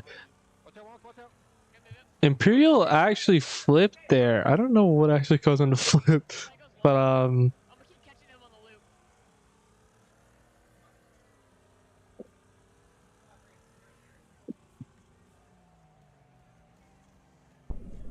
All right. Good. Okay. so I'm joined again with Smeek. Smeek is back. I think Imperial just crashed into his own teammate actually. Oh, this is a very hectic. He just crashed access into. He map. just wrecked his own teammate. That kind of happens if you don't pay attention to it. If I'm not mistaken, I'm pretty sure he just wrecked his own teammate, and I don't think that's what you want to do. No, in this it's not game. ideal. That is like the least favorable option, the lowest Yeah. of the low. When Boshi comes back around, I'm gonna I'm 1 HP. If it is his own teammate, it was his racer too. Yeah, it was. Yeah, so that kind of hurts. Kind of want to keep as many of those in as possible. I think the Ravens actually have like 3 racers. Yeah, I haven't seen too many buses pass by him. There's one. That's a good. He's already on crit as well. Yeah. That's not what you want to be as if a you bus. sneeze on that bus, it's over. As a bus in this game, technically, you don't want to let these. I don't know if Imperial knows what he's doing.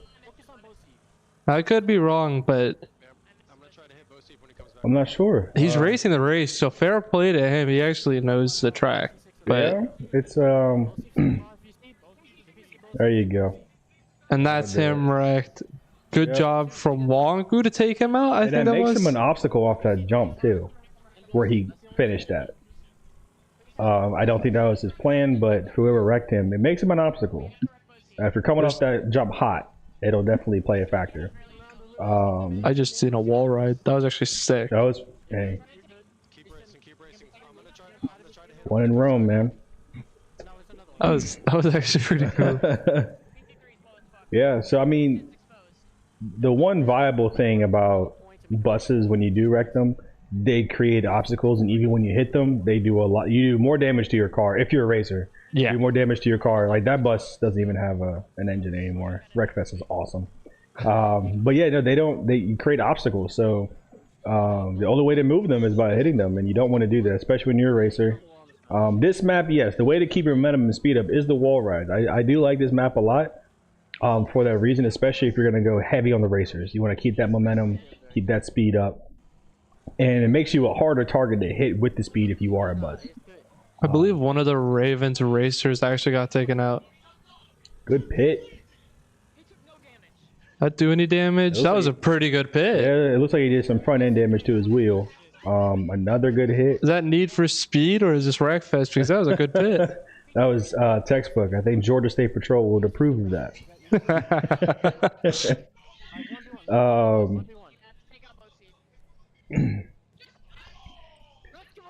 He's just getting bullied. He just got wrecked. Yep, got wrecked. And as you see, the buses do more damage than you do to them. So. And the Ravens take wreck. Nice. So 10-10 on the game. Oh, that is. Wow. Ty, look. Hey, Guess you know what? Who has his do-rag on? And guess what's next? Guess what's next? What rolled next? I was going. 2K. I love it. I love it. I love it. So, Gritty and Bosif can go in and. Would you say Vape go in? What's that? Would you say Vape go in? Absolutely. I don't think it's a situation where he doesn't go in for this game because I mean, don't get it twisted. Vape's a very good player, but when 2K rolls and he's available to play, you put him in, especially when it's a 10-10 game and you just closed a 3-game gap. Yeah. Whilst having to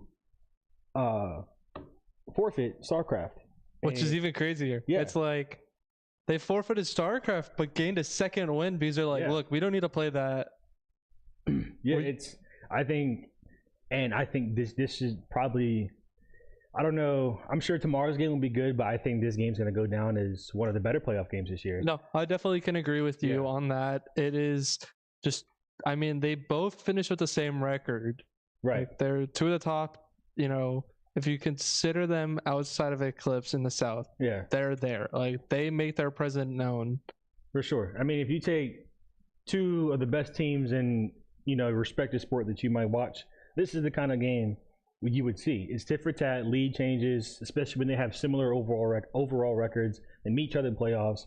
It's it's an unstoppable force and a movable object. But in the end, one will have to prevail. That's a W reference. Yeah. That is actually a really good reference. Yeah. So I mean, but it just shows that Ravens, even though lost like 6 or 7 games in a row, at one point they didn't let it. They didn't let it get to their head. No. I mean, they're psychic going into it, and you couldn't tell at halftime that they were the slightest bit.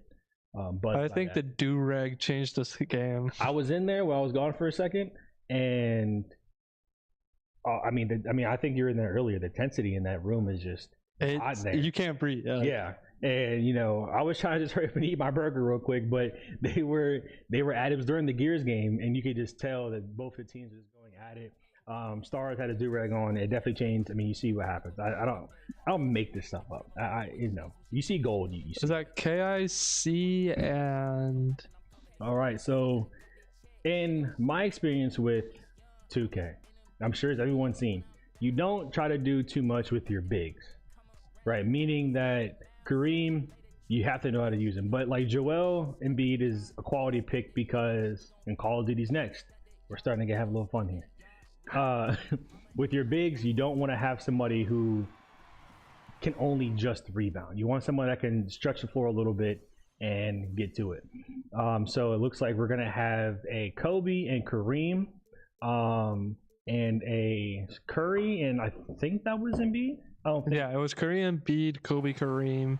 Okay, so the worst shooter on the court right now is Kareem. Not saying Kareem can't shoot.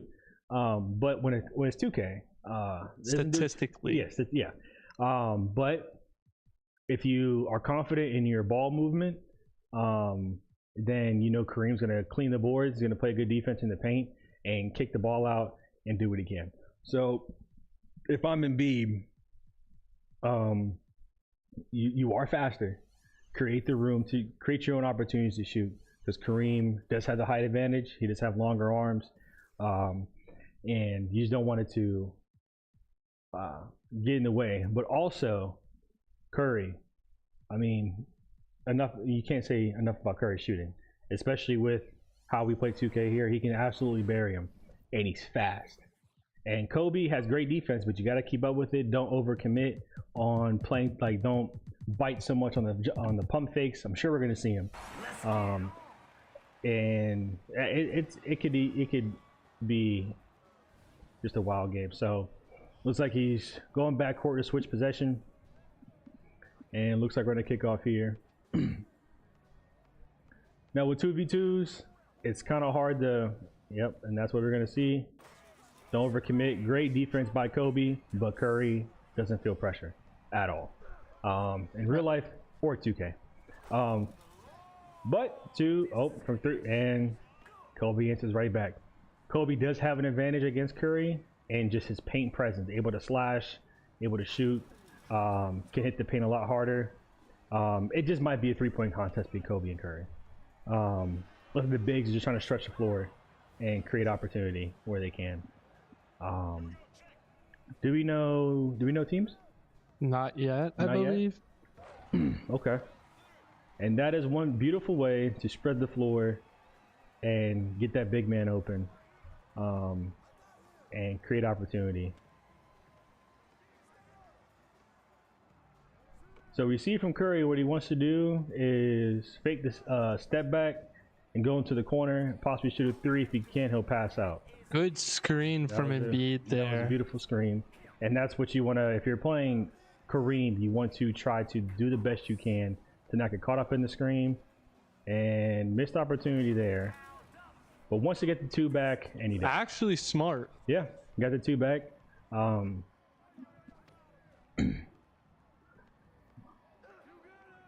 They just want to have a 3-point contest. I respect it.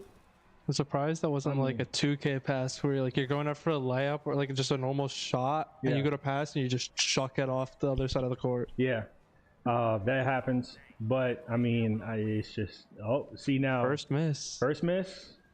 And that could come back to hurt you. We haven't seen a missed shot yet, but it come back to haunt you with a 4-point lead now, with Curry and Embiid. I'm gonna go on the limb, just say by ball movement, by the ball handler. Unless I'm mistaken again, I'm gonna say Vape is Curry, just based off of what I'm seeing. I could be wrong, but just with the dribble moves that you often don't see out of somebody who doesn't play 2K that much, this is definitely by somebody who plays the game, and he's playing really good defense and making Kobe take bad shots. Although it's on pro, you can still make a bad shot. The defense is there. I don't know if the controller disconnected or what's happening, or if he's just standing there, but there you go. Ooh, thought for sure I see a pass in the paint there. Same here. Yeah, I don't know. Maybe it is like you said, that 3-point. Saw the points away by getting these open twos, and he does. He gets it. You're gonna need that again. If I'm down that many, I take the open shots, but at the same time, when you make a shot, the other team gets it. So I respect what they're doing, but Curry doesn't miss that, especially wide open. And he's hot right now. He's playing good defense with Curry. Staying on him, stay smothered on him. Which Curry in and of himself isn't going to play such strap or shutdown defense as Kobe. But Kobe's Kobe. Both the shooters on this team are hitting their shots. I think Curry has his takeover. Curry does have takeover, and he's just playing with him right now. And Embiid can shoot the 3, and he greens it. That's why I said get you a big that can also shoot it. I don't think they're gonna try to test it 3 with Kareem. They could. I mean, they could, but they shouldn't. Yeah, right. You want to be confident with your 3s. It's like trying to like run as like a QB, and your QB you're running as like Joe Flacco or something. Yeah, you need it, but it's not always there. So Curry, and he did get the tip. His ability to get around the screen has been good, and he's just draped all over Kobe, not giving him an inch. Gets the loose ball. Ooh, snatch block by Kareem for 3. Call it. Oh my gosh. Snatch block was filthy. Now again, that's disrespectful. That's why you have a huge guy that playing in the paint like that for those snatch blocks. That paint presence. That is disrespectful. He's gonna pull up. That's a 2. That's a 1. That was a 2 actually. Oh, I mean, foot was on the line, ref. I saw it. Bro, his foot was like, if this is a line right here, his foot was. Yeah, it was clearly over, but 2K, we love it. All right, Kobe tries his, buries it. Yeah, this might be the best game of 2K we've ever seen. I mean, this is just full throttle on both sides. This is chaos, but it's the chaos that you want to see. I mean, Curry's not going to miss that, and he has his takeover. So Curry just needs to drain one more, and whoever has Curry wins. Yep. Really risky there, trying to do that like jumping pass. Yeah, you could lose the ball very easily. To me, I can understand why you're getting contested, but like I just know 2K where it just chucks it out of bounds. So with like 15 seconds left on the shot clock. But here's the thing though, Kobe running around is draining his stamina, and I think that's what he's waiting for. Yeah, that's the little standing thing. Yep, little gold bar at the bottom. Good he's point, trying to be too predictable with his gameplay, because now they know he's just hunting for the 3s.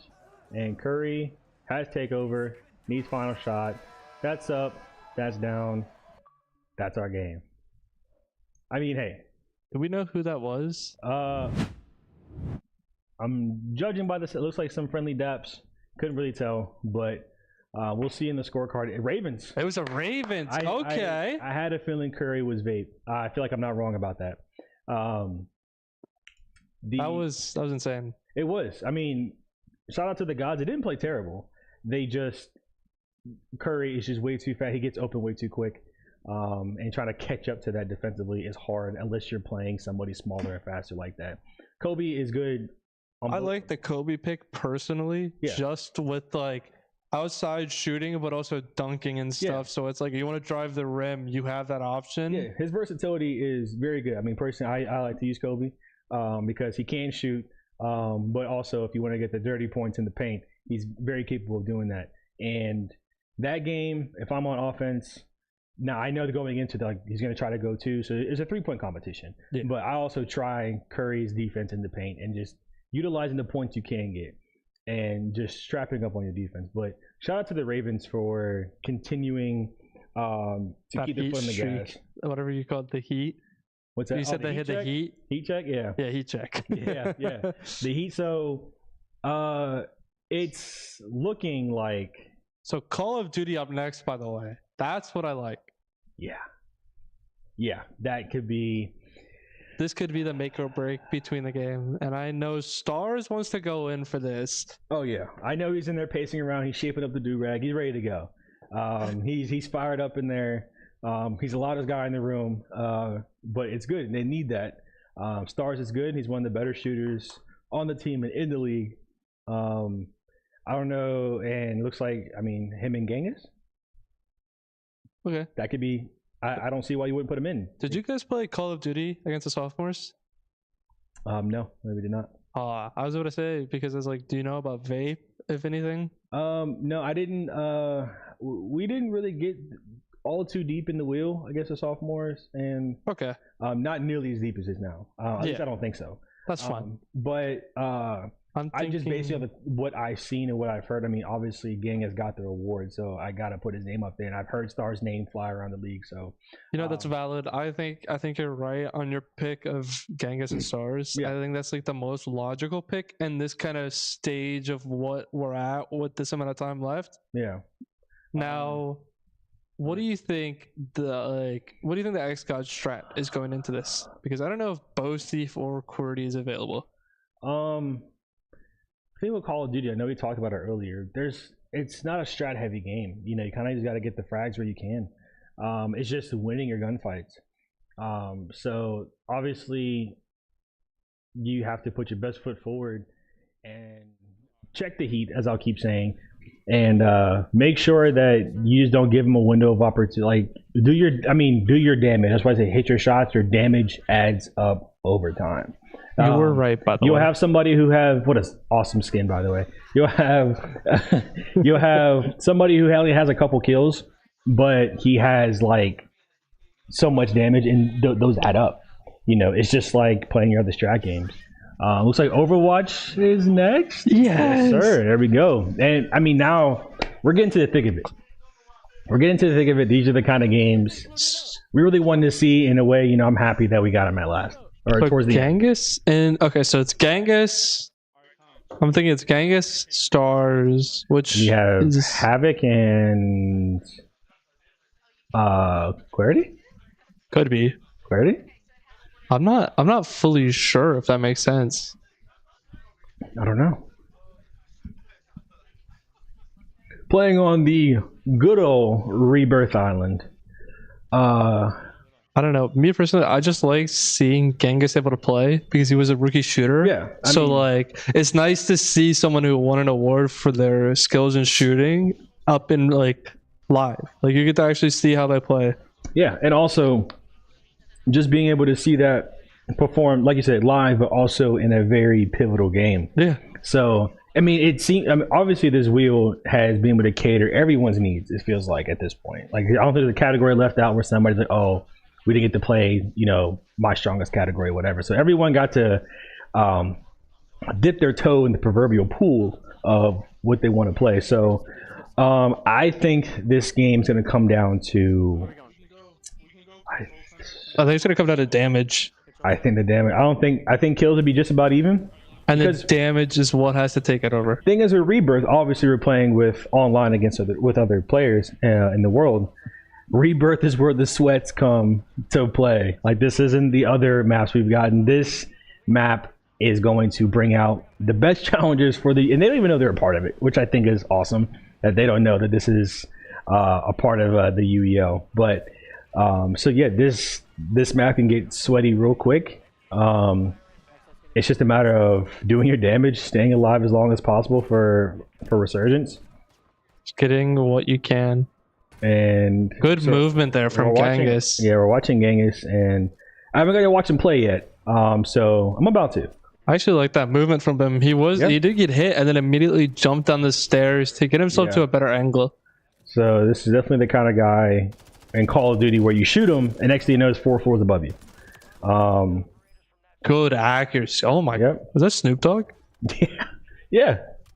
Snoop Dogg is in Call of Duty. I saw your reference to his skin as Black Noir. That is a GOAT skin. Yeah, it's a GOAT skin. I mean, Call of Duty, they have some pretty good licensing with these companies and with people because they have like Cheech and Chong now. They have Godzilla and King Kong. So TLG picking up a kill. So one of the xGODS, I'm not sure if it's actually TLG, but he was able to get a kill. Ends up going down. Has a self revive though, so that's pretty important. Also, unlike playing Warzone at home with your buddies, where you can kind of play passive if you need to, here you kind of have to have your foot on the gas the entire time. You need to keep a live count. Oh my! How many times I said foot on the gas? That accuracy is insane. Yeah, are you surprised? I mean, I shouldn't be. It's Genghis, man. This is playoffs. This is what we see. This is why teams are in playoffs. Yeah.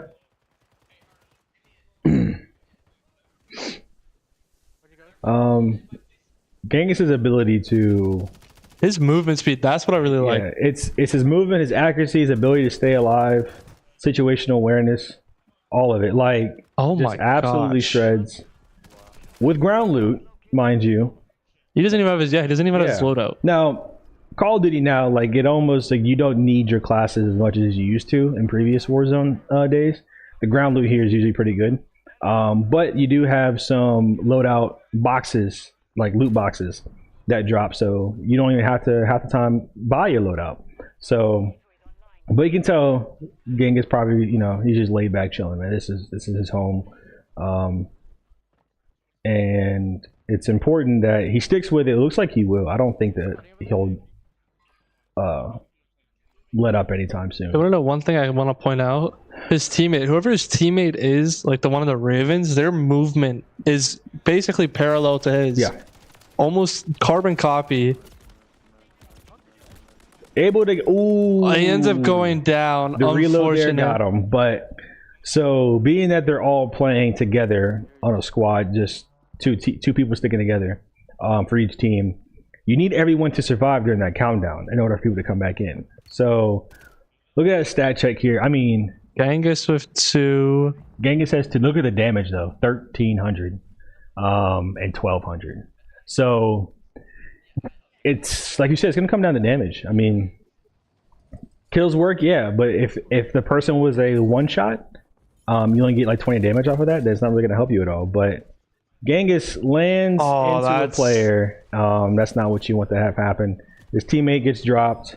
I was TLG or whoever. So there's only one player left alive, and that's Resurgence. So they end up. The top 2 play. Oh no, they're still. My apologies. They're still going. I think now loadout drop. So we're gonna maybe see. He's making call outs to his team. Now, mind you, folks, we don't have audio. So if I miss audio cues, I'm sorry. But it looks like he's gonna make some call outs to his team. He was pinging, so you're not wrong. He definitely is using their Ooh, that damage. That's some damage right there. Staying on him, being aggressive. Oh my. Yeah, it's just the ghost, man. Call of Duty is just.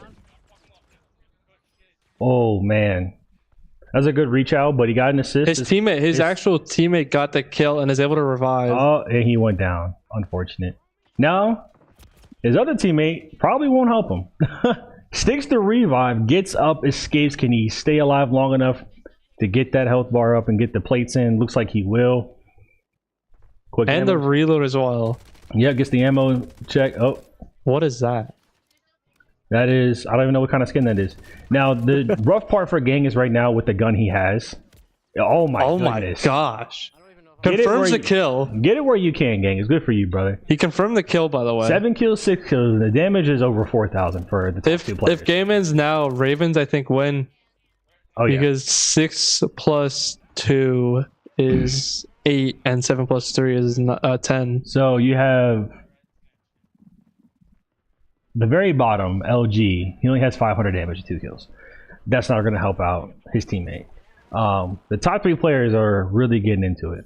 But to my point I was gonna make is with this ground loot, ammo count hurts you because 30 round mag is probably just enough to break and possibly get a little bit of flesh damage. But he gets his class. You know has a anything about diamond, this so gun? you know he plays the game.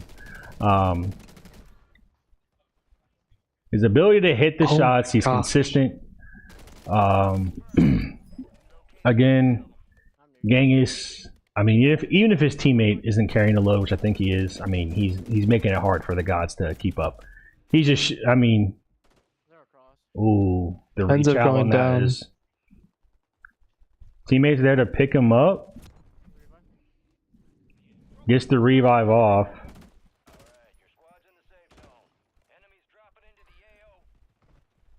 Now it looks like they're kind of almost working together, all four of them. Which in a way you kind of have to, because you need to keep everyone alive in order to, keep in the game. Could this be the first time we see a Warzone win in the league? We've never had. Let's break records while we're here, man. I'm all for it. I'm all for it as well. Gets a complete resupply on that box right there, refilling all of his ammo and plates. I mean, if we see a Warzone win, man, I mean, I can't think of a better debut for myself. I mean, do you know anything specific about these guns that Genghis is using? So the MCW is now if you're a fan of older Call of Duty like myself, MW2 is the new ACR. The MCW is a versatile gun. You can build it to make it close range, but a lot of people use it for mid to long range. It's very fire rate's good, damage is good, not a lot of recoil. His secondary, I can't remember the name of the gun, but it's an LMG that works a lot like an AR. It's mag fed, so you don't have to worry about feeding a belt. I'm promised to be a lot of jargon to people. I'm a gun guy, so forgive me on that. But the guns he's using, MCW 100% meta. There's not a lot of people you'll see not using that. But so his class set, I mean, good. His mag count is ideal, makes the gun a little lighter so he moves better. And his ADS time. Iron sights is pretty ideal. This basic red dot helps too. This gun right here, again, an LMG, hits hard, shoots fast, mag fed. So quick fights, a lot of damage. But all in all, I mean, he had... You gotta let go, Genghis. Gotta let go, brother. I thought he was just doing that because he saw the rest of his teammates were done, so he just wanted to end the game so that they could confirm a win. Strat. But no, it was. I just think I don't know if he just lost track of time or what. But a lot of what Genghis is doing is pretty ideal. He has. Forgive me for the name of the perk, but so you see plate health down there. He has 2 large orange ones versus 3 blues, so that means he only has to put 2 plates in rather than 3, and that is a time saver more so than people might think if you're not a Call of Duty player. Do you think that's smart for him to do that? Like, do you think, like, say another person maybe today is watching this game, they're learning about Call of Duty, do you think they should do that? Yeah, I mean, because it used to be in previous war zones there was a perk that will give you that. But now it looks like a big plate carrier. You can have a box. You pick it up. It gives you more plate capacity. I think it says 16 plates. Let me just put it in 2. So he can heal himself 8 times completely if he were to get cracked. So if you have an opportunity to get yourself that plate carrier where you only have to put 2 in versus 3, and you're an aggressive type of shooter, it's perfect. Now, even the aggressiveness probably doesn't come into play too much because it saves you time. And as you see right here, it's fast-paced. So every second counts. And plus, with you able to hold a bunch of plates, you drop some for your teammates. They just drop in, have no plates, or get cracked so much they don't have any plates left, you can carry a lot. But it does not take any longer to heal if you do that. Great freaking movement. Oh my god. Jeez Louise. Looks like it a mortar strike on top of them. But they're doing something beautiful right now we're seeing from Genghis, and that's maintaining this roof. Anybody who comes on that roof has to, at this point, would have to spawn in. And they're not going to have any guns, which there's only one way to that roof if you don't jump on, and that's that door. So he can easily, if he maintains good control of that door, he can easily bottleneck any player, as we've seen the poor soul he took out. He had to land, had no loot, easily done. Oh my. There's another one. Okay. Oh my gosh. Jesus, drop shotting. I mean, Genghis, you're good, brother, but you're toxic. Holy. Precision airstrike. So they're trying to get him off the roof. You want to send as much aerial strikes as you can on that roof, which might lead to a push by the team. So you're not going to be on the roof. I just want to point out, by the way, he just leveled up. He's ranked 391. Yeah. Yeah. So obviously he plays this game, and there's a reason why he's rookie shooter of the year. Yeah. I mean, if you had any doubts of what he was capable of, I mean, I've never got to see him play before. Shooter at least. So me neither, but I knew that if he won that award, he obviously had to deserve it. You don't just hand those out. You know what I mean? I didn't get rookies. And look at this aim. Look at this aim. Straight Consistent body shots, but it's so accurate that it doesn't matter if it's a headshot or not. Quick switch. I mean, just absolutely destroying. There's no way his team doesn't win this. Now, I think Ravens take this. I think we push even farther. Get the first Warzone. Get the first. Yeah. Get the first. Oh, he goes down. He gets a self. He had a self. He can stick it. The airstrike downed him, and you can tell the other teams, the random players, good smoke. They want them off that roof. That's why they're sending all their mortar strikes and airstrikes off onto that roof. They want them off. But with the zone closing, it's going to force him off the roof. Yeah. So he has a gas mask, so he's probably going to tank a little bit to see. Nope. Him and Havoc are the only two left alive. I mean, oh my god, it doesn't stop. It's not going to stop. He's going to call a mortar strike. Smart call of that mortar strike. Absolutely, get them off the roof since they want to throw so much at you. Wait for them to drop down so that you can take them out. It looks like he down one with the strike. With the mortar strike on the roof. I don't think he realizes. No, I think he's just good push. Oh my goodness! Oh, ends up going down. Oh my run, gang! Gosh! Let's see. That's 13 kills, 6,000 damage. They win no matter what. I feel like that's a Ravens win. That's a top 5. I think the highest we might have gotten might be 2, second place. Really? Yes. Wow. Well, wow. That was, I mean, granted, we didn't get to watch anybody else play, but let's face it, we got the. I'm not complaining. I'm not gonna lie. I'm not gonna complain at that. I'm not either. I think gave us Genghis a show. I know that room is probably you probably could hear yourself, I think. Yeah. You definitely had to walk in there with earplugs. So, Genghis, shout out to your brother. You shown the league why you won that award. Great dude. But most importantly, they came. What was halftime score? 8-10. 8-10. Yeah. Yeah. 8-10. I believe, if I'm not mistaken. We stopped at Dead by Daylight. Yeah. Yeah. And they came out 1-4, gave up none. That's huge. Well, they gave up the forfeit, but technically they didn't really lose any. Yeah, that's the thing. And we're smart by saying, like, me, you, and Titus all kind of said, like, you know, they just got to forfeit. Just forfeit it. Yeah. Let the time, like, you don't give Havoc that mentality of knowing that you're going to win. If you play that game and lose, now you don't have time for these shooters in these games that have rolled where they dominated. Yeah. Like, I think that this is probably the first game we've seen where someone just took over. Now, completely. I mean, the other players did good. I'm not going to take anything from the Ravens or guys. They all did good. But you take Genghis out of that game, and it doesn't look the same. No, that's probably maybe a God's win. But they have quality shooters on the team. But I think going to that game, there's no situation going into that where you don't put Genghis in. So shout out to him. Someone Stars has to do red man an award again. I don't know. I saw that aim. Yeah. Just straight line, no miss. It's like his ability. That's impressive. His movement, even in the firefight, just able to drop shot, which is old school Call of Duty, and some things never change. And he's able to pull off the win. So shout out to the gang and shout out to the Ravens for making this yet again a freaking close game. It's always been close, but just giving us something to talk about. You know what else I liked about like just Genghis in that game? Like you mentioned his movement, but I mean like the movement where if say he took shots, he didn't just continue to take fire. He just went backed off, healed himself up, and then jumped back in the fight. Yeah. So he fought for his life, and he's smart. That shows you a smart Call of Duty player. Yeah, and even map knowledge. He knew exactly where to hide if he took shots. If he had to jump. And you just see, like you said, you throw one bullet his way, he's not in the same spot. Yeah. where you found him. But here comes. I forgot it was Overwatch. Game. I'm actually so happy. Yeah. So, Overwatch. Can we get a Madden game? I mean, can we get it? We're not going to get it yet. Okay. Do you think we're going to get every game in the wheel tonight?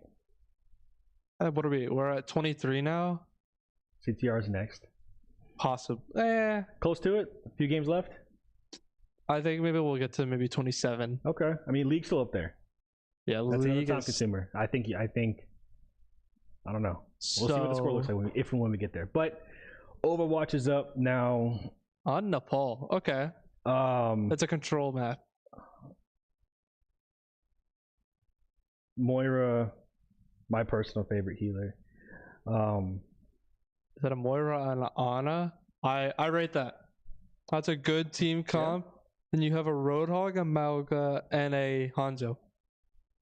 Okay. I actually like that team comp. Yeah, not bad. This is coming from the gods with their lineup. So we're gonna see what's what now. Obviously, you love this game. What's the name of the game for this game mode right now for somebody who's not well versed in Overwatch? It is called Control. It's basically, we did it with Gears of War. If you're here for Gears of War, if not, don't worry. You sit on a point and you're supposed to get to 100. Once you get to 100, you win the round. Okay. So obviously you have DPS, tank, and healer. So are you focusing on tank here? Are you focusing healing, DPS? Like, what's your main focus? Or does it cater to kind of... To me, if I'm playing right now, I'm going to be a healer, but I think the focus of teams in this kind of map, it's this little middle section, but your focus, you want to take out the healers first. You take out the healers, you then can go for the rest.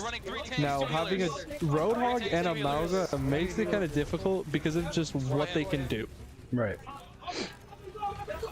So right now we're spectating Ana. Yeah. She can do massive healing at range, which is huge, especially if she's fast, she can move around. I think they actually have a Moira on the other team. So I saw purple smoke. Yes, I think I did. Trying to keep that big boy alive is huge. As you can see there, he's focusing his healing on him. And he's very pivotal. And Balgua gets back. Did he already have his ult? That fast? Dang. Between the control, I'm sure the damage, yeah. So looks like they wiped the team off the control point. So now and they take control. Now you take control, you want that percentage to be 100. No, I think that was a waste of an ult. Using it that early.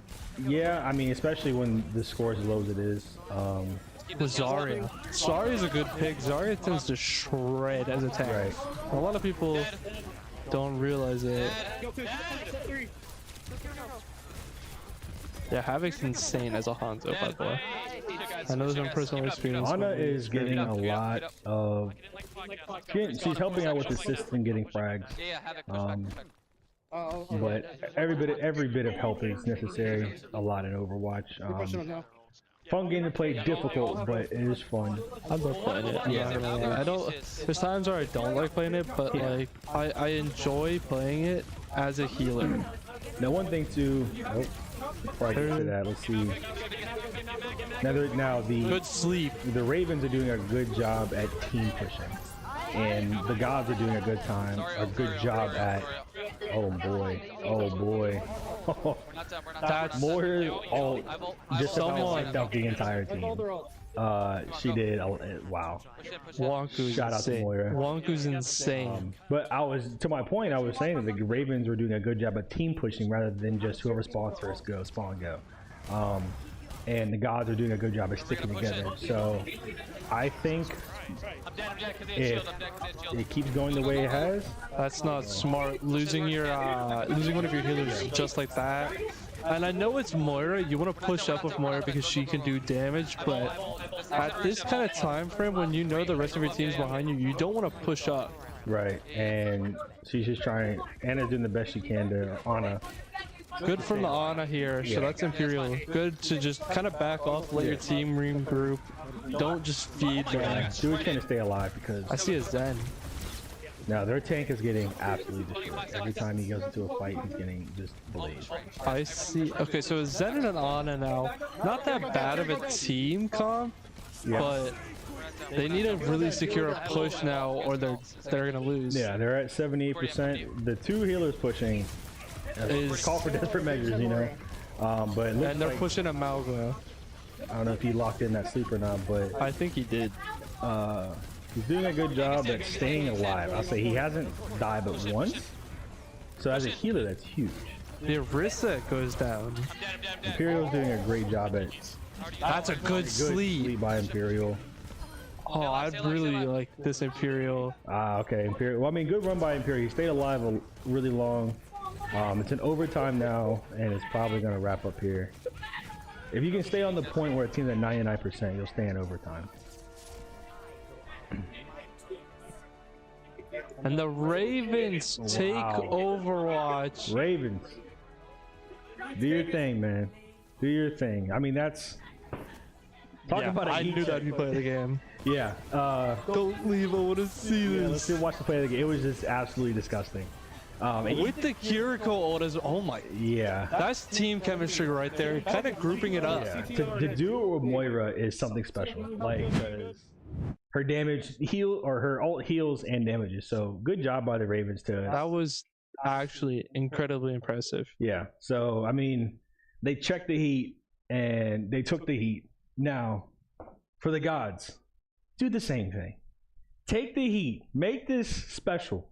Take the lead back. I know it probably seems like I'm trying to favor towards the Ravens. I want to see. I just want to see a close game. I don't care about either team. I just want to see a close game. I want to see the gods come back. I wanna have a bowl of popcorn next to me, watching this like this is game 7 of the finals, triple overtime, 20 seconds to go. Yeah, fans on their feet. Just it's loud. So. Or like I want to watch this like you're in extra time. You're in the 97th minute of extra time. Yeah. 1 minute left. You've got like this little chance. Yeah. Just the gods are. They're not out, but with only 49 minutes left, time to start securing some dubs now. And next we have what do we have next? CTR. CTR. Yep, CTR's next. Okay. You know what? Who's gonna go in? Havoc or not Havoc? Yeah, Havoc. I'm trying to think for both. I think Havoc, but I can't like base a team of 2 for both. I'm thinking Wonku, Herb, then Havoc, and Cool, not Clarity. I don't think you want to throw QWERTY into a racing game with Not- shooters no. still left like Val. Yeah, I don't know. We'll definitely see. I mean, I would love to just poke my head into that room right now, I would as well, especially like, just during the hearing last 2 it. games where it, it just. I mean, again, you can still cut the tension with a knife in there. Like It is kind of crazy. I don't like it because like I walked in there and you're just like, oh, I'm interrupting. Like I don't want to interrupt because it's a lot of bodies in there. It's hot, and not because it's hot. It's cold out here right now, in May. But it's just hot because it's just the tension. But I mean, it makes for a good game, man. You really can't. you can't sleep on it. You No. can't just like look at it and go, no. This has probably been playoff game of the season so far. Oh, hands down. And I think no matter what, I think this still I'd probably go down as the better one, if not the best one.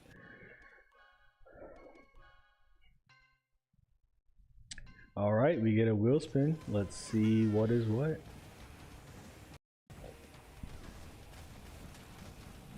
Yes, sir. That's what I'm talking about. Let's fly through the CTR game. Let's I'm get to the sad game I'm here because- for.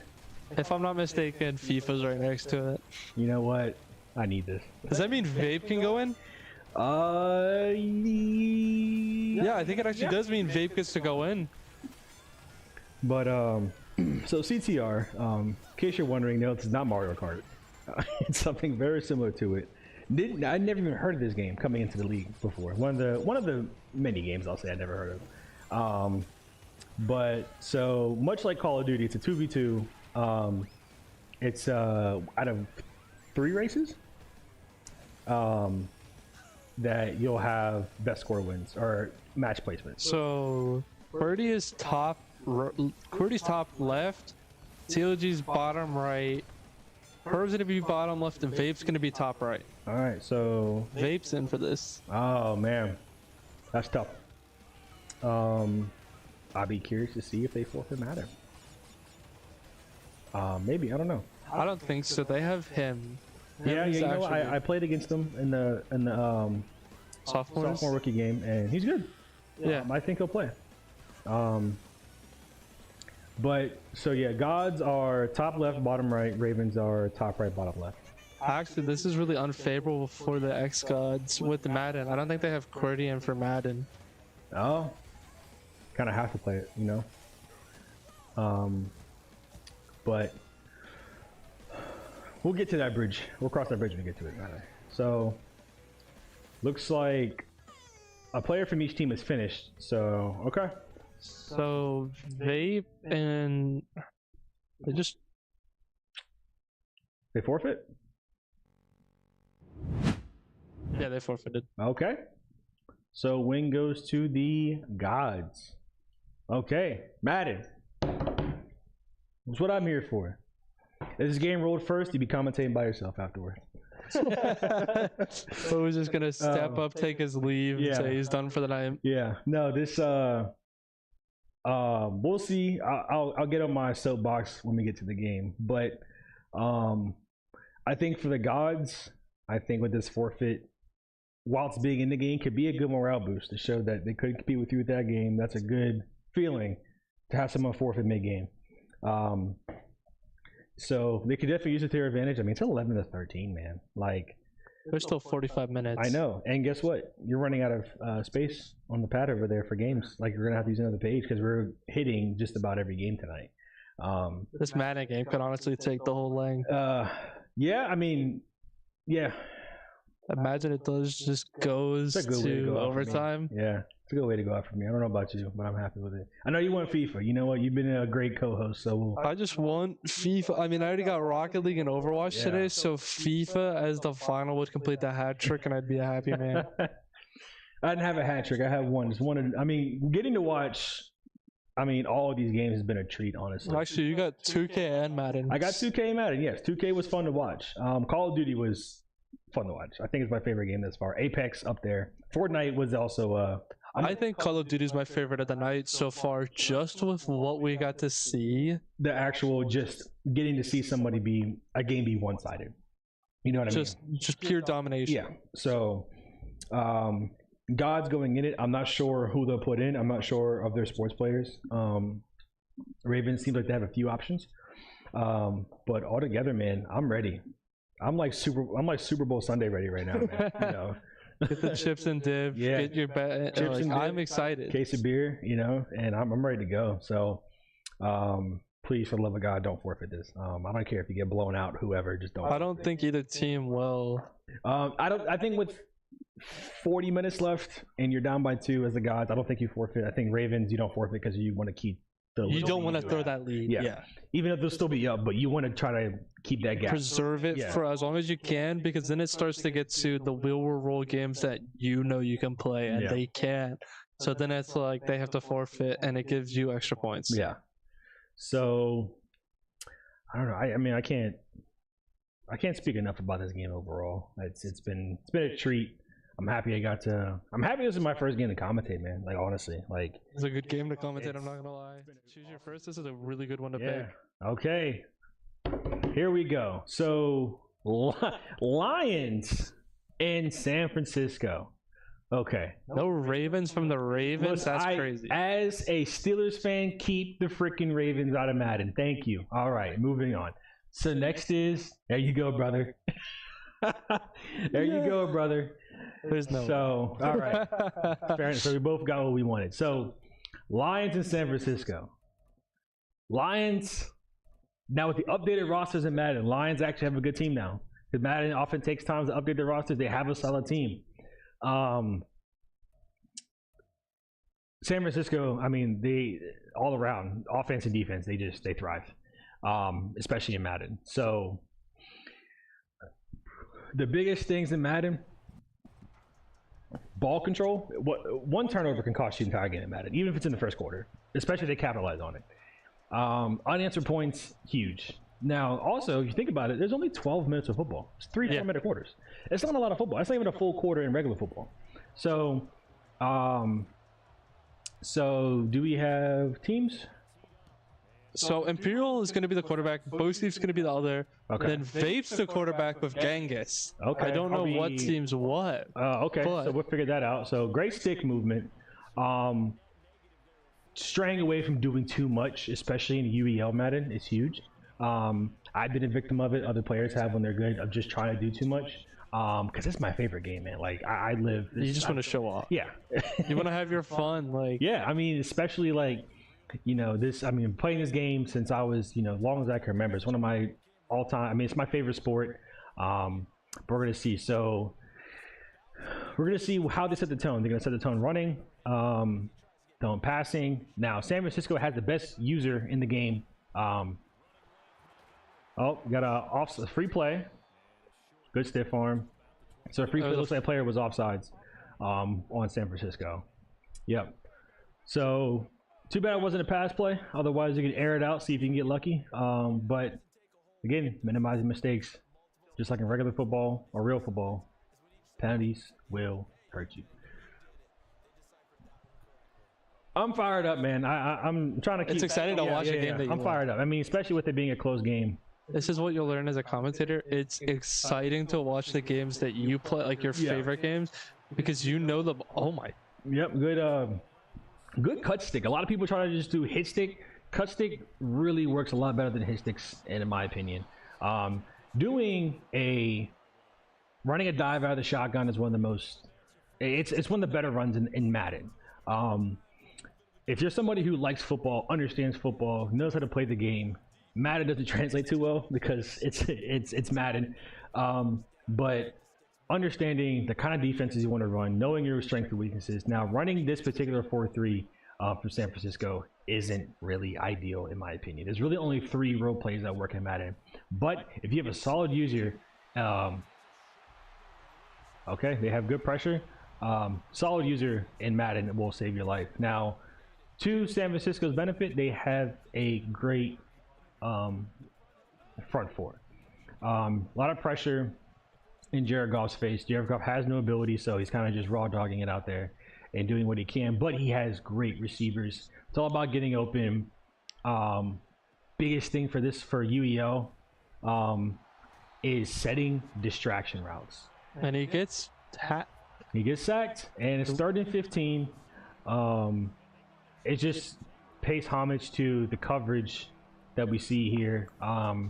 Typically, like I said, I don't like to run the 4-3 over, but if it works for you, I mean, stick to your guns, but stick to what you know in Madden. Don't try to open the playbook too much. You'll see people pick 15 plays. On offense and defense, you probably need about 5 max. Really, you only need like 3. But setting distraction routes, understanding and knowing what zones to expose, like right there. Good cut stick. Great cut stick, way to keep them down. Chops their energy too when you hit stick and or cut stick. They're going for it on 4th and 5. 4th and 5, going for it. Looks like if you test that corner route with the slot, it could be open. So he has no protection in the backfield, but you have to get the ball out quick because they have a dirty. There you go. That was a smart play from the quarterback. Exposing the biggest things to expose in Madden are your flats and your purples. They're always open. You have to know how to actually defend that yourself and know the right adjustments to make rather than just calling the play, because EA will not bless you with the opportunity to do that. So, but I think who usually plays Fred Warner, I don't know who's playing middle linebacker, was probably stuck in the line last play, but you see a lot of, that's going to be a false start, too much movement. Delay a game, my apologies. Typically what you see on defense is someone using the middle linebacker and somebody using the line, which is pretty ideal.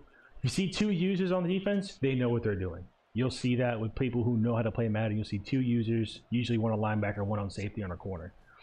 But with that delay of game, it hurts them. And okay.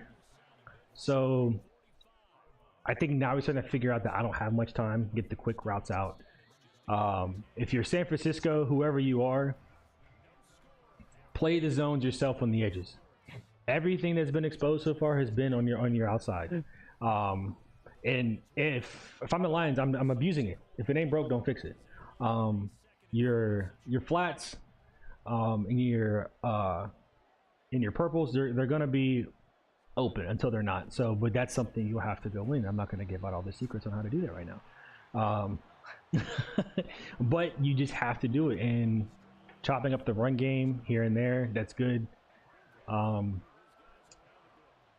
But San Francisco is not playing terrible defense. The pressure that they got to the quarterback in the beginning of the drive, look at they figured out how to stop it. But to the Lions' credit, they are chewing this clock away.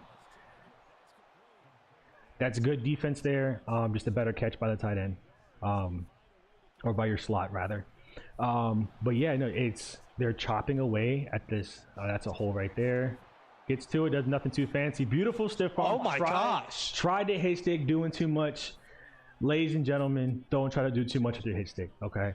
I think the Lions are the gods. Yeah, because I just saw Bosu celebrate. Yeah. So as you've seen right there with the running back, he didn't try to do. That's all left stick work. He didn't try to do too many juke moves, spin moves. He's did get a good stiff arm, a beautiful stiff arm. Put him right in the dirt. But with the second defender, he tried to hit stick from behind. I've never seen that work in Madden.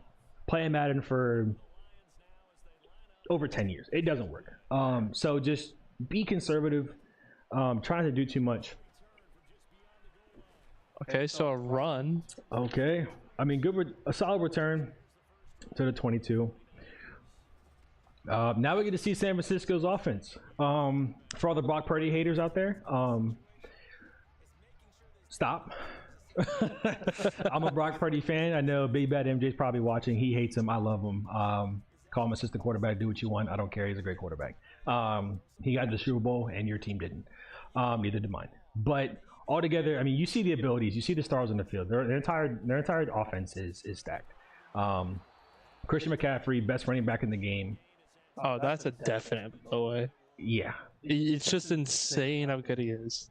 The thing is, because he's so good, people want to, I mean, he just absolutely rank him, and still good user by the center, keeping to his gap, sticking with the integrity of it, and getting the block or the tackle.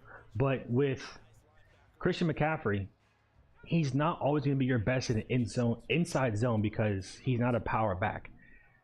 Zone or stretches, tosses don't really work, but keeping him as an option in the pass game definitely helps.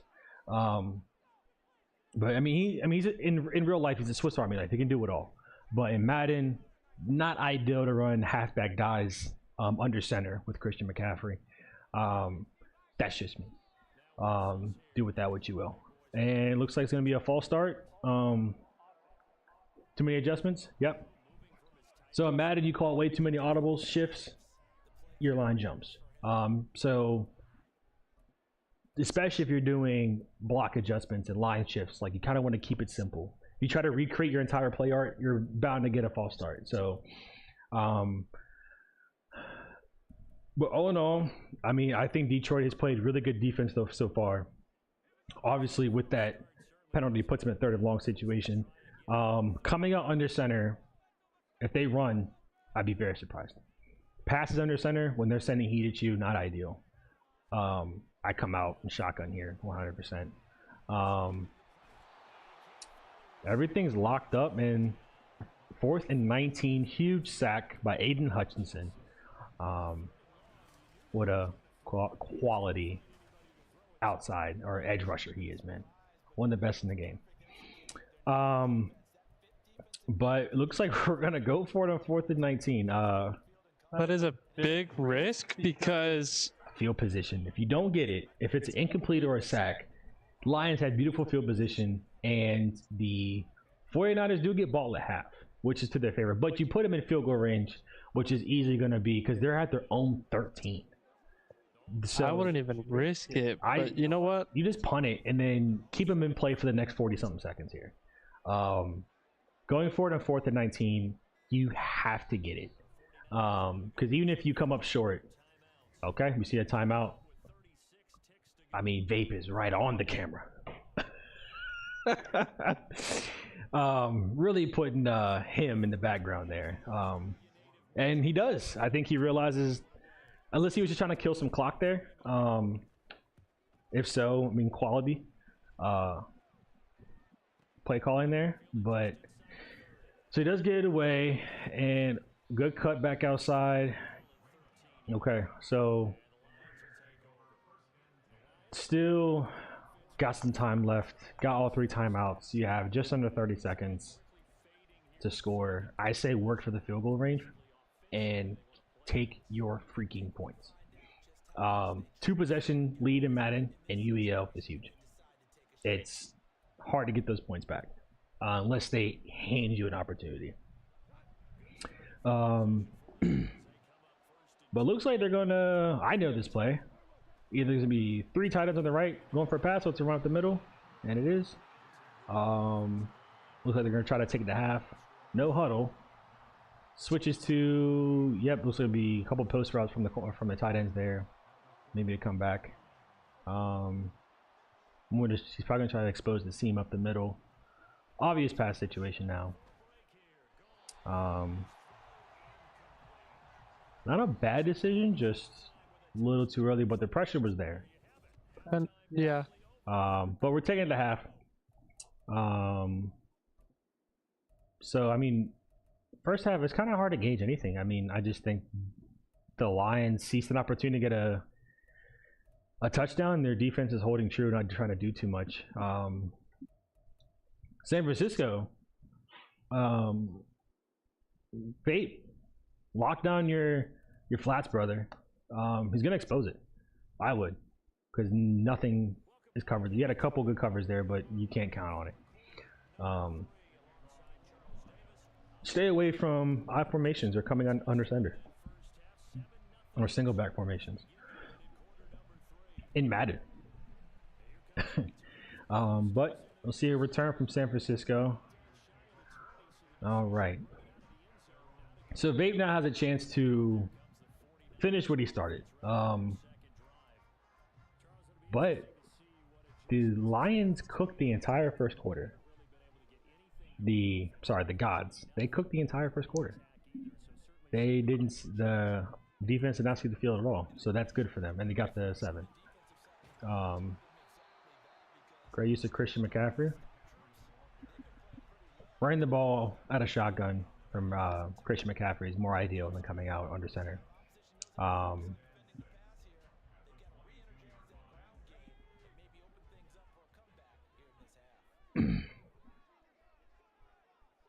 And plus, I mean, you have an all-star lineup in terms of throws a screw. Oh, that is a risk. Ooh, brother, oh brother, brother, oh brother. All right, you know my good friend MJ. If you seen that, you're yelling screen, screen, screen, screen. But I mean, if there's a running back you want in a screen, it's Christian McCaffrey. He's disgusting after the catch, and he's fast. But this goes to my point, like they're trying too many, like they're in Ask Madden, they're looking for an ideal.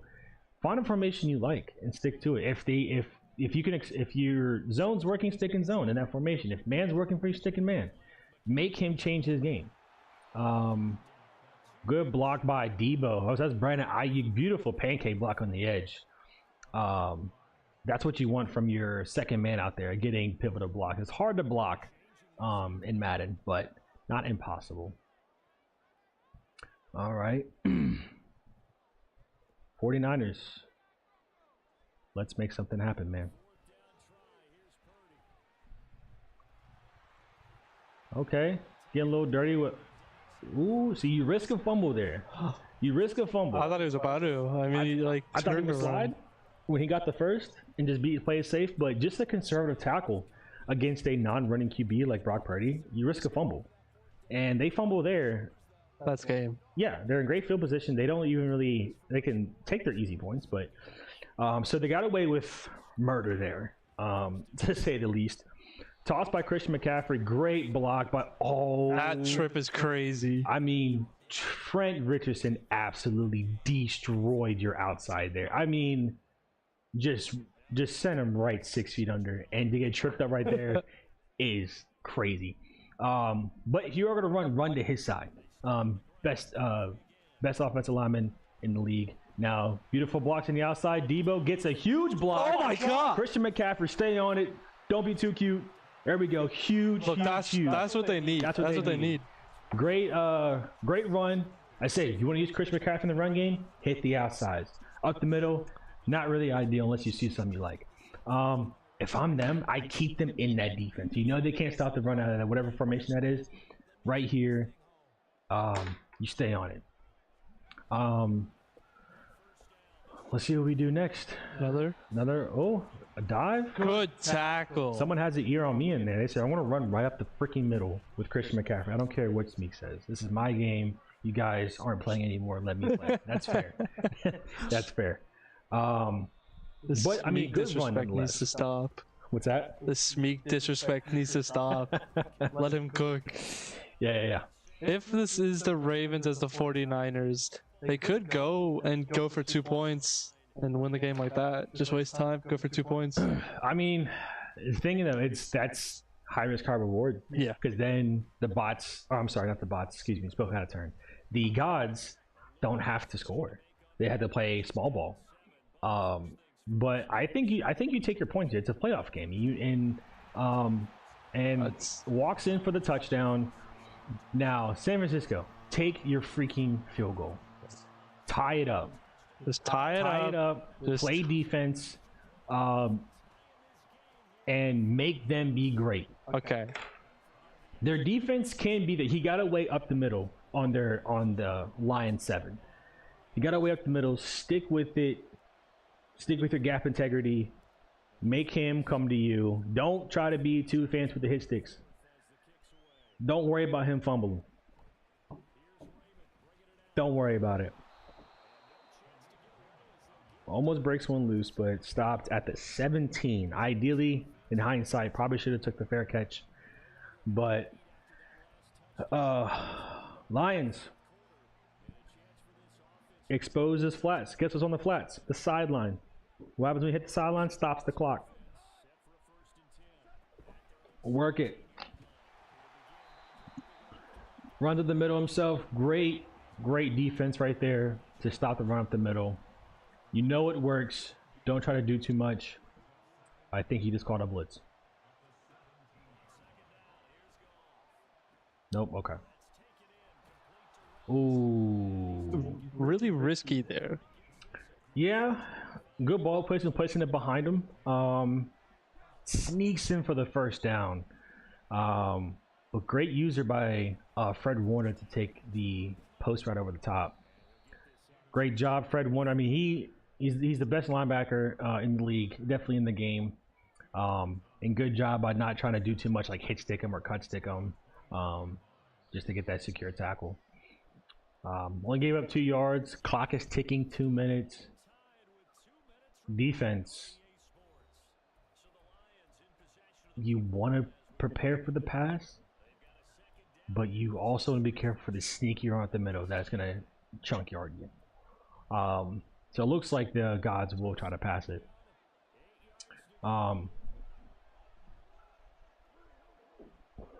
We'll see what happens.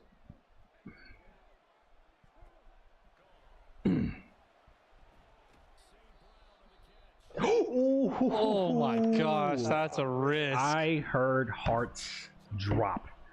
One of them was mine. He shut down the flat, so that's good for him. But he forced it because he knew it's been open, and he almost got away with it. Should have been a battle down pass, but this is EA.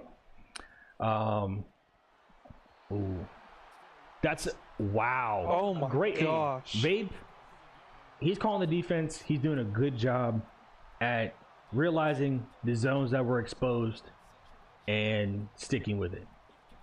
His play call or his game plan is also helping boost the defense's coverage in the medium pass zones based on his game plan, so the defense reacts better to medium passes. Now, if I'm Vape's partner, I'm playing the corner and I'm sitting in that zone to help him out. He's throwing, I mean, not a terrible pass, but you got to wonder, is one going to get away from him? It takes one time for you to overthrow that or get hit as you throw and the ball pops up, and it's a pick. Now,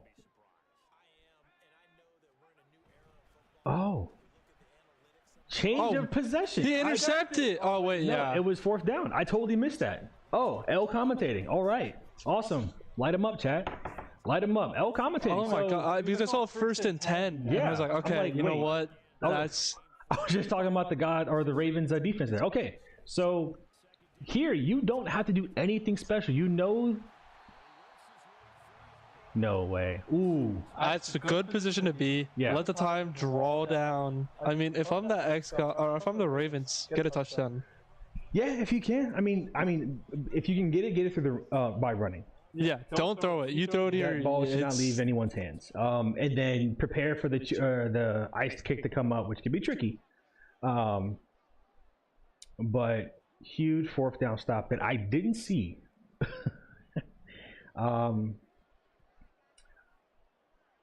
I didn't either. That's the crazy thing because I saw the 1st and 10 go red, and I was like, oh, it's Yeah. just the 1st and 10 for the. He's gonna milk the xGODS. clock, run commit as expected.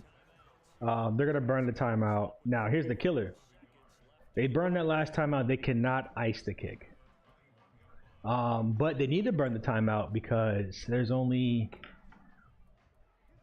when they run this play here, there's the game clock will be underneath the play clock, so they won't have to call the play, but they'll want to kick the ball. So we'll see who calls the timeout here first. Fakes the jet, dodge the Christian. It's not too bad of a play. No. And they wasted the last time out. All right, now listen.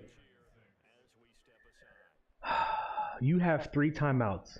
Take the freaking knee to 1 second. Burn the clock so that way there's no chance of you fumbling here. Just fall. See, Oh my gosh! I thought that was a fumble. I saw him go sideways. right here, Look, just let the clock waste. You have 20 seconds. get it down to 1. This should be, there's no reason why this should not be a Ravens W right here. There you go. Time up your kick. Breathe. Don't breathe, actually. 3, 2. That's the game. Wow. Wow, wow, wow. Nah, yep, that's the game. Ravens win. Hey, defense wins championships, man. FIFA up next, by the way. FIFA up. I know you're ready. I know you're ready. I got my fix in Madden. Not a terrible game. Great game. It was that one. And what I tell you before, one turnover can cost you the game. In 3-minute quarters in UEL, it will cost you a game. And that's the scary thing to think about it like that, but it's true. You know how it works. Yeah. You mess up. You have these 3 minutes, so you have 12 minutes in total. You mess that up, it's over for you. yeah, there's not a lot of. I mean, as you've seen, the Lions or the Gods in the beginning of the game had the right idea. They killed the entire first quarter, and gave and the Ravens only had up until half to score. But Ravens were able to sit in the pocket on that, no pun intended, and come away with the win, getting the last second field goal to win it. So all in all, good game. A little more tight knit, but I mean, it was just run heavy as to be expected. But FIFA, I talked a lot during this game, so I'm gonna let you talk my ear off about FIFA. So You're fine. I'm excited to see it. I think we're gonna see. I'm gonna assume Wonku Herb. That's the team. That's a really good team comp. What's Exile's go-to team in It goes to anything. I can pick anything. Okay. I could pick the club that I support. I don't care. I would. I could pick. I have just so many teams that I've created, but it just I don't want to say them all.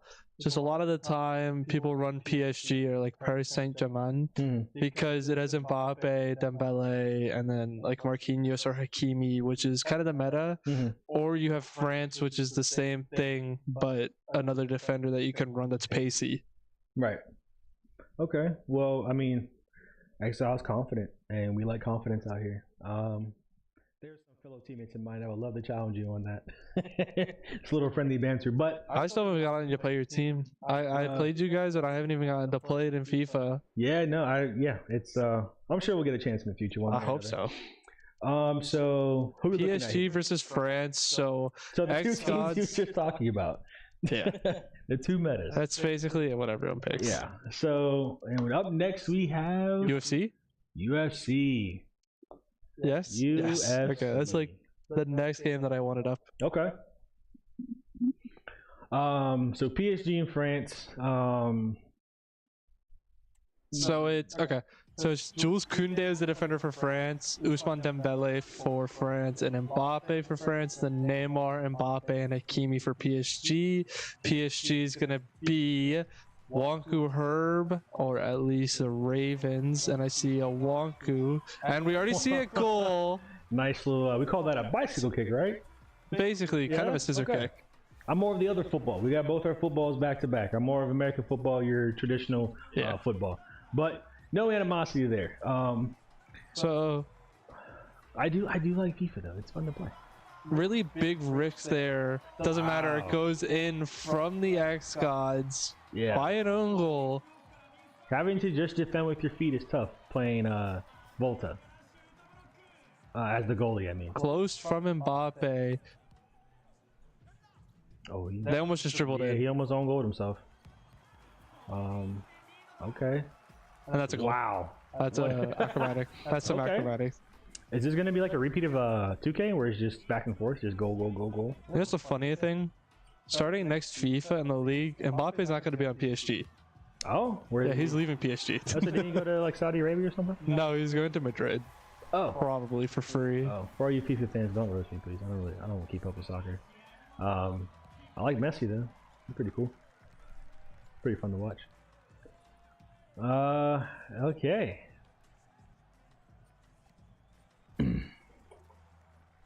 So, did we get who's on which team? I'm going to assume it's Wonku as PSG. So whoever's Wonku with PSG, and then whoever the xGODS. So Havoc and whoever his teammate is France. Okay. I'll check. So God's France. Yeah. Cool. And Is the France common is white? pattern from the Ravens this season have been to play PSG. Is France white or blue? Blue. Okay. PSG. God's blue. It's the funniest thing with PSG and France because PSG is a French club. So you're basically just picking France or France club Okay. in the French league, which A lot of math behind this. I'm going to use what you tell me as law here. basically you see how Mbappe is in white, he can also play for the team in blue. I got you. So Never been all too familiar how clubs in soccer, or countries and clubs and all that stuff really works, but you're a basically soccer just guy. whoever you represent for with eligibility, there's like international breaks during kind of parts of the season and afterwards the season. Right. So that's when you see players representing their country and then their club Wow. during the season. So God's able to sneak that one in there.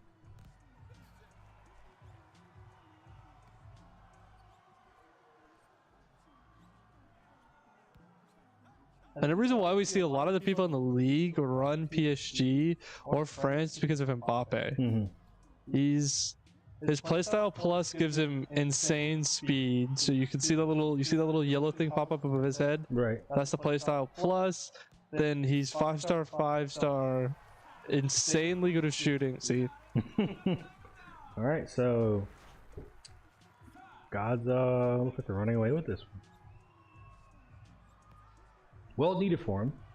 the Ravens are actually. Oh, Ravens are. My apologies. Yeah, the gods did just equalize, or not equalize, just capitalize on an open chance.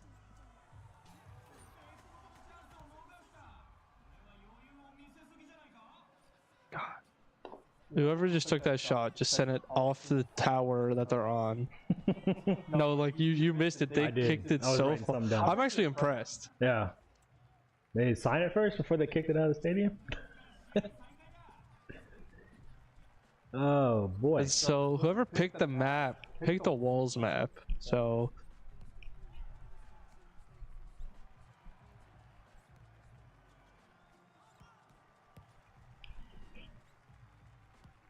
Are you picking walls or no walls if you play this? I personally don't care about either one. All right. Either one works. Heard So that, I would do no walls just because that's more fun to me. Uh-huh. But a lot of people in the league and just normally play Volta in a style with walls, which isn't a problem. Mm-hmm. We just saw a double scissor kick there from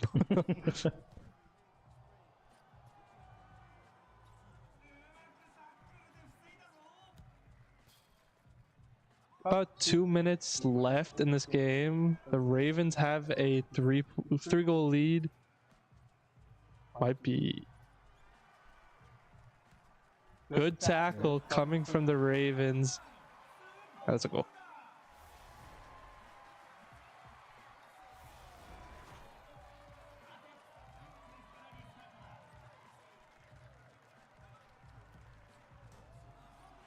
No foul there. This is just chaos unfolding. That it is. And Paris. Just getting dispossessed by running into the opponent. The opponent has an open goal. Opponent scores.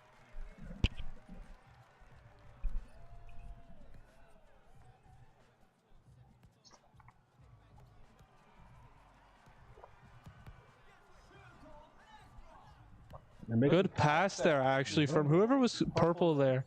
Smart to pass across at least, you know, let your teammate get a better shot at a, you know, better chance.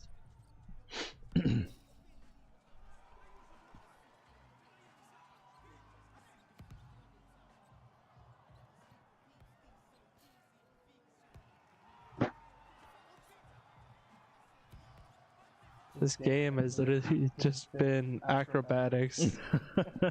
A lot of attempted scissor kicks and stuff, so it's kind of funny to watch. Yeah. But this is Volta. This is where all like the skill move animations and like all the fancy flicks and tricks you can do. Right. I mean, you can do the same in Ultimate Team or in an 11v11, but Volta is more fun.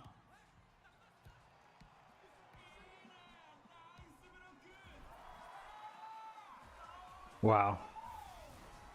8-2 the scoreline.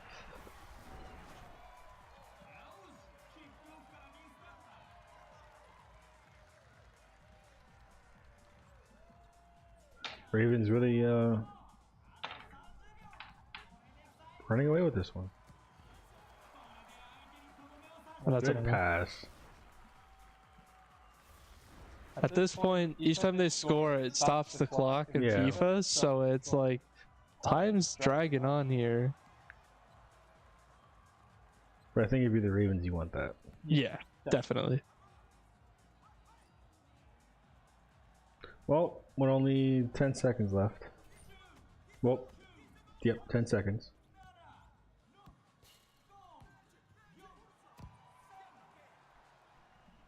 And that's almost 10. Almost 10-2. Wow.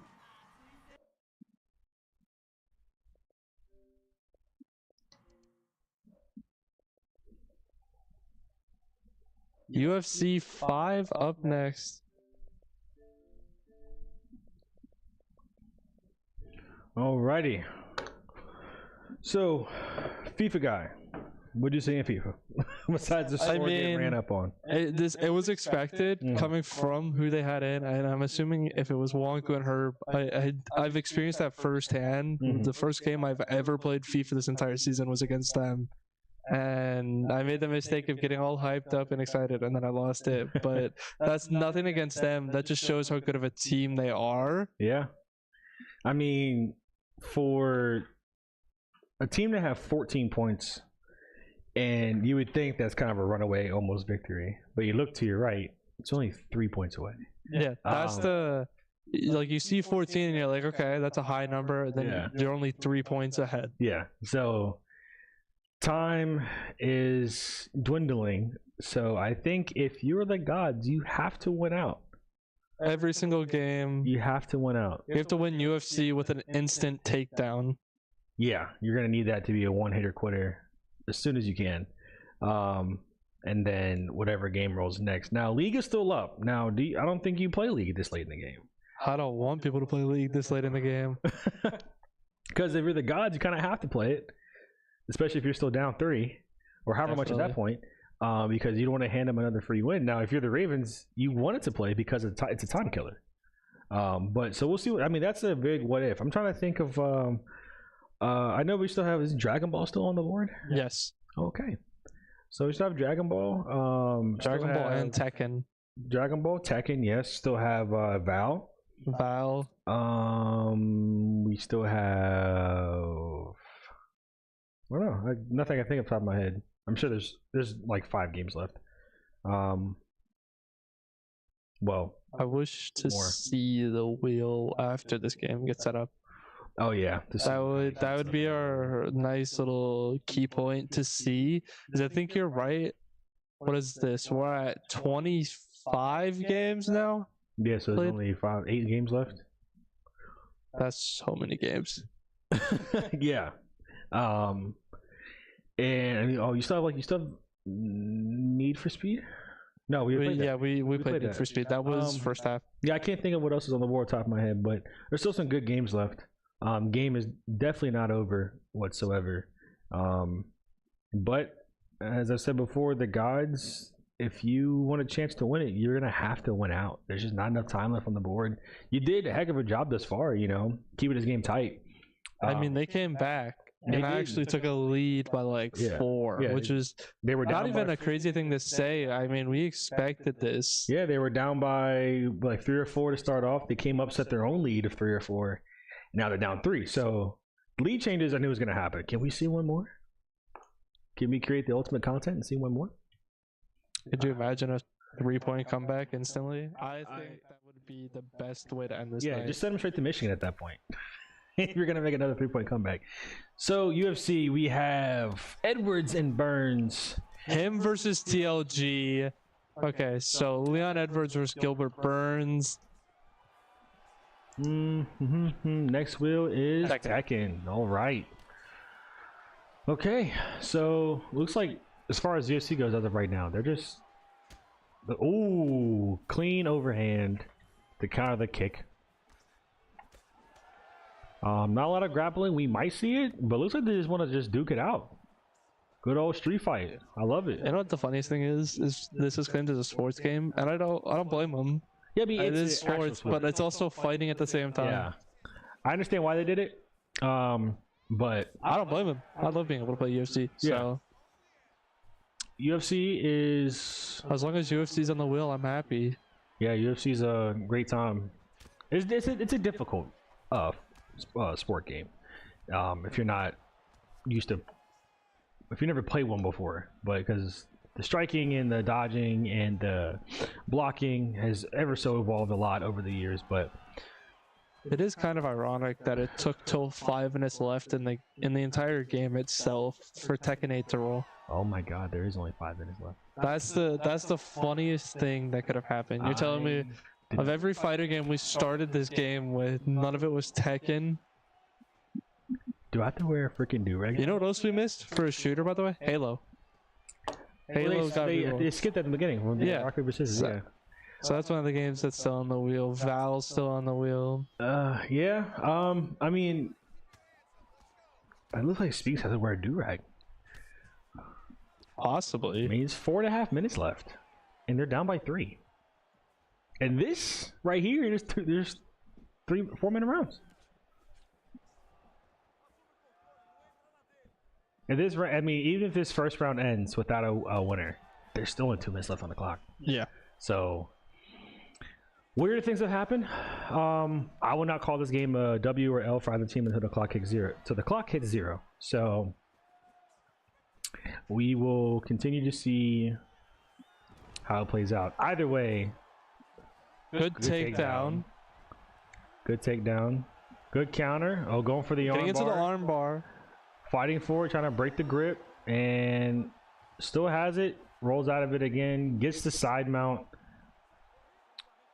Rolls into it. Ooh, has a disgusting, I forgot the name of this choke was called.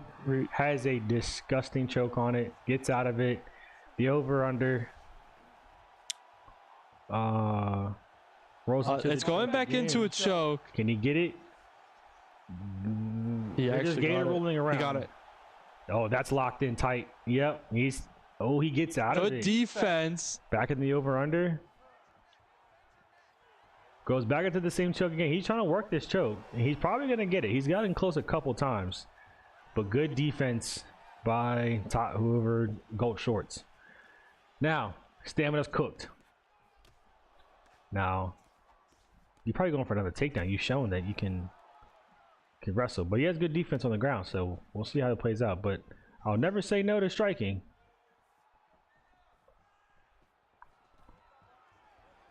Two southpaws, a rarity in UFC, and a beautiful takedown. That Good one hurts slam. him. That stuns him. Always fun seeing the camera flash. Yeah. I love just it's That was like, an awesome takedown. yeah, you just got put on a Gets the highlight. Full mount, raining down shots. This could be over.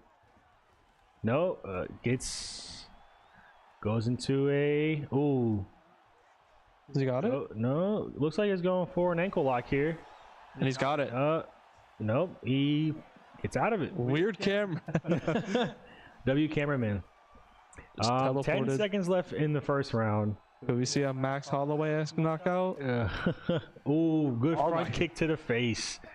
Go. Good stun. Body shot. I thought that leg kick, or I thought that kick was just gonna go straight to the head and just knock him out. That was a beautiful head kick. It pierced him great, right through his guard. All right, round 2. Let's do it. And they touch gloves. Beautiful sportsmanship. You don't see that too. Ooh, beautiful front kick to the chin, utilizing his kicks beautifully, keeping the distance. Good body shot. Good use of the hooks. Blocks the head kick. Good overhand. Trading blows, both players. Testing each other out. Testing the waters. Front kick is blocked. Body kick. Lead with the front kick probably coming again. Ooh, knee to the chin. Body kick.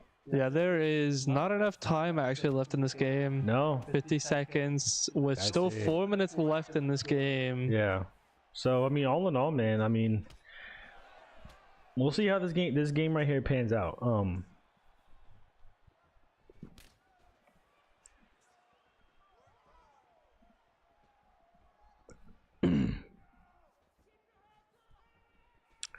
Definitely a game worth watching back again. Ooh, gets a beautiful stun, the head kick. Trying to tee it up, finish the fight. But I mean, both teams really duked it out. Like you're watching right now has been a good representation of what tonight has been. But with the overall game clock winding down, time is up. Imagine just a knockout, right? Is that? It would have been poetic. Oh, good takedown defense.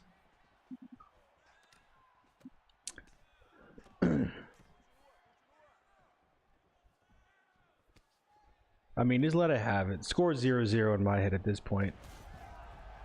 Beautiful takedown. Good again. slam. Right into a side guard. Now get to the rear naked and you get it. Whatever choke this is, it looks disgusting. Hooks the leg. Good defense. Does not want to give out yet. Over under again. Goes for the choke one more time. 8th time's the charm, brother. Come on, lock it in, lock it in, lock it in. And gets out of it again. Great defense coming from. And we're going. Take a shot for every time he goes into this choke. Promise you have a fun night. Goes again to a gator roll to the other position. Kicks out of it. Beautiful. I mean, beautiful submission defense. He's not giving into this choke. I mean, it is just all around just beautiful Greco-Roman style wrestling. 2 minutes left in this, I'm gonna say quarter, in this round. And both players are just willing to, it's probably the longest UFC fight I've witnessed in the UEL. I think they At least that I've witnessed. I don't know. I think the rounds are 5 minutes each. Oh, 5 minutes? Oh, they're doing 3 5-minute rounds? Yeah, they did Okay. 3 5 minutes. That's why it feels so long. Imagine how much. Oh, they must feel.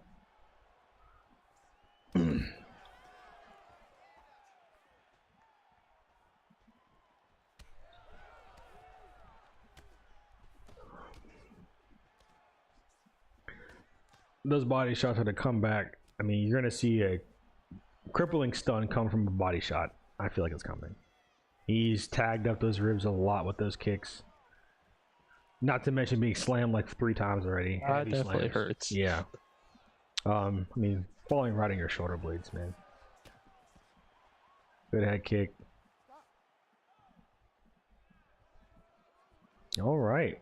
Oh no, doctor! Oh no. He's too tagged up. Are we gonna get a TKO? This might actually be. Are we gonna get a stoppage? He looks fine to me. No blood.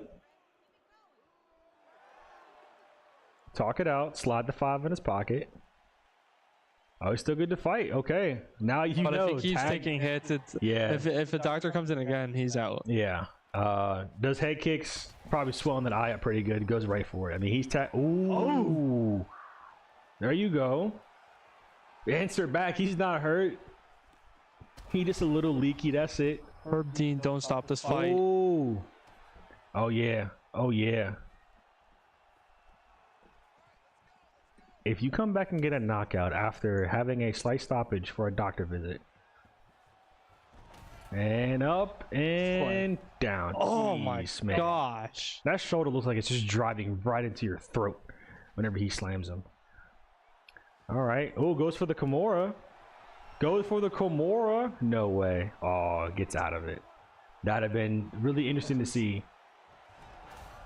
Goes for a germ. Nope. Ooh. He actually got it, but just the camera was the camera. Yeah. Nope. That's the fight. That is the fight. Beautiful match. Or was that the round? That was just a round. Oh, excuse me. Misspoke. You know, there's still a round. The way his screen blinked and Irv Dean came in, I was not paying attention. All right. So, good catch.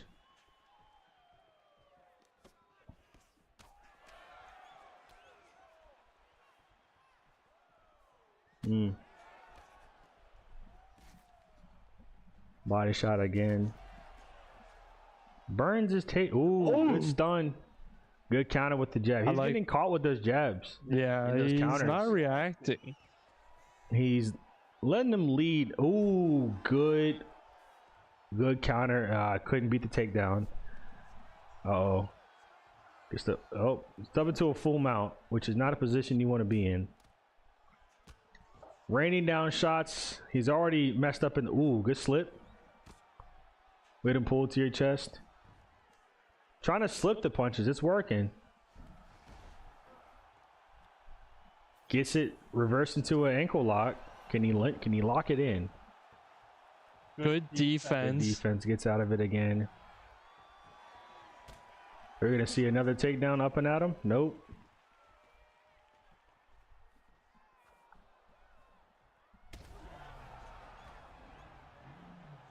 Ooh. Oh, that's a body shot. I knew the stun with the body shot was going to come. Yep. You got to block with the body, brother. I knew it was going to come eventually. He's been tagging up that body with the leg kicks over and over. He just can't stop it. If that kick landed to his head, that was a knockout. Because now he's... Ooh, good catch. Too little, too late. There you go. Little love punches. You can definitely tell by his movement, his body is hurting.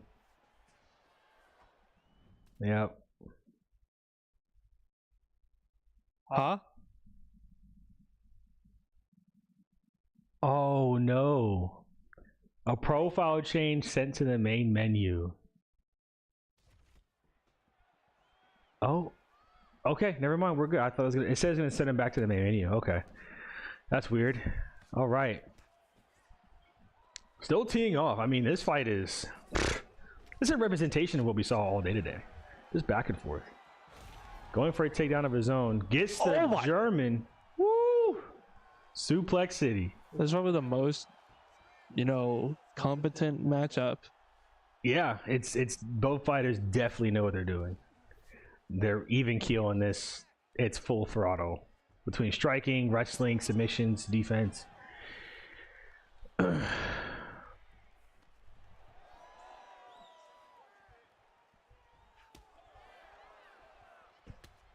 Oh, absolutely showed him the Andy signature on the bottom of his boot. Love to see it. Good body kicks. How he has not gone down from a KO to the body is insane. He's absolutely destroyed his ribs with the kicks.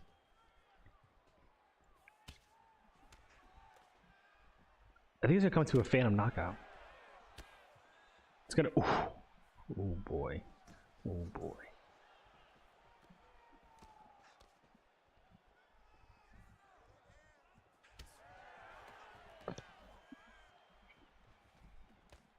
It's just, I mean, gold shorts just will not go down. At all. You know he's gassed. His ribs are hurting. His face is swollen, but he's still fighting. Jeez.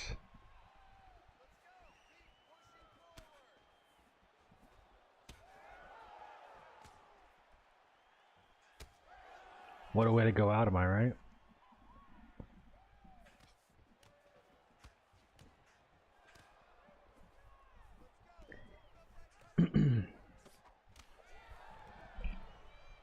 $50 seconds. This has been. This is a long UFC match. I actually like this. Prolonging the inevitable, we are.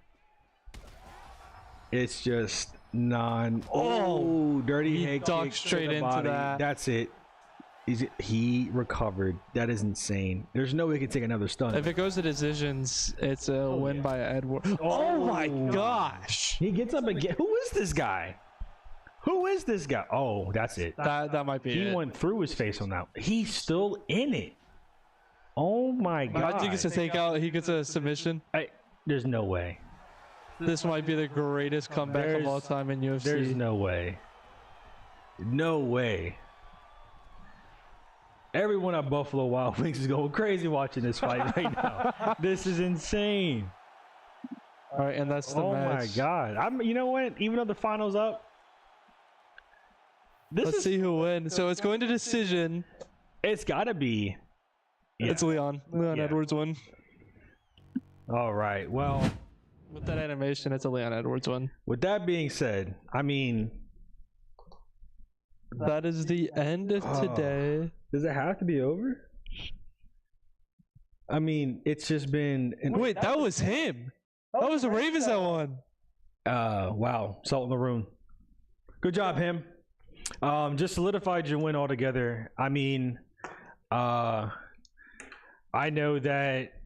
I mean, from KOF all the way down to UFC was we a start with a fighting game. Yes. I mean, first of all, congrats to the Ravens. You guys played your heart out. You didn't let the comeback get to you. Yeah. But GODS, listen.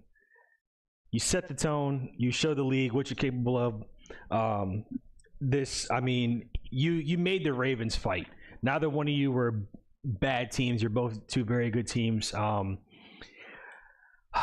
can't speak enough on this game. It was definitely a fun time. Honestly, talk through it, talk about it. I'm happy the two of you were guys. You never forget your first, right? You guys made a heck of a debut for me to talk about it. Both sides of the fence, you guys played great. Keep practicing, keep striving. Everyone on the full roster, both sides, great. And you know what? That's a good point to talk about. I like that thought process. I'm proud to be here for your debut, so I can, be a part of history. Yeah. Now you gotta wear a purple do-rag now. You don't get to get away from it. I told you, brother, when you put on the freaking do-rag, you came back, did he not? When he put on the do-rag, the comeback started. Superpowers. Now Smeek has to wear a purple do-rag if I commentate again. But the next time I play on the Wolves, it'll be a blue do-rag for my man Stars. Don't worry about it, man. I got you. I'm a man of my word. But all in all, and I think joining us are actually going to be the Ravens tonight for their post-match interview. I think so. They told me earlier that they were going to do it, unless they changed their mind. I guess they'll hang out for a second. I hope they don't change their mind. I want to interview them. Oh, I mean, yeah. This was, I mean, you see the list written out of the games won here. Yeah. It definitely made a difference. It did, and no team, I say either side, dominated one side of the of anything. But kudos again to the Ravens for taking back. All right. Well, we just got word that we're not doing an interview, Okay, so that's fine. We'll wrap it up here. So, you know, shout out to my boy Smeek. This is his debut. But because of this, we're going to be ending off this stream here. Tune back in tomorrow, 3 p.m. for the Bots versus the Cobras for the second round of semifinals. And shout out to the Ravens today, winning against the xGODS. Have a great night. All right. See you guys.